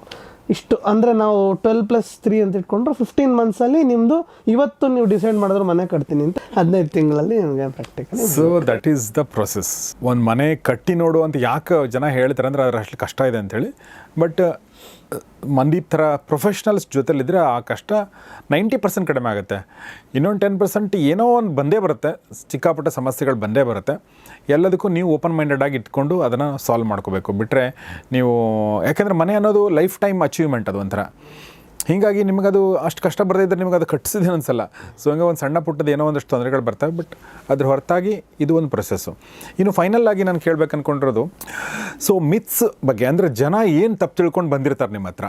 ಜನರಲ್ಲಿ ಮನೆ ಕನ್ಸ್ಟ್ರಕ್ಷನ್ ಬಗ್ಗೆ ವಾಟ್ ಆರ್ ದ ಮಿಸ್ಕನ್ಸೆಪ್ಷನ್ಸ್, ತಪ್ಪು ತಿಳುವಳಿಕೆಗಳು ಏನಿದೆ? ಈಗ ಫಸ್ಟ್ ತಿಳುವಳಿಕೆ ಬಂದು ಮೇಸ್ತ್ರಿ ಕೊಟ್ಬಿಟ್ರೆ ಸಾಕು, ನಾನು ನೋಡ್ಕೊಂಬಿಡ್ತೀನಿ, ಮೇಸ್ತ್ರಿನೇ ಎಲ್ಲ ಮಾಡ್ಬಿಡ್ತಾನೆ, ಅವ್ನಿಗೊಂದು 40 ವರ್ಷ ಇದಾಗಿದೆ, ನಾವೇನು ಅಂತ ಬಂದುಬಿಡ್ತಾರೆ. ಪಾಪ ಅವ್ರಿಗೆ ಸಾಯಿಲ್ ಟೆಸ್ಟ್ ಬಗ್ಗೆ ಗೊತ್ತಿಲ್ಲ, ಎಷ್ಟು ನಾವು ಕಂಬಿ ಮಾಡಬೇಕು ಅಂತ ಗೊತ್ತಿಲ್ಲ. ಸರ್ ಆ ಮನೆಯಲ್ಲಿ 30-40ಗೆ ನಾನೊಂದು 6 ಕಂಬಿ ಹಾಕಿದ್ದೆ, ಈ ಮನೆಯಲ್ಲೂ ಹಂಗೆ ರೀತಿ ಹಾಕ್ಬಿಡ್ತೀನಿ ಅಂತಾರೆ. ಅಲ್ಲಿ ಏನು SPC ಇತ್ತು ಗೊತ್ತಿಲ್ಲ, ಇಲ್ಲೇನು SPC ಗೊತ್ತಿಲ್ಲ. ಅದಕ್ಕೆ ದಯವಿಟ್ಟು ಒಬ್ಬ ಮೇಸ್ತ್ರಿನೇ ಎಲ್ಲವೂ ಮಾಡ್ತಾನೆ ಅನ್ನೋದನ್ನು ಫಸ್ಟ್ ಅದನ್ನು ತೆಗೆದಾಕಿ. ಅಟ್ಲೀಸ್ಟ್ ಆ ಸಿವಿಲ್ ಇಂಜಿನಿಯರ್ ಇನ್ವಾಲ್ವ್ ಆಗಿರಬೇಕು. ನೆಕ್ಸ್ಟ್ ಒಂದು ಆ್ಯಕ್ಟ್ ಕೂಡ ಬರ್ತಾ ಇದೆ KPC ಅಂತ, ಅದರಲ್ಲಿ ವಿತೌಟ್ ಎ ಸಿವಿಲ್ ಇಂಜಿನಿಯರ್ ಒಂದು ಮನೆ ಕಟ್ಟೋಕ್ಕೆ ಆಗಲ್ಲ. ಅವ್ರದ್ದು ಕೂಡ ಅಪ್ರೂವಲ್ ಬೇಕೇ ಬೇಕು. ಒಂದು ಸಿವಿಲ್ ಇಂಜಿನಿಯರ್ ಇಲ್ದಂಗೆ ಒಂದು ಮನೆ, ಯಾಕಂದರೆ ಒಬ್ಬರು ರೆಸ್ಪಾನ್ಸಿಬಿಲಿಟಿ ತೊಗೊಬೇಕು. ಒಂದು ಮಿತ್ತು ಒಂದು ಮೇಸ್ತ್ರಿ ನಿಮ್ಮ ಹತ್ರ ಇದ್ದಿದ್ದ ತಕ್ಷಣ ಆಗಲ್ಲ. ಏನು ಇವ್ರು ಪ್ಲ್ಯಾನ್ ಕೊಡೋದು, ನಾನೇ ಗೊತ್ತು, ನಮ್ಮ ಮನೆಗೆ ಹೋಗಿ ಒಂದು 2 BHK ಮಾಡ್ಕೊಂಬಂದೆ ಅಂತ ಅಂದ್ಬಿಡ್ತಾರೆ. ಇದು ಕೂಡ ಒಂದು ದೊಡ್ಡ ಮಿತ್ತು. ಯಾಕೆ ಅಂದರೆ ಇಂಟೀರಿಯರ್ನ ಅವ್ರು ಕನ್ಸಿಡರೇ ಮಾಡಿರಲ್ಲ. ವಾರ್ಡ್ರೋಬ್ ಎಲ್ಲಿ ಬೇಕು, ಬೆಡ್ ಎಲ್ಲಿ ಬೇಕು ಗೊತ್ತಿಲ್ಲ, ರೂಮ್ ಮಾತ್ರ 10x10 ಕಟ್ಕೊಂಡು ಕೂತ್ಕೊಂಡ್ಬಿಟ್ಟೆ. ಏನಕ್ಕೆ ಕಟ್ಟದೆ, ಎಲ್ಲಿದೆ ವಾರ್ಡ್ರೋಬ್, ಎಲ್ಲಿದೆ ಬೆಡ್, ಎಲ್ಲಿದೆ? ಇದು ಕೂಡ ಒಂದು ದೊಡ್ಡ ಮಿತ್ತಲ್ಲಿ ಬರ್ತಾರೆ, ನಮಗಿದು ಅವಶ್ಯಕತೆನೇ ಇಲ್ಲ ಅಂತ ಬರ್ತಾರೆ. ನೆಕ್ಸ್ಟ್ ಬಂದರು ಕ್ಯೂರಿಂಗ್ ಮಾಡ್ತಿದ್ರು ನಮಗೆ ನಡೆದೋಗುತ್ತೆ ಅಂತ ಒಂದು ದೊಡ್ಡ. ಇಲ್ಲ ಬಿಡಿ, ಕೆಲವೊಮ್ಮೆ ಕ್ಯೂರಿಂಗಿಗೆ ಇಂಪಾರ್ಟೆನ್ಸ್ ಕೊಡಲ್ಲ. ನಂಗೆ ಟೈಮ್ ಇಲ್ಲಪ್ಪ, ಗೃಹ ಪ್ರವೇಶ ಬರ್ತಾ ಇದೆ, ಬೇಗ ಮಾಡಿಬಿಡಿ, ಏನು ತೊಂದರೆ ಇಲ್ಲ, ಏನಾಗಲ್ಲ ಅಂತ ಅಂದ್ಕೊಳ್ತಾರೆ. ತುಂಬ ತುಂಬ ತುಂಬ ಪ್ರಾಬ್ಲಮ್ಸ್ ಬರುತ್ತೆ. ನಾವು ಚೆನ್ನಾಗಿ ಕ್ಯೂರ್ ಮಾಡಬೇಕು, ಅದನ್ನು ವೆಟ್ ಕಂಡೀಷನಲ್ಲೇ ಇಟ್ಟಿರಬೇಕು. According to Indian standard codes ಏನಿದೆ, ನಾವು ಅದನ್ನು ಕ್ಯೂರಿಂಗ್ ಟೈಮ್ನ ನಾವು ಬಿಡಲೇಬೇಕು. ದಯವಿಟ್ಟು ಪ್ಲ್ಯಾನಿಂಗ್ ಕರೆಕ್ಟಾಗಿ ಮಾಡಿಕೊಂಡು ಆ ಟೈಮಿಗೆ ಅವ್ರಿಗೆ ಅರ್ಜೆನ್ಸಿ ಕೊಡೋ ಬದಲು ಇದಕ್ಕೆಲ್ಲ ಸಾಕಷ್ಟು ಟೈಮ್ನ ನಾವು ಕೊಡಬೇಕಾಗುತ್ತೆ. ಓಕೆ, ದುಡ್ಡಿನ ಬಗ್ಗೆ ಅಂದರೆ ಇಷ್ಟು ಖರ್ಚಾಗುತ್ತೆ, ಇದಕ್ಕೆ ಇಷ್ಟ ಆಗ್ಬಿಡ್ಬೋದು ಅಂತ ಅನ್ನೋದು ಇರುತ್ತಾ? ಅಂದರೆ ಇನ್ನೊಂದು ಅನ್ಕೊತಾರೆ, ಇವಾಗ ಯಾರನ್ನ ಒಬ್ಬರ ಹತ್ರ ನಾವು ಹೋದರೆ ಲಂಸಮ್ ತೊಗೊಂಡ್ಬಿಡ್ತಾರೆ, ಅವ್ರು ಓಡೋಗ್ಬಿಟ್ರೆ ಹೆಂಗೆ, ಇದು ಒಂದು ಭಯ ಇರುತ್ತೆ. ಯಾಕಂದರೆ ಪಾಪ ಕಷ್ಟಪಟ್ಟು ಈಗ ಲೋನ್ ಅಪ್ಲೈ ಮಾಡಿಲ್ಲ ಅಂದರೆ ಒಂದು 50 ಲಕ್ಷ ಕೂಡಿಟ್ಟು ಮನೆಗೆ ಬಂದು ಇನ್ವೆಸ್ಟ್ ಮಾಡೋರಿಗೆ ಹಿಂಗೆ ಅಂತಾರೆ. ಅದಕ್ಕೆ ಯೂಶ್ವಲಿ ಎಲ್ಲ ಎನಿಬಡಿ ನೀವು ಹೋಗಿ ಮೈಲ್ ಸ್ಟೋನ್ಸ್ ಅಂತ ಹೇಳ್ತೀವಿ. ಅಂದರೆ ಹಂತ ಹಂತವಾಗಿರುತ್ತೆ. ಒಟ್ಟಿಗೆ ಕೊಡಬೇಕು, ಅವರೇನೋ ಮೋಸ ಮಾಡ್ತಾರೆ ಅನ್ನೋದಿರಲ್ಲ. ಮೈಲ್ ಸ್ಟೋನ್ಸ್ ಪ್ರಕಾರ ನೀವು ಅದನ್ನು ಪೇಮೆಂಟ್ನ ಕೊಡ್ತಾ ಹೋದರೆ ನಮ್ಮದು ಮೊದಲೇ ಲಿಸ್ಟ್ ಇರುತ್ತೆ. ಇದು ಕಂಪ್ಲೀಟ್ ಆದರೆ ಇಷ್ಟು ದುಡ್ಡು, ಇದು ಕಂಪ್ಲೀಟ್ ಆದರೆ ಇಷ್ಟು ದುಡ್ಡು, ಇದು ಕಂಪ್ಲೀಟ್ ಆದರೆ ಇಷ್ಟು ದುಡ್ಡು. ಎಲ್ಲ ಆದಮೇಲೆ ದುಡ್ಡು ಕೊಟ್ಬಿಟ್ಮೇಲೆ ಕೊಡೋದು ಅಂತ ಯಾರ ಜೊತೆಗೂ ಒಪ್ಕೋಬೇಡಿ. ಒಂದೇನೋ ಒಂದು 5% ಆದರೆ ನಿಮ್ಮಲ್ಲಿ ಒಂದು ದುಡ್ಡು ಇರಬೇಕು. ಅಂದರೆ ಲಂಸಮ್ ಸ್ನ್ಯಾಗಿಗೆ ಮುಂಚೆ ಸ್ನ್ಯಾಕ್ಸ್ ಅಂದರೆ ಏನಾನ ಪ್ರಾಬ್ಲಮ್ ಇತ್ತು ಅಂದರೆ ಸ್ನ್ಯಾಗು ಸ್ವಲ್ಪ ರಫಾಗಿ ಕಂಪ್ಲೀಟ್ ಆಗಿದೆ, ಒಂದು ಮಿನಿಮಮ್ ಒಂದು 2 to 3% ನೀವು ಇಟ್ಕೊಂಡಾಗ ಏನಾಗುತ್ತೆ, ಎಲ್ಲರಿಗೂ ಭಯ ಬರ್ತವೆ, ಇಲ್ಲ ದುಡ್ಡು ಬರಬೇಕು ಅಂತ ರಿಟೆನ್ಷನ್ ಅಮೌಂಟ್ ಥರ ಇರುತ್ತೆ. ಅದಾದಮೇಲೆ ನಿಮ್ಮ ಕಂಪ್ಲೀಟ್ ಹ್ಯಾಂಡ್ ಓವರ್ ಥರ ಕೊಡ್ಬೋದು. ಸೊ ತುಂಬ ಸೂಕ್ಷ್ಮ ವಿಚಾರಗಳನ್ನ ಹೇಳಿದರು. ಅಂದರೆ ನೀವು ದುಡ್ಡು ಕೊಡುವಾಗ ಹೆಂಗೆ ಕೊಡಬೇಕು ಅಂಥೇಳಿ, ಎಲ್ಲ ದುಡ್ಡು ಕೊಟ್ಬಿಟ್ರೆ ನಿಮ್ಮ ಹತ್ರ ಅಥಾರಿಟಿ ಉಳಿಯಲ್ಲ, ನೀವು ಒಂದಷ್ಟು ದುಡ್ಡುಗಳನ್ನ ಉಳಿಸ್ಬೇಕು. ಲಾಸ್ಟ್ ಗೃಹ ಪ್ರವೇಶ ದಿನ ಬೇಕಾದ್ರೆ ಕೊಡಿ, ಗೃಹ ಪ್ರವೇಶ ದಿನ ಬಂದು ಅವ್ರಿಗೊಂದು ಊಟ ಹಾಕಿಸಿ ಉಳಿದು ದುಡ್ಡನ್ನು ಕೊಟ್ಬಿಡ್ಬೋದು ನೀವು ಅಲ್ವಾ. ಇದನ್ನು ಕೆಲವರು ಅಡ್ವಾಂಟೇಜ್ ತೊಗೊಂಡು ಕೆಲಸ ಮಾಡ್ಕೊಂಡು ದುಡ್ಡು ಕೊಡ್ದೇನೂ ಇರ್ತಾರೆ. ಓ, ಅದು ತಪ್ಪು. ಅದು ಕೂಡ ತಪ್ಪು, ಯಾಕಂದರೆ ಎಲ್ಲರೂ ಕಷ್ಟಪಟ್ಟಿರ್ತಾರೆ. ಹಂಗೆ ಮಾಡಿದವ್ರಿಗೆ ಸರ್ವಿಸ್ ಯಾರೂ ಕೊಡೋದಿಲ್ಲ. ಇವ್ರಿಗೆ ಏನೋ ಪ್ರಾಬ್ಲಮ್ ಬಂದು ಅಂದರೆ ಇವ್ರು ಓಡೋಗ್ಬಿಟ್ಟು ಅದನ್ನು ಸರಿ ಮಾಡೋಕ್ಕಾಗಲ್ಲ. ಯಾವತ್ತೂ ಆ ರಿಲೇಷನ್ಶಿಪ್ ಬಿಟ್ವೀನ್ ನಿಮ್ಮ ಟರ್ಮ್ ಕಿ ಕನ್ಸ್ಟ್ರಕ್ಷನ್ ಪಾರ್ಟ್ನರ್ ಮತ್ತು ಓನರ್ ತುಂಬ ಇಂಪಾರ್ಟೆಂಟ್ ಆಗುತ್ತೆ. ಯಾಕಂದರೆ ಆಫ್ಟರ್ ಸೇಲ್ಸ್ ಇಲ್ಲ ಅಂದರೆ ನೀವು ಭಾಳ ತೊಂದರೆ ಆಗುತ್ತೆ. ನಮ್ಮ ತಾಯಿ ಏನು ಹೇಳ್ತಾರೆ, ಎಲ್ಲ ಮನೆ ಕಟ್ಸಿ ಸುಮ್ಮನಾಗ್ಬಿಡ್ತೀರಾ, ನಮಗೆ ಗೊತ್ತು ಗೃಹಿಣಿಯರಿಗೆ ಕಷ್ಟ ಏನಾಗುತ್ತೆ, ಎಲ್ಲೋ ಒಂದು ಟ್ಯಾಬ್ ಬಿದ್ದೋಗುತ್ತೆ, ಎಲ್ಲೋ ಒಂದು ಲೈಟ್ ಹಾಳಾಗುತ್ತೆ, ನೀನು ದಯವಿಟ್ಟು ನೀನು ಕಟ್ಸೋ ಎಲ್ಲ ಮನೆಯಲ್ಲೂ ಸರ್ವಿಸ್ ಕೊಡು ಅಂತ ಹೇಳ್ತಾರೆ. ನಾನು ಮ್ಯಾಕ್ಸಿಮಮ್ ಆದಷ್ಟು ಪ್ರತಿಯೊಬ್ಬರಿಗೂ ಆ ಸರ್ವಿಸ್ನ ಕೊಡಬೇಕು. ಆ ಆಫ್ಟರ್ ಸೇಲ್ಸು ಕೊಟ್ಟಿಲ್ಲ ಅಂದರೆ ಅವ್ರು ಎಲ್ಲಕ್ಕೆ ಸರ್ ಹೋಗ್ತಾರೆ. ಒಂದು ಎಲೆಕ್ಟ್ರಿಷಿಯನ್ನ ಕರೆಸೋದಷ್ಟು ಈಸಿ ಅಲ್ಲ. ಈ ಕೆಲವೊಂದು ಕಂಪ್ನೀಸ್ ಬಂದಿದೆ, ಆ್ಯಪಲ್ಲೇ ಬುಕ್ ಮಾಡ್ಕೊಬೋದು. ಬಟ್ ಸ್ಟಿಲ್ ಏನಾಗುತ್ತೆ, ಭಾಳ ಕಷ್ಟ ಇರುತ್ತೆ. ಒಂದು ಸರ್ ಕನ್ಸ್ಟ್ರಕ್ಷನ್ ಅಂದಮೇಲೆ ಸರ್ವೇ ಸಾಮಾನ್ಯವಾಗಿ ಏನೋ ಒಂದು ಪ್ರಾಬ್ಲಮ್ ಬರುತ್ತೆ, ಬರಲೇಬೇಕು ಅಂತ ಯಾರೂ ಕಟ್ಟೋದಿಲ್ಲ. ಎಲ್ಲ ಪ್ರಿಕಾಷನ್ಸ್ ತಗೊಂಡ್ರೆ ಏನೋ ಒಂದು ಆಗ್ಬಿಡುತ್ತೆ. ಅದಕ್ಕೆ ರಿಲೇಷನ್ಶಿಪ್ ಚೆನ್ನಾಗಿದ್ದಾಗ ಅವರು ಖುಷಿಯಾಗಿ ಬಂದು ಒಳ್ಳೆ ಕರೆಕ್ಟಾಗಿ ಎಲ್ಲರೂ ಓನರ್ ಕೊಟ್ಟಾಗ ನಮಗೂ ಖುಷಿ ಆಗುತ್ತೆ. ತುಂಬ ಒಳ್ಳೆಯವರಪ್ಪ, ನಾವು ಅವ್ರಿಗೆ ಸರ್ವಿಸ್ ಕೊಡಬೇಕು ಅಂತೇಳಿ ಲೈಫ್ ಲಾಂಗ್ ಅವ್ರ ಜೊತೆ ನಾವು ಒಂಥರ ಪಾರ್ಟ್ನರ್ ಥರನೇ ಇರ್ತೀವಿ. ಅವ್ರ ಬಿಲ್ಡಿಂಗಿಗೆ ಏನಾದ್ರೂ ನಾವು ಖಂಡಿತ ಕಳಿಸ್ಕೊಡ್ತೀವಿ. ಹೆಲ್ತಿ ರಿಲೇಷನ್ಶಿಪ್ ಇಲ್ಲ ಅಂದರೆ ಯಾವುದೋ ಔಟ್ಪುಟ್ ಚೆನ್ನಾಗಿ ಬರೋದಿಲ್ಲ. ಎಕ್ಸಾಕ್ಟ್ಲಿ. ಸೊ ಹಾಗೆ ಹೇಳ್ತಾ ಫೈನಲಾಗಿ ಒಂದು ಪ್ರಶ್ನೆ ಕೇಳೋಕ್ಕೆ ಇಷ್ಟಪಡ್ತೀನಿ. ಈಗ 2025 ನಾವು, ಹೊಸ ವರ್ಷ ಇವತ್ತು. ಸೊ ಹೊಸ ವರ್ಷಕ್ಕೆ ಹೊಸ ಪ್ರೋಗ್ರಾಮ್ ಇದು. ಈ ಹೊಸ ವರ್ಷಕ್ಕೆ ನಾನೊಂದು ಮನೆ ಕಟ್ಟಿಸ್ಬೇಕು ಇವತ್ತು ಅಂತ ನಾನು ಅಂದ್ಕೊಂಡ್ರೆ, ಒಂದು ನಮ್ಮ ಬೆಂಗಳೂರಲ್ಲಿ ಒಬ್ಬ ಸಾಮಾನ್ಯ ಜನತೆ ಅಂದ್ಕೊಂಡ್ರೆ, ಅಂದರೆ ಅದಕ್ಕೊಂದು ದುಡ್ಡು ಕೂಡಿಡೋದ್ರಿಂದ ಹಿಡ್ಕೊಂಡು ಸೈಟ್ ನೋಡೋದ್ರಿಂದ ಹಿಡ್ಕೊಂಡು ತುಂಬ ಕೆಲಸಗಳಂತೂ ಇರ್ತವೆ. ಓಕೆ. ಸೊ ಅಂದರೆ ಒಂದು ಫ್ಯಾಮಿಲಿ ರೆಡಿ ಆಗಬೇಕು ಅದಕ್ಕೆ ಅಲ್ವಾ. ಬಾಡಿಗೆ ಮನೇಲಿ ಇರ್ತಾರೆ, ಹೊಸ ಮನೆಗೆ ಹೋಗೋದು ಅದೊಂದು ಸಂಭ್ರಮ ಇರುತ್ತೆ, ಆ ಥರದ್ದು ಇರುತ್ತಲ್ಲ. ಸೊ ಆ ಒಂದು ಪ್ಲ್ಯಾನಿಂಗ್ ಅಂದರೆ ಶುರು ಮಾಡೋಕ್ಕಿಂತ ಮುಂಚೆ ಸೊ ಏನಾದರೂ ಟಿಪ್ಸ್ ಕೊಡೋಕ್ಕೆ ಇಷ್ಟಪಡ್ತೀರಾ? ಮೇನ್ ಸರ್, ನಾನು ಪ್ರತಿಯೊಮ್ಮೆ ಹೇಳೋದು, ದಯವಿಟ್ಟು ನಿಮ್ಮ ಬಡ್ಜೆಟ್ನ ಫಸ್ಟ್ ಫಿಕ್ಸ್ ಮಾಡ್ಕೊಳ್ಳಿ. ಯಾವುದೇ ಆದ್ರೂ ನೀವು ಕನ್ಸ್ಟ್ರಕ್ಷನ್ ಬಡ್ಜೆಟ್ ಕಾಸ್ಟ್ ಅಂತ ನೋಡಬೇಡಿ. ಓವರ್ ಆಲ್ ಬಡ್ಜೆಟ್ ಎಷ್ಟು. ಈಗ ನಾನೊಂದು 2 BHK ಮನೆ ಕಟ್ಟಬೇಕು, ನಂಗೆ 50 ಲಕ್ಷ ಆಗುತ್ತಾ, 60 ಲಕ್ಷ ಆಗುತ್ತಾ, ಇಲ್ಲ 1 ಕೋಟಿ ಆಗುತ್ತಾ, 2 ಕೋಟಿ ಆಗುತ್ತಾ, ಇದನ್ನು ಫಸ್ಟ್ ನೀವು ಮೈಂಡಲ್ಲಿ ಇಟ್ಕೊಳ್ಳಿ. ಯಾಕಂದರೆ ಇದು ಸರಿಯಾಗಿಲ್ಲ ಅಂದರೆ ಮತ್ತೆ ಎಲ್ಲ ಪ್ರೊಸೆಸ್ಸು ಲೇಟ್ ಆಗುತ್ತೆ, ಆಮೇಲೆ ಒದ್ದಾಟ ಆಗುತ್ತೆ, ಎಲ್ಲದರಲ್ಲೂ ಕಾಂಪ್ರಮೈಸ್ ಆಗಬೇಕಾಗುತ್ತೆ. ಇಂಟೀರಿಯರ್ಗೆ ದುಡ್ಡಿರಲ್ಲ, ಡೆಕೋರ್ಗೆ ದುಡ್ಡಿರಲ್ಲ. ಈ ರೀತಿ ಮಾಡ್ಕೊಂಬಿಡಿ. ನಂದು ಒಂದು ಕನ್ಸು ಕಟ್ಟಿದ ನಂತರ ಫಸ್ಟ್ ನೀವು ಇಷ್ಟೇ ದುಡ್ಡಲ್ಲಿ ಬೇಕು, ಇಷ್ಟೇ ಟೈಮ್ ಲೈನಲ್ಲಿ ಮುಗಿಬೇಕು. ಯಾಕಂದರೆ ಪ್ರತಿ ತಿಂಗಳು ನೀವು ರೆಂಟಲಲ್ಲಿ ಏನಾನ ಇದ್ದರೆ ಅಲ್ಲೂ ಪ್ರತಿ ತಿಂಗಳೂ ದುಡ್ಡು ಹೋಗ್ತಾನೆ ಇರುತ್ತೆ. ಆ ರೀತಿ ನಾನೊಂದು ಕೇಳೋದೇನೆಂದರೆ, ನೀವು ಬಡ್ಜೆಟು ಟೈಮ್ ಲೈನ್ನ ಫಿಕ್ಸ್ ಮಾಡ್ಕೊಳ್ಳಿ. ನಿಮ್ಗೆ ಯಾರು ನಂಬಿಕೆ ಅನಿಸುತ್ತೋ, ಯಾರಿಗೆ ನಿಮಗೆ ನಿಜವಾಗ್ಲೂ ಚೆನ್ನಾಗಿ ಸರ್ವಿಸ್ ಕೊಡ್ತಾ ಇದ್ದಾರೆ ಅಂತ ಅನಿಸುತ್ತೋ ಹೋಗಿ ಮಾತಾಡಿ. ಅವ್ರು ಆಲ್ರೆಡಿ ಮಾಡಿರೋ ಮನೆಗಳು ಕೂಡ ನೀವು ವಿಸಿಟ್ ಮಾಡ್ಬೋದು. ಆ ರೀತಿ ರಿಲಯಬಲ್ ಹತ್ರ ಹೋಗಿ, ಆದರೆ ದಯವಿಟ್ಟು ಒಂದು ಸಿವಿಲ್ ಇಂಜಿನಿಯರ್ ಜೊತೆ ಹೋಗಿ ಅನ್ನೋದೇ ನನ್ನ ರಿಕ್ವೆಸ್ಟ್. ಓಕೆ. ಈಗ ಒಂದು ಒಳ್ಳೆ ಪ್ರಶ್ನೆ ಹೊಳಿತು ನನಗೆ. ಈಗ ನಾವು ಮಂದೀಪ್ ಅವರ ಬಗ್ಗೆ ಮಾತಾಡ್ತಾ ಇದ್ವಿ. ಅವರು ತಮ್ಮ ಕನ್ಸ್ಟ್ರಕ್ಷನ್ ಅನುಭವದ ಆಧಾರದ ಮೇಲೆ ಹೇಳ್ತಾ ಇದ್ದಾರೆ, ಮತ್ತು ಅವ್ರು ಹೇಳ್ತಾ ಇದ್ದಾರೆ ಅವ್ರು ಕಟ್ಟಿರೋ ಮನೆಗಳನ್ನ ಒಂದ್ಸಲ ನೋಡಿ ಅಂತ ಹೇಳಿ. ಸೊ ಈಗ ನಮಗೆ ನ್ಯಾಚುರಲ್ ಪ್ರಶ್ನೆ ಬರುತ್ತೆ, ನೀವು ಕಟ್ಟಿರೋ ಮನೆ ತೋರಿಸಿ ಅಂತ ಹೇಳಿ. ಖಂಡಿತ ಸರ್, ನಾವು ತೋರಿಸ್ಬೋದು. ನಾನು ಇದರಲ್ಲಿ ವಿಡಿಯೋ ಕೂಡ ಅಟ್ಯಾಚ್ ಮಾಡ್ತೀನಿ. ಯಾಕೆ ಅಂದರೆ ಈಗ ಮಂದೀಪ್ ಅವ್ರ ಕ್ರೆಡಿಬಿಲಿಟಿ ಕೂಡ ನಮಗೆ ಗೊತ್ತಾಗಬೇಕಲ್ವಾ. ಸೊ ಮಂದೀಪ್ ಅವರು, ಬಟ್ ನಿಮಗೆ ಗೊತ್ತಾಗಬೇಕು, ನನಗೆ ಗೊತ್ತಿದೆ ಆಲ್ರೆಡಿ, ಬಟ್ ನಿಮಗೆ ಗೊತ್ತಾಗಬೇಕು ಅನ್ನೋ ದೃಷ್ಟಿಯಿಂದ ಹೇಳ್ತಾ ಇದ್ದೀನಿ. ಅವ್ರು ಕಟ್ಟಿರೋ ಮನೆಗಳ ವಿಜುವಲ್ಸ್ ಇಲ್ಲಿದೆ ನೋಡಿ.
ಅಷ್ಟು ಹೇಳ್ತಾ ನಾನು ಫೈನಲ್ ಆಗಿ ಮನದೀಪ್ ಒಂದು ಪ್ರಶ್ನೆ ಕೇಳಬೇಕು ಅಂದ್ಕೊಂಡೆ.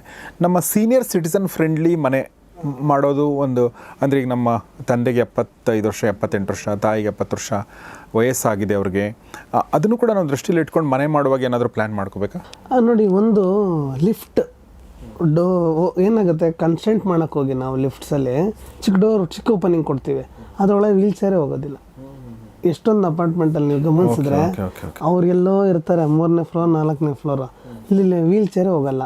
ಆಯಿತಾ, ಮಿನಿಮಮ್ 610 mm ಒಂದು ವೀಲ್ ಚೇರ್ ಹೋಗ್ಬೇಕಂದ್ರೆ ಓಪನಿಂಗ್ 700 mm ಇರಬೇಕು. ಆವಾಗ ನಿಮ್ಗೇನಾಗುತ್ತೆ ಅಂದರೆ ವೀಲ್ ಚೇರ್ ಆಕ್ಸೆಸಿಬಿಲಿಟಿ ಇರುತ್ತೆ. ಇದು ಕೂಡ ತುಂಬ ಇಂಪಾರ್ಟೆಂಟು. ಈಗ ಆಮೇಲೆ ಕೆಲವೊಂದಿದೆ ಓಲ್ಡ್ ಏಜ್ ಅವ್ರಿಗೆ ಬಂದಾಗ ಈ ರೈಲಿಂಗ್ ಸಪೋರ್ಟ್ ಬೇಕು ಅವ್ರಿಗೆ, ಬಾತ್ರೂಮಲ್ಲಿ ಸ್ವಲ್ಪ ಎದ್ದು ನಿಂತ್ಕೊಳ್ಳೋಕ್ಕೆ. ಆಮೇಲೆ ಅವ್ರಿಗೆ ಅಂತ ನಾವು ಲೈಟ್ ಸೆನ್ಸರ್ಸ್ ಕೊಡ್ಬೋದು. ಅವ್ರು ಎದ್ದೇಳ್ತಾರೆ ಅಂದರೆ ಆಟೋಮೆಟಿಕ್ ಲೈಟ್ ಆನ್ ಆಗುತ್ತೆ, ಹ್ಯೂಮನ್ ಸೆನ್ಸರ್ಸ್ ಕೊಟ್ಟಾಗ ಅದು ಆನ್ ಆಗುತ್ತೆ. ಆಮೇಲೆ ಎಲ್ಲ ಕಡೆನೂ ನಿಮಗೆ ರ್ಯಾಂಪ್ ಇರಬೇಕು. ಅವರು ಹೆಂಗೆ ಈಗ ಫಾರ್ ಎಕ್ಸಾಂಪಲ್ ಪಾರ್ಕಿಂಗಿಗೆ ಬಂದರು ಲಿಫ್ಟಿಂದ, ಅಲ್ಲಿಂದ ನಿಮ್ಗೆ ರ್ಯಾಂಪ್ ಇದೆಯಾ ಇಲ್ವಾ ಅದನ್ನು ನಾವು ಕನ್ಸಿಡರ್ ಮಾಡ್ಬೋದು. ಆಮೇಲೆ ಈ ಎಷ್ಟೊಂದು ಈಗ ಅಡ್ವಾನ್ಸ್ ಟೆಕ್ನಾಲಜಿ ಬಂದಿರೋದ್ರಿಂದ ಸೆನ್ಸಾರ್ಸ್ ಇದೆ, ಲೈಟ್ಸ್ ಇದೆ, ಕ್ಯಾಮ್ರಾಸ್ ಇದೆ, ಅದನ್ನೆಲ್ಲ ಬಳಸಿ ಕೂಡ ನಾವು ಕೆಲವೊಂದು ಅಂದರೆ ಲಿಫ್ಟು ಇದು ರ್ಯಾಂಪು ಎಲ್ಲ ಬಂದಾಗ ಅವ್ರಿಗೆ. ಆಮೇಲೆ ಲೋ ಹೈಟ್ ಭಾಳ ಇಟ್ಬಿಟ್ರೆ ಬೆಡ್ ಅವ್ರು ಹತ್ತಕ್ಕಾಗಲ್ಲ. ಕೆಲವೊಂದು ಸೋಫಾ ಅವ್ರಿಗೆ ಕಂಫರ್ಟಬಲ್ ಆಗಿರೋದಿಲ್ಲ. ಮೇನ್ ಬಾತ್ರೂಮಲ್ಲಿ ಭಾಳನೇ ನಾವು ನೋಡಿದಂಗೆ ಸೀನಿಯರ್ ಸಿಟಿಸನ್ಗೆ ತೊಂದರೆ ಆಗುತ್ತೆ. ಅಲ್ಲಿ ಪ್ರಾಪರ್ ನಾವು ಅವ್ರಿಗೆ ಸಪೋರ್ಟ್ ಕೊಟ್ಟು ಒಂದು ರೈಲಿಂಗ್ ಥರ ಮಾಡಿಸಿ ಅಥವಾ ಸಣ್ಣದೊಂದು ಹ್ಯಾಂಡ್ ಗ್ರಿಪ್ಪನ್ನು ನಾವು ಇಟ್ಕೊಡ್ಬೇಕಾಗುತ್ತೆ. ಈ ಥರದ್ದು ಮೈನ್ಯೂಟ್ ಇದೆಯಲ್ಲ, ಅದು ಅವ್ರಿಗೆ ಭಾಳ ಹೆಲ್ಪ್ ಆಗುತ್ತೆ. ಇನ್ನು ಮಕ್ಕಳ ಬಗ್ಗೆ ಏನಾದರೂ ಹೇಳೋಕ್ಕೆ ಇಷ್ಟಪಡ್ತೀರಾ? ಮಕ್ಕಳಿದ್ದಾಗ ಇದೊಂದು ಮಕ್ಕಳ ಬಗ್ಗೆ ಹೇಳಬೇಕಂತ ಅಂದರೆ, ಕೆಲವೊಮ್ಮೆ ನನ್ನ ಮಗು ಒಂದು 3 ವರ್ಷ 4 ವರ್ಷ ಮಗು ಅಂತ ಅಂದ್ಕೊಂಡು ನಾವು ಒಂದು ಹೆಣ್ಮಗು ಈ ರೀತಿ ಕಟ್ಟೋಣ ಅಂತ ಫುಲ್ಲು ಎಲ್ಲ ಪಿಂಕ್ ಮಾಡಿಬಿಡೋದು. ಒಂದು 2 ವರ್ಷ 3 ವರ್ಷ ಆಗುತ್ತೆ, ಅಮ್ಮ ನನಗಿದು ಇಷ್ಟ ಇಲ್ಲ ಅಂತಾರೆ. ಅವಾಗೇನು ಮಾಡ್ತೀರಾ? ಓಕೆ, ಅದಕ್ಕೋಸ್ಕರ ನಾವೇನು ಮಾಡಬೇಕು ಅಂದರೆ, ಯಾವುದು ರಿಮೂವಬಲ್ ಅದನ್ನು ಕಲರ್ ಕೊಡಬೇಕು. Okay okay. ಈಗ ವಾರ್ಡ್ರೋಬ್ ಶಟ್ಟರ್ ರಿಮೂವ್ ಮಾಡೋಕ್ಕಾಗಲ್ಲ, ಅದು ನ್ಯೂಟ್ರಲ್ ವೈಟ್ ಕಲರ್ ಇಡಬೇಕು. ಅದ್ರ ಹ್ಯಾಂಡಲ್ ಪಿಂಕ್ ಕೊಡಿ. ನಾಳೆ ದಿವಸ ಮಗು ಏನಾದರೂ ಅವ್ರ ಟೇಸ್ಟ್ ಚೇಂಜ್ ಆದರೆ ಸ್ವಲ್ಪ ಹ್ಯಾಂಡಲ್ ಚೇಂಜ್ ಮಾಡ್ಬೋದು, ಕರ್ಟೈನ್ ಚೇಂಜ್ ಮಾಡ್ಬೋದು, ಬೆಡ್ ಸ್ಪ್ರೆಡ್ ಚೇಂಜ್ ಮಾಡ್ಬೋದು, ವಾಲ್ಪೇಪರ್ ಚೇಂಜ್ ಮಾಡ್ಬೋದು, ಟೈಪ್ ಆಫ್ ಲೈಟಿಂಗ್ಸ್ ಚೇಂಜ್ ಮಾಡ್ಬೋದು. ಇದು ರಿಮೂವಬಲ್ಲು. ಇದನ್ನು ನೀವು ಚೇಂಜ್ ಮಾಡೋದನ್ನೆಲ್ಲ ನೀವು ಕಲರ್ಫುಲ್ ಮಾಡಿ, ಮಿಕ್ಕಿದೆಲ್ಲ ನ್ಯೂಟ್ರಲ್ಸ್ ಅಂದರೆ ವೈಟು ಬ್ರೌನು ಗ್ರೇ. ಇದರಲ್ಲಿ ನೀವು ಆಟ ಆಡಿದಾಗ ಅದು ಎಲ್ಲದಕ್ಕೂ ಸೆಟ್ ಆಗುತ್ತದು. ಈ ರೀತಿ ನೀವು ಪ್ಲ್ಯಾನ್ ಮಾಡ್ಕೋಬೇಕಾಗುತ್ತೆ. ಸೊ ಸಾಕಷ್ಟು ವಿಚಾರಗಳಿದೆ ನೋಡಿ. ಪ್ರತಿಯೊಬ್ಬರಿಗೂ ಒಂದೊಂದು ಏನೇನೋ ಕಸ್ಟಮೈಸೇಷನ್ ಮಾಡಬೇಕಾಗುತ್ತೆ. ಸೊ ಆ ಕಸ್ಟಮೈಸೇಷನ್ ಸಾಧ್ಯ ಆಗೋದು ಯಾವಾಗ ಅಂತಂದರೆ, ನೀವು ಮುಂಚೆನೇ ಪ್ಲ್ಯಾನ್ ಮಾಡಿದಾಗ. ಈಗ ನನ್ನ ಸ್ನೇಹಿತರೊಬ್ಬರು ತಮ್ಮ ಮನೆಯಲ್ಲಿ ಈಗ ವರ್ಕ್ ಫ್ರಮ್ ಹೋಮ್ ಆಗಿರೋದ್ರಿಂದ, ಈಗ ನೀವು ಎಲ್ಲೋ ಕೂತ್ಕೊಂಡು ವರ್ಕ್ ಫ್ರಮ್ ಹೋಮ್ ಮಾಡೋಕ್ಕಾಗಲ್ಲ, ಏನೋ ಡಿಸ್ಟರ್ಬೆನ್ಸ್ ಆಗುತ್ತೆ, ಯಾರೋ ಓಡಾಡ್ತಾರೆ, ಅದಕ್ಕೊಂದು ಚಿಕ್ಕ ಜಾಗ ಮಾಡ್ಕೊಂಡಿದ್ದಾರೆ ಅಲ್ವಾ. ಈ ಥರ ಪ್ರತಿಯೊಂದು.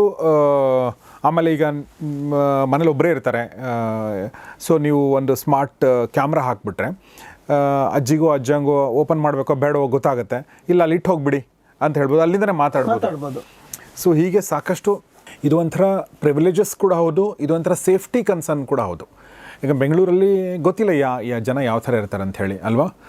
ಸೊ ಹೀಗಾಗಿ ಎಷ್ಟೋ ಸಲ ನಾವು ಆ ಥರದ ದುರ್ಘಟನೆಗಳನ್ನ ಕೂಡ ನೋಡ್ತೀವಿ. ಆ ದೃಷ್ಟಿಯಿಂದ ಕೂಡ ಸ್ಮಾರ್ಟ್ ಹೋಮ್ ಅನ್ನೋದು, ಕ್ಯಾಮ್ರಾಗಳನ್ನೋದು, CCTV ಅನ್ನೋದು ಇವೆಲ್ಲವೂ ಕೂಡ ತುಂಬ ಇಂಪಾರ್ಟೆಂಟ್ ಆಗುತ್ತೆ. ಸೊ ಅಷ್ಟು ಹೇಳ್ತಾ ನಾವು A ಇಂದ Z ವರೆಗೆ ಎಲ್ಲವೂ ಕೂಡ ನಾವು ಮಾತಾಡಿದ್ವಿ. ಆದರೂ ಕೂಡ ಒಂದಷ್ಟು ಪ್ರಶ್ನೆಗಳು ನಿಮಗೇನಾದರೂ ಉಳಿದ್ರೆ ಅದನ್ನು ದಯವಿಟ್ಟು ಕಮೆಂಟ್ ಬಾಕ್ಸಲ್ಲಿ ತಿಳಿಸಿ. ನೀವು ಅದನ್ನು ಇಟ್ಕೊಂಡು ನಾನು ಇನ್ನೊಂದು ಎಪಿಸೋಡ್ನ ನಾನು ಖಂಡಿತ ಮಾಡ್ತೀನಿ. ಸೊ ಇಷ್ಟು ಹೇಳ್ತಾ ಮನ್ದೀಪ್ ಅವ್ರಿಗೆ, ಮೇಕ್ ಇಟ್ ಬಿಲ್ಡ್ನ ಸಂಸ್ಥಾಪಕರಾಗಿರುವಂಥ ಮನ್ದೀಪ್ ಅವ್ರಿಗೆ ನಾನು ನಿಮ್ಮೆಲ್ಲರ ಪರವಾಗಿ ಧನ್ಯವಾದಗಳು ಹೇಳ್ತೀನಿ. Thank you very much. Thanks lot. ಒಳ್ಳೆಯದಾಗಲಿ.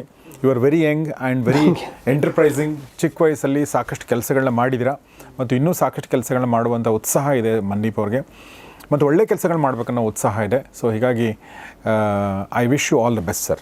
ಖಂಡಿತ. Thank you sir. ನಾವು ಹೆಂಗಂತ ಕೆಲವ್ರು ಕೇಳ್ತಾರೆ, ನೀವು ಹೆಂಗು ನಿಮಗೇನು 60 ವರ್ಷ ಮನೆ ಬಗ್ಗೆ ಮಾತಾಡ್ತೀರಾ, ನಿಮ್ಮ ಎಕ್ಸ್ಪೀರಿಯನ್ಸ್ ಬಂದು 8 ವರ್ಷ ಹೆಂಗೆ ಅಂತ. ಅದಕ್ಕೋಸ್ಕರ ನಮ್ಮ ಕಂಪ್ನಿಲಿ ನಾವು ಕನ್ಸಲ್ಟೆಂಟ್ ಸಿವಿಲ್ ಇಂಜಿನಿಯರ್ಸ್ ಅಂತ ಭಾಳ ಜನ ಇದ್ದಾರೆ. ಅವ್ರನ್ನ ಹೆಲ್ಪ್ ತೊಗೋತೀವಿ. ಅವರೆಲ್ಲ 40 years ಎಕ್ಸ್ಪೀರಿಯನ್ಸ್ ಅವರಾಗಿದ್ದಾರೆ. ಅವರೆಲ್ಲ ಕನ್ಸಲ್ಟೇಷನ್ ಮಾಡ್ತಾರೆ. ನಮಗೆ ಏನಾನ ಆ ಥರ ಚಾಲೆಂಜಸ್ ಬಂತು ಅಂದರೆ ಅಲ್ಲಿ ಖಂಡಿತ ನಾವು ಹೆಲ್ಪ್ ತೊಗೋತಾ ಇದ್ದೀನಿ. ಇದು ಬೇಸಿಕ್ಕು. 8 ವರ್ಷ ಎಕ್ಸ್ಪೀರಿಯನ್ಸ್ ಇರೋನು 60 ವರ್ಷದ ಮನೆ ಹೆಂಗೆ ಕಟ್ಸಕ್ಕೆ, 60 ವರ್ಷಕ್ಕೆ ಡಿಸೈನ್ ಮಾಡಿ ಆ ಲೈಫ್ ಸ್ಪ್ಯಾನೇ ಅಷ್ಟು. ಅಂದರೆ ನಾವು ಅದು ನೋಡೇ ಇಲ್ಲ 60 ವರ್ಷ, ಬಟ್ 60 ವರ್ಷದ ಬಗ್ಗೆ ನಾವು ಮಾತಾಡ್ತೀವಿ. ಇದಕ್ಕೋಸ್ಕರ ನಾನು ಆ ಥರದ ಎಕ್ಸ್ಪೀರಿಯನ್ಸ್ ಸಿವಿಲ್ ಇಂಜಿನಿಯರ್ಸ್ನ ನಮ್ಮ ಟೀಮಲ್ಲಿ ಇಟ್ಕೊಂಡಿದ್ದೀನಿ.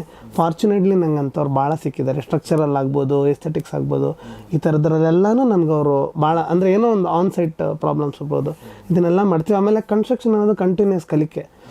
ನಾನು ಎಷ್ಟು ಇವತ್ತು ಹೇಳಿದ್ದೀನಿ ಅಂದರೆ ನಾನು ಅಷ್ಟು ಕಲ್ತಿರೋದು ಯಾವುದೂ ನಮ್ಗೆ ವಿಟಿಯಲ್ಲಿ ಹೇಳ್ಕೊಟ್ಟಿರೋದಲ್ಲ. ನಾವು ಅಡಾಪ್ಟ್ ಆಗ್ತಾ ಹೋಗಬೇಕು. ನಾಳೆ ದಿವಸ ಲೇಬರ್ಸ್ ಬದಲು ರೋಬೋಟ್ಸ್ ಬಂದು ಪ್ಲಾಸ್ಟಿಂಗ್ ಮಾಡುತ್ತೆ, ರೋಬೋಟ್ಸ್ ಬಂದು ಪೇಂಟಿಂಗ್ ಮಾಡುತ್ತೆ, ಡ್ರೋನ್ ಪೇಂಟಿಂಗ್ ಇದೆ, ಭಾಳ ಇದೆ ಮಾತಾಡಬೇಕು ಅನ್ನೋದಾದರೆ. ಈ ಅಡ್ವಾನ್ಸ್ಮೆಂಟ್ ಆಗ್ತಿದ್ದಂಗೆ ನಾವು ಅಡಾಪ್ಟ್ ಮಾಡ್ಕೊಬೇಕು, ಕಲಿಬೇಕು. ಮೇನ್ ಸರ್ ನಾನು ನೋಡಿದಂಗೆ ರೆಸ್ಪಾನ್ಸಿಬಿಲಿಟಿ ತೊಗೋಬೇಕು. ಪ್ರಾಬ್ಲಮ್ಸ್ ಬರುತ್ತೋ ಬರಲ್ವೋ ನಾವೇನು ಮಾಡ್ತೀವೋ, ನಮ್ಮ ಮನೆ ಅಂತ ನಾವು ಕಟ್ಸ್ಕೊಟ್ಟಾಗ ನಾವು ರೆಸ್ಪಾನ್ಸಿಬಿಲಿಟಿ ತೊಗೊಂಡಾಗ ಯಾವ ಪ್ರಾಬ್ಲಮ್ ಬಂದರೂ ಸೊಲ್ಯೂಷನ್ ಹುಡುಕ್ಬೋದು. ಎಸ್. ಸೊ ಒಂದು ಮಾತು ಬಂತದ್ರಲ್ಲಿ ವಿ ಟಿ ಯುನಲ್ಲಿ ಏನೋ ಇದನ್ನೆಲ್ಲ ಕಲಿಸ್ಕೊಟ್ಟಿಲ್ಲ ಅಂತೇಳಿ. ನಮ್ಮ ಕಾಲೇಜ್ಗಳಲ್ಲಿ ಕಲಿಸ್ಕೊಡೋದು ಹೆಂಗಿರುತ್ತೆ ಅಂತಂದರೆ, ನಾವು ಕಾಲೇಜಿಂದ ಹೊರಗಡೆ ಬಂದ ತಕ್ಷಣ ಅದು ಹಳತಾಗ್ಬಿಟ್ಟಿರುತ್ತೆ. ಯಾಕೆಂದರೆ ಅಪ್ಡೇಷನ್ ಅನ್ನೋದಿದೆಯಲ್ಲ ಅದು ತುಂಬ ಮುಖ್ಯ ಪ್ರತಿಯೊಬ್ಬ ವ್ಯಕ್ತಿಗೂ ಕೂಡ. ನಾವು ಆಲ್ಮಾ ಮೀಡಿಯಾ ಸ್ಕೂಲ್ ಅದೇ ಅಪ್ಡೇಷನ್ನೇ ಕಲಿಸ್ತೀವಿ. ಅಂದರೆ ಈಗೇನು ನಡೀತಾ ಅದನ್ನು ಕಲಿಸೋಕ್ಕೆ ಟ್ರೈ ಮಾಡ್ತೀವಿ. ಸೊ ಆ ಥರದ್ದು ಅಪ್ಡೇಟ್ ಮಾಡಿಕೊಂಡು ಅವರು ಎಲ್ಲವನ್ನೂ ತಿಳ್ಕೊಂಡು ಅವ್ರು ಕೆಲಸ ಮಾಡ್ತಾಯಿದ್ದಾರೆ. ಆ ತಿಳ್ಕೊಳ್ಳೋ ಪ್ರೊಸೆಸ್ ಪ್ರತಿದಿನ ಇರುತ್ತೆ, ಪ್ರತಿದಿನ ಕಂಟಿನ್ಯೂಸ್ ಆಗಿರುತ್ತೆ. ನಾಳೆನೂ ಏನೋ ಬರುತ್ತೆ, ಹೀಗೆ ತಿಳ್ಕೊಳ್ತಾ ಹೋಗಬೇಕಾಗುತ್ತೆ. ಸೊ ಥ್ಯಾಂಕ್ ಯು ಮಂದೀಪ್, ಒಳ್ಳೆಯದಾಗಲಿ ನಿಮಗೆ. Thank you. ಸೊ ಸ್ನೇಹಿತರೆ, ಇದು ಬಿಸ್ನೆಸ್ ಗುರು ಕಾರ್ಯಕ್ರಮದಲ್ಲಿ ಮೇಕ್ ಇಟ್ ಬಿಲ್ಡ್ ಈ ಸಂಸ್ಥೆಯ ಸಂಸ್ಥಾಪಕರಾಗಿರುವಂಥ ಮಂದೀಪ್ ಅವ್ರ ಜೊತೆಗೆ ಮಾತಾಡಿದೆ. ಕನ್ಸ್ಟ್ರಕ್ಷನ್ ಬಗ್ಗೆ, ಮನೆ ಕಟ್ಟುವಿಕೆಯ ಪ್ರಕ್ರಿಯೆ ಬಗ್ಗೆ ಮಾತಾಡಿದೆ. ನಿಮಗಿದು ಇಷ್ಟ ಆಗಿದೆ ಅಂತ ಭಾವಿಸ್ತೀನಿ. ಯಾಕೆಂದರೆ ಒಂದು ಓವರ್ ವ್ಯೂ ಕೊಡುವಂಥದ್ದು ಭಾಳ ಮುಖ್ಯ. ಆ ದೃಷ್ಟಿಯಿಂದ ಒಂದು ನಾಲೆಡ್ಜ್ ಕೊಡುವಂಥದ್ದು ಭಾಳ ಮುಖ್ಯ ಮನೆ ಕಟ್ಟೋಕ್ಕಿಂತ ಮುಂಚೆ. ದಯವಿಟ್ಟು ಇದನ್ನು ನಿಮ್ಮೆಲ್ಲ ಸ್ನೇಹಿತರೊಂದಿಗೆ ಶೇರ್ ಮಾಡಿ. ಯಾಕೆಂದರೆ ಇವತ್ತೆಲ್ಲ ನಾಳೆ ಎಲ್ಲರಿಗೂ ಒಂದು ಆಸೆ ಇದ್ದೇ ಇರುತ್ತೆ. ಮತ್ತು ಏನಾದ್ರು ಪ್ರಶ್ನೆಗಳಿದ್ದರೆ ಅದನ್ನು ಕಮೆಂಟ್ ಬಾಕ್ಸಲ್ಲಿ ತಿಳಿಸಿ. ಮತ್ತು ಮಂದೀಪ್ ಅವ್ರನ್ನ ಸಂಪರ್ಕಿಸಬೇಕು ಅಂದರೆ ಅವ್ರ ಫೋನ್ ನಂಬರ್ ನಮ್ಮ ಸ್ಕ್ರೀನ್ ಮೇಲಿದೆ. ನೋಡ್ತಾರಿ ಗೌರಿ ಶಿಕ್ ಸ್ಟುಡಿಯೋ, ನೋಡ್ತಾರಿ ಬಿಸ್ನೆಸ್ ಗುರು ಕಾರ್ಯಕ್ರಮ. ನಮಸ್ಕಾರ.